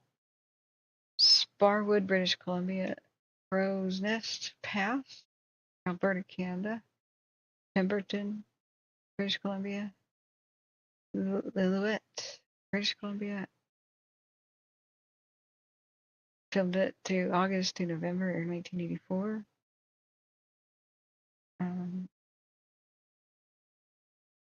By what name was the Journey of Natalie Gann officially released by in English? I'll register. I hate that. But it's I don't want to spoil it for you. There's everything from train accidents to blasting accidents to. I don't think they wrecked the engine. They just showed cars going off, derailing, I believe. That would be so sad if they wrecked the perfectly good steam engine, you know. But it's on Disney Plus now. If there's a Blu-ray, I'll just buy it, you know. This is the low resolution, you know, whatever. On somebody's old VHS tape. Yeah, the tree topping accident. Oh God. So yeah, I think they just derailed the rear cars, but one day we can all sit around and watch The Ring of Fire. It's a very rare B movie from the 50s or early 60s. Yeah, early 60s. It was filmed in Vernonia, Oregon. They had a huge, massive Crown Zellerbach mill that used to process the old growth for most of the region west of Portland after the Tillamook burn happened. Oh, by the way, the end of the Hawaiian cream story. Oh, by the time I told him what I did, you know, at the fair, we had 5 minutes to talk, right? 5-minute challenge. He said, now look at both of your hands. Could not believe the difference. Just like it's smoothed out and made supple my right hand. I was astonished by the difference, how nice it felt compared to my left hand. Just and it was a pretty moist, you know, not too much of a dry evening at the fair. So I'm sold on it, but I've never wanted to fork out $40 for that small amount. It's quite spendy, but it's I don't know if it has lanolin. I just failed in my task to look it up for anybody allergic. But these products work for if you have pain and, you know, dryness and any kind of issues with your arms and hands. I've had some pretty bad tendonitis. Absorbing Junior really helps for it. That Hawaiian Moon cream, and they say the emu cream does. Oh, I think my mom got me some emu cream. That's stuff from Australia, man. Rob says it sounds like it was Rocky Fire coverage. What was? Wrath says, my father asked grandfather if it was hard to make the team move to the front. Oh, the horse logging team? Last call, guys, for fires. We're trying to figure out everything best we can. There may be, I don't know how long the community meeting was for the fire that's threatening a falls fire, which is a monster with mandatory evacuations in Hardy County. It's mostly the campgrounds and stuff up there. But it's, you know, now the big towns of Burns and Hines are at risk. Ironically, Burns is at risk of burning. So they're setting up their shelters at John Day. So they may eventually have to move the one that's at the senior center here at Burns.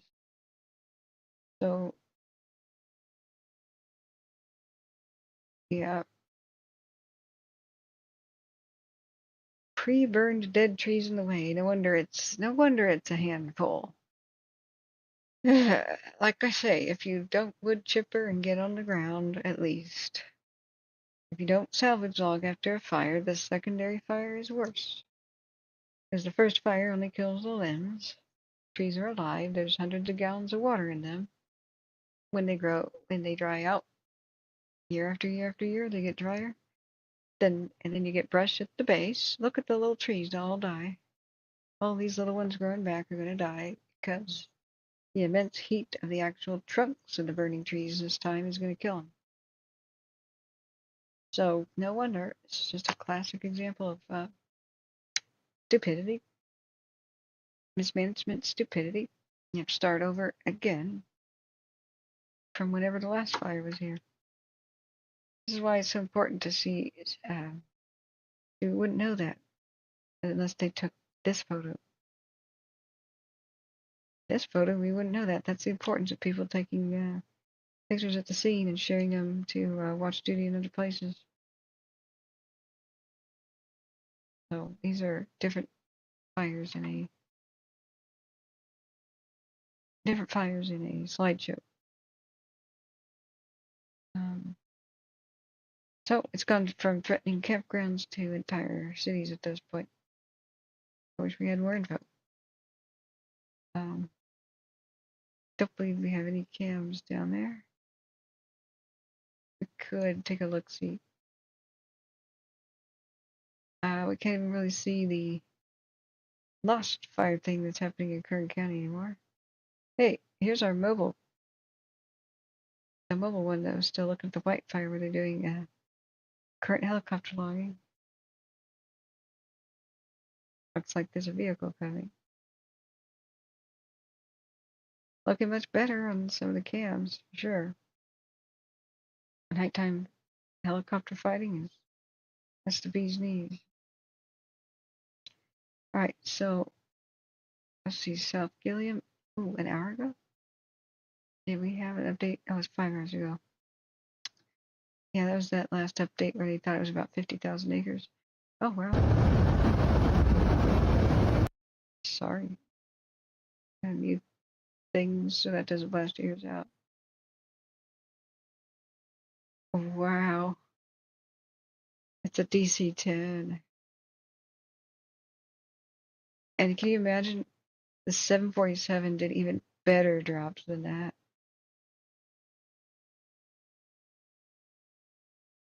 Boom. I can watch that all day.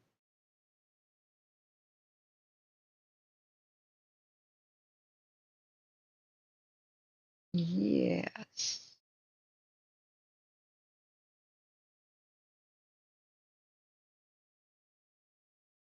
I'm not liking that. I'm loving that.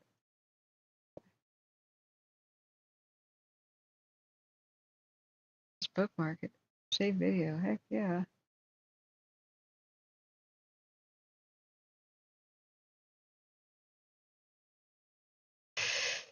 Nice. So that was on Lone Rock Road. They put Lore Rock, but that's a typo. But it's way bigger than that now. I wonder if that's Taker 910 or what. Could be Taker 911. There's a couple of DC-10s. I think there's 3, right?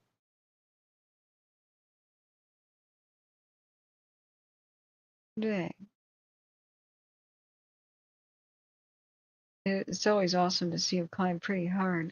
Once they drop the load, they're like ultralight. Like they can do near vertical climbs. I never knew passenger jets were just that agile. So they've got 150 firefighters on the scene for that one. I want to see if there's a possibility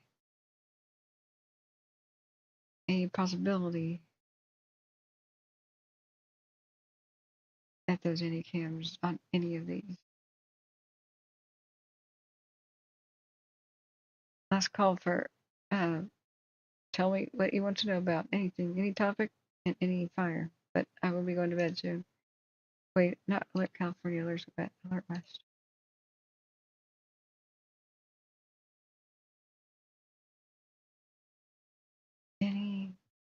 See, this one's nearby. It's just not looking at the fire. Why are they all facing away? Er, er,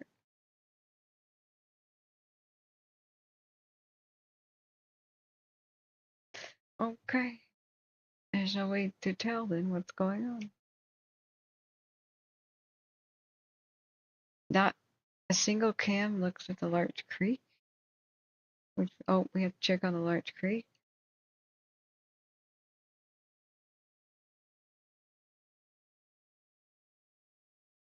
Mm.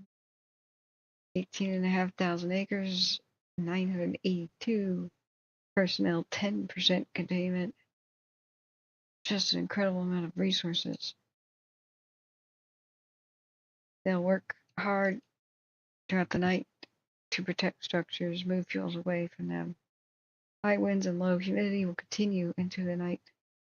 Firefighters will be patrolling for new fire activity and remain ready to respond. Structure protection for affected communities is planned to continue through tomorrow, with the goal of removing fuel away from those structures.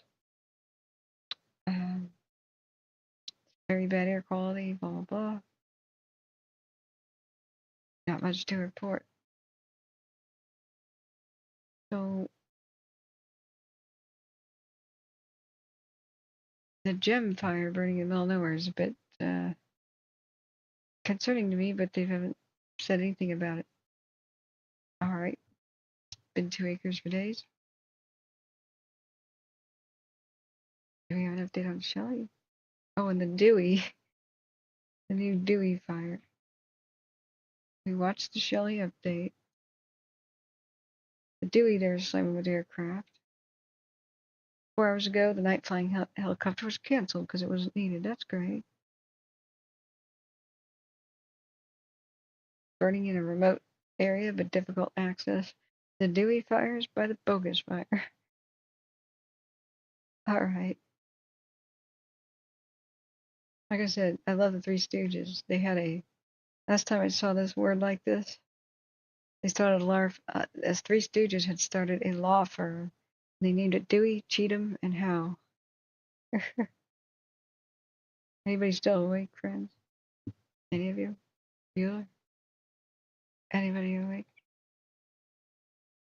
Alright. What's this?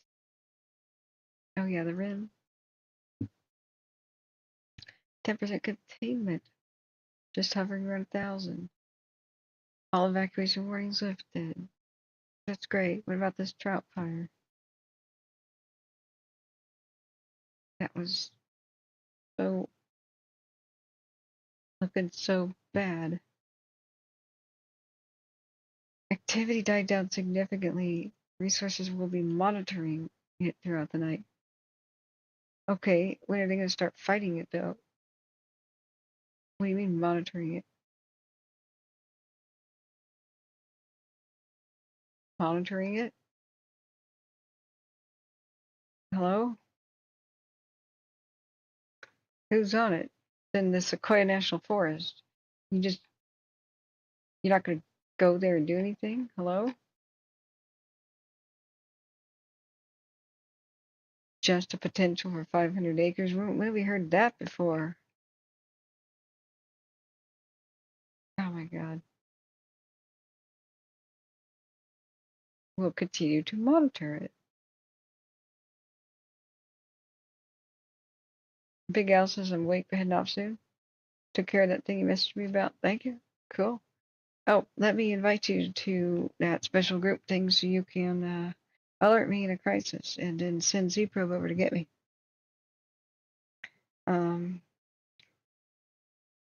Let me do that. It's the whole point of it. So, let's see.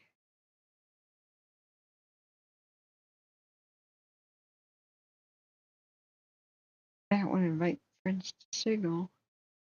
I'll invite friends to just that. I'll figure it out in a minute. I'm about to go pass out myself. All right, last call. Anybody else need fire info? I think this is about it.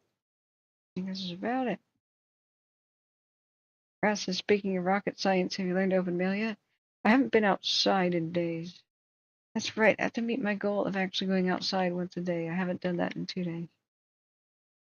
Fresh air will do me good. My P.O. box I have to drive to.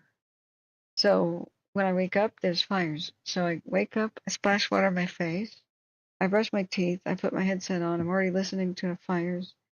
I'm looking at my phone. I've got a big list of fire information to go through. The Watch Duty app, people texting me. I quickly scan the email to see if there's new info that somebody emailed me. Then I noticed I still have 904 unread emails. Trying to get past them. A lot of them are spam and scams. Then I try to weed through and pick through the emergency ones, you know. There's still a bunch of just crap, you know. Then, like, I am checking the refrigerator and trying to make coffee, and that's still listening to fires. Then I use the bathroom, then I sit down. I haven't even eaten breakfast yet, usually, no matter what time of the day it is. Then about 8 or 9 hours goes by, then I realize I still haven't eaten. Then I eat something, then I stream for 17 hours. Then I fall asleep, then I sleep for 6, then I get back up, and here I am. So when the hell am I supposed to go to my P.O. box? I ask Steve Probe to do it, and he gets around to it about twice a month. Tony Risbo says, I'll link to Twitter now. Hey, it's muted, so I can't hear. It's not muted. Or you have muted it. You have me muted. Hi then.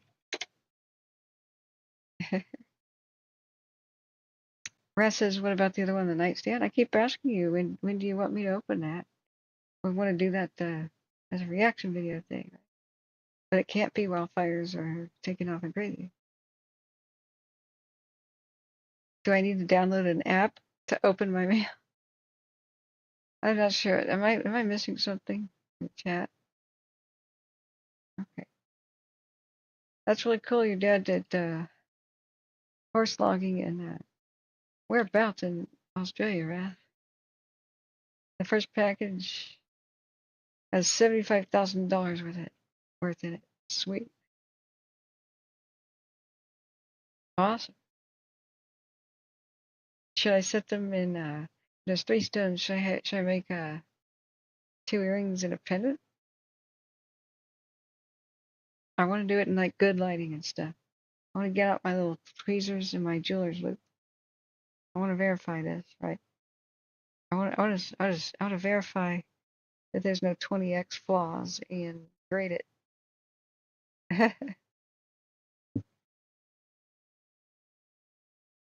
So, yeah, I am talking. Do you just have volume down? Ready? This last call for fire info.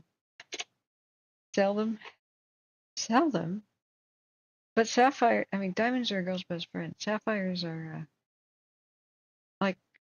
like the crazy best friend that you keep at an arm's distance, but you still enjoy and value very much. Just that maybe you don't want them to watch your kids. You know, maybe it's okay, they'll feed your dog for 1 day, but you wouldn't want them with that task for like the entire week on vacation. You know, if I can't travel, so I'll stay in Denmark. You need a new place with fewer people. In chat, okay. Good. Okay, so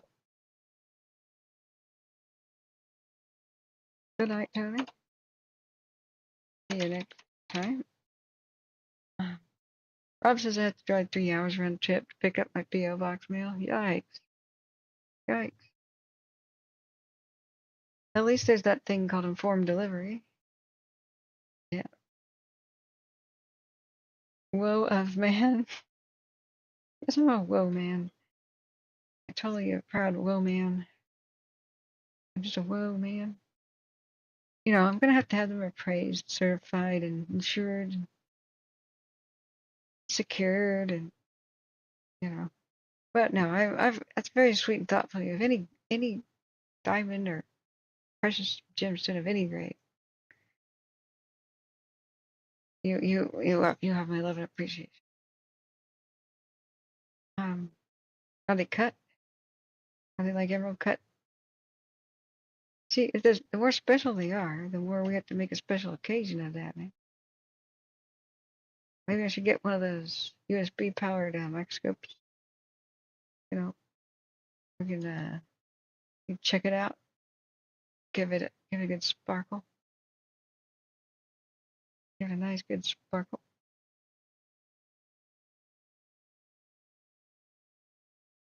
All right, friends, we don't have any more good views of any fire really at all. None that I can see. Like we could check on that Shelly. All is quiet on the Western Front. I feel very freaking blessed about that. I'm a little bit too tired to watch whatever community meeting was happening about the Falls Fire. We've got our nighttime heroes doing some very, very dangerous nighttime dropping. I would love to speak to more people at Colson. I've spoken to some people that worked with them. The people who drove the fuel truck in summer of 2022. I've spoken with some of the pilots who were just waiting on standby to work the Electra fire. Yeah, Electra fire. Oh, they're raw? Sweet. So then I could choose their cut. I could find the lapis and choose how they're cut. Dude, man. So you make super. What else do you pull out of your minds? That sounds awesome. Well, okay. Just let me know. We'll have an evening occasion when we can do that. We can do the review. I'll send Steve Provo on a mission to go get my super package. I can't wait. I can't wait. That's awesome. All right, friends. Our heroes are doing their thing. And we're going to do ours, which is get rest. We're going to get rest because we still have day after day after day rough weather ahead. We made it through hell day 1 and 2 of the lightning. Oh, it's a commuter jet or something like that. Our heroes are at work. Billings flying service, maybe delivering new heroes to the area. Richland, Washington. A koala. What is a koala aircraft? It's like a news chopper. That's cute. Let's name it the koala. I love whoever did that. Right. Okay. Friends, remember, when you've done everything you can do, you've done all you can do, and that's when. That is when we relax. Oh, I want to know what other kind of gemstones you can get. Do you get like peridot? You got opals. You got fire opals. You got water opals. We got Oregon sunstones here, which are amazing. I can show you some of those. I don't have any gem quality ones. I would love that. You know what I really want is my ruby ring back that was stolen. It was like my power ring. It had a huge, chunky man kind of a setting. It went on my middle finger. And it was a Cavachon lab-grown ruby. It was black on the sides and blood red on the top. And I don't know how many carats it weighed because it was already set. But sterling silver, a V-shaped kind of a thing. Right, that's annoying. That's loud. Just take down some of these tabs. That's still the, okay, it's in That's all we can make of the whatever the fire was by the lost. God, what was it called again? Kern County. Wish we could see something. Lost Hills fire. I-5 is open in both directions. Anyway, it was amazing, but it was stolen from me. The most stones I get in life are from a bomb. Yeah, thank you, Big Al. I'm gonna message you in just a second. Thank you, J Cat, being here, and all the other mods. Thank you, all the donors. Thank you for paying for the pizza. A couple who did that. It was amazing. Got a super deal on it. It'll feed me tomorrow too. And I love it when I can actually go.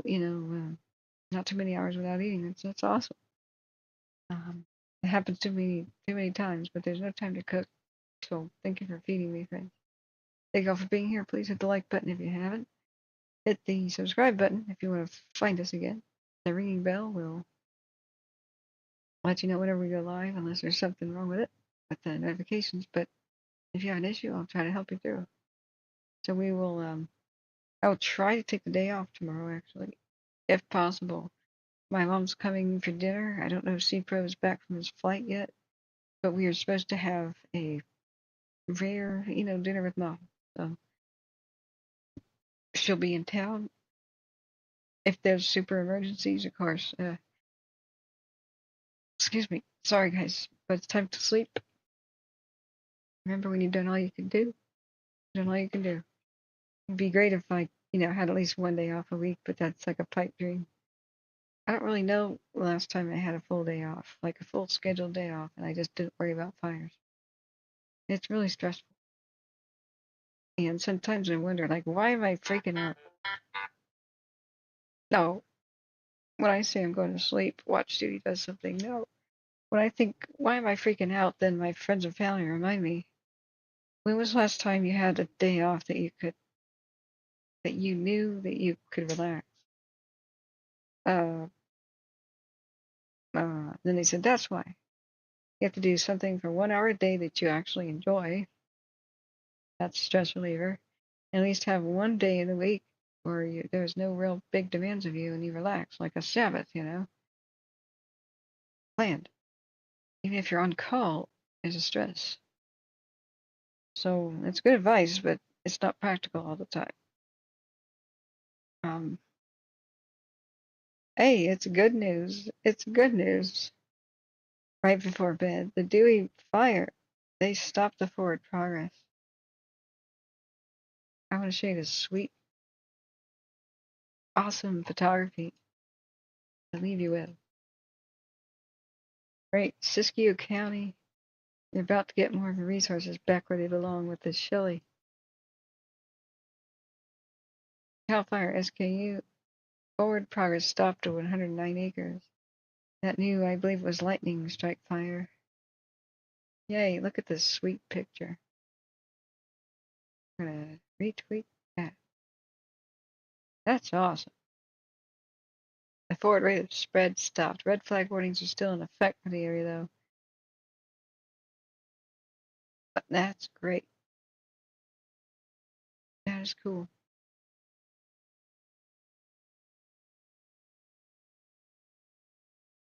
Man, those are crews are some of the unsung heroes, man. Our heroes at work, so the water tender drivers and the like. What an amazing sunset in Siskiyou County today. In fact, that makes me want to look really quick at a time lapse. Siskiyou County, like one of the Fort Jones camps, and one of these. Paradise Craggy too, maybe. Oh, we can't.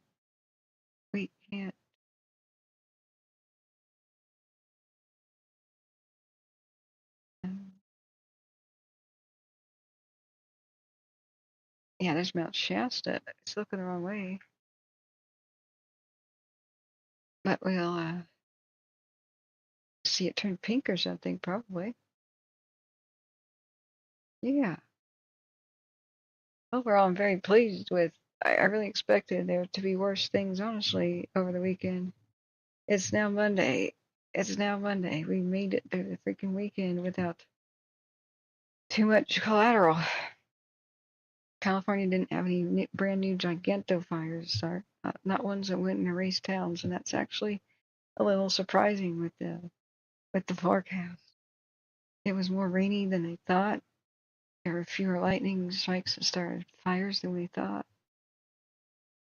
Yeah, look at that nice pink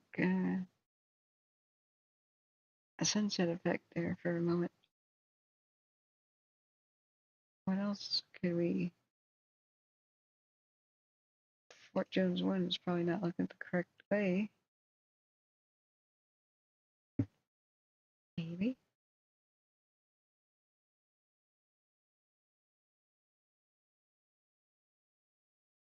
Oh, peaceful.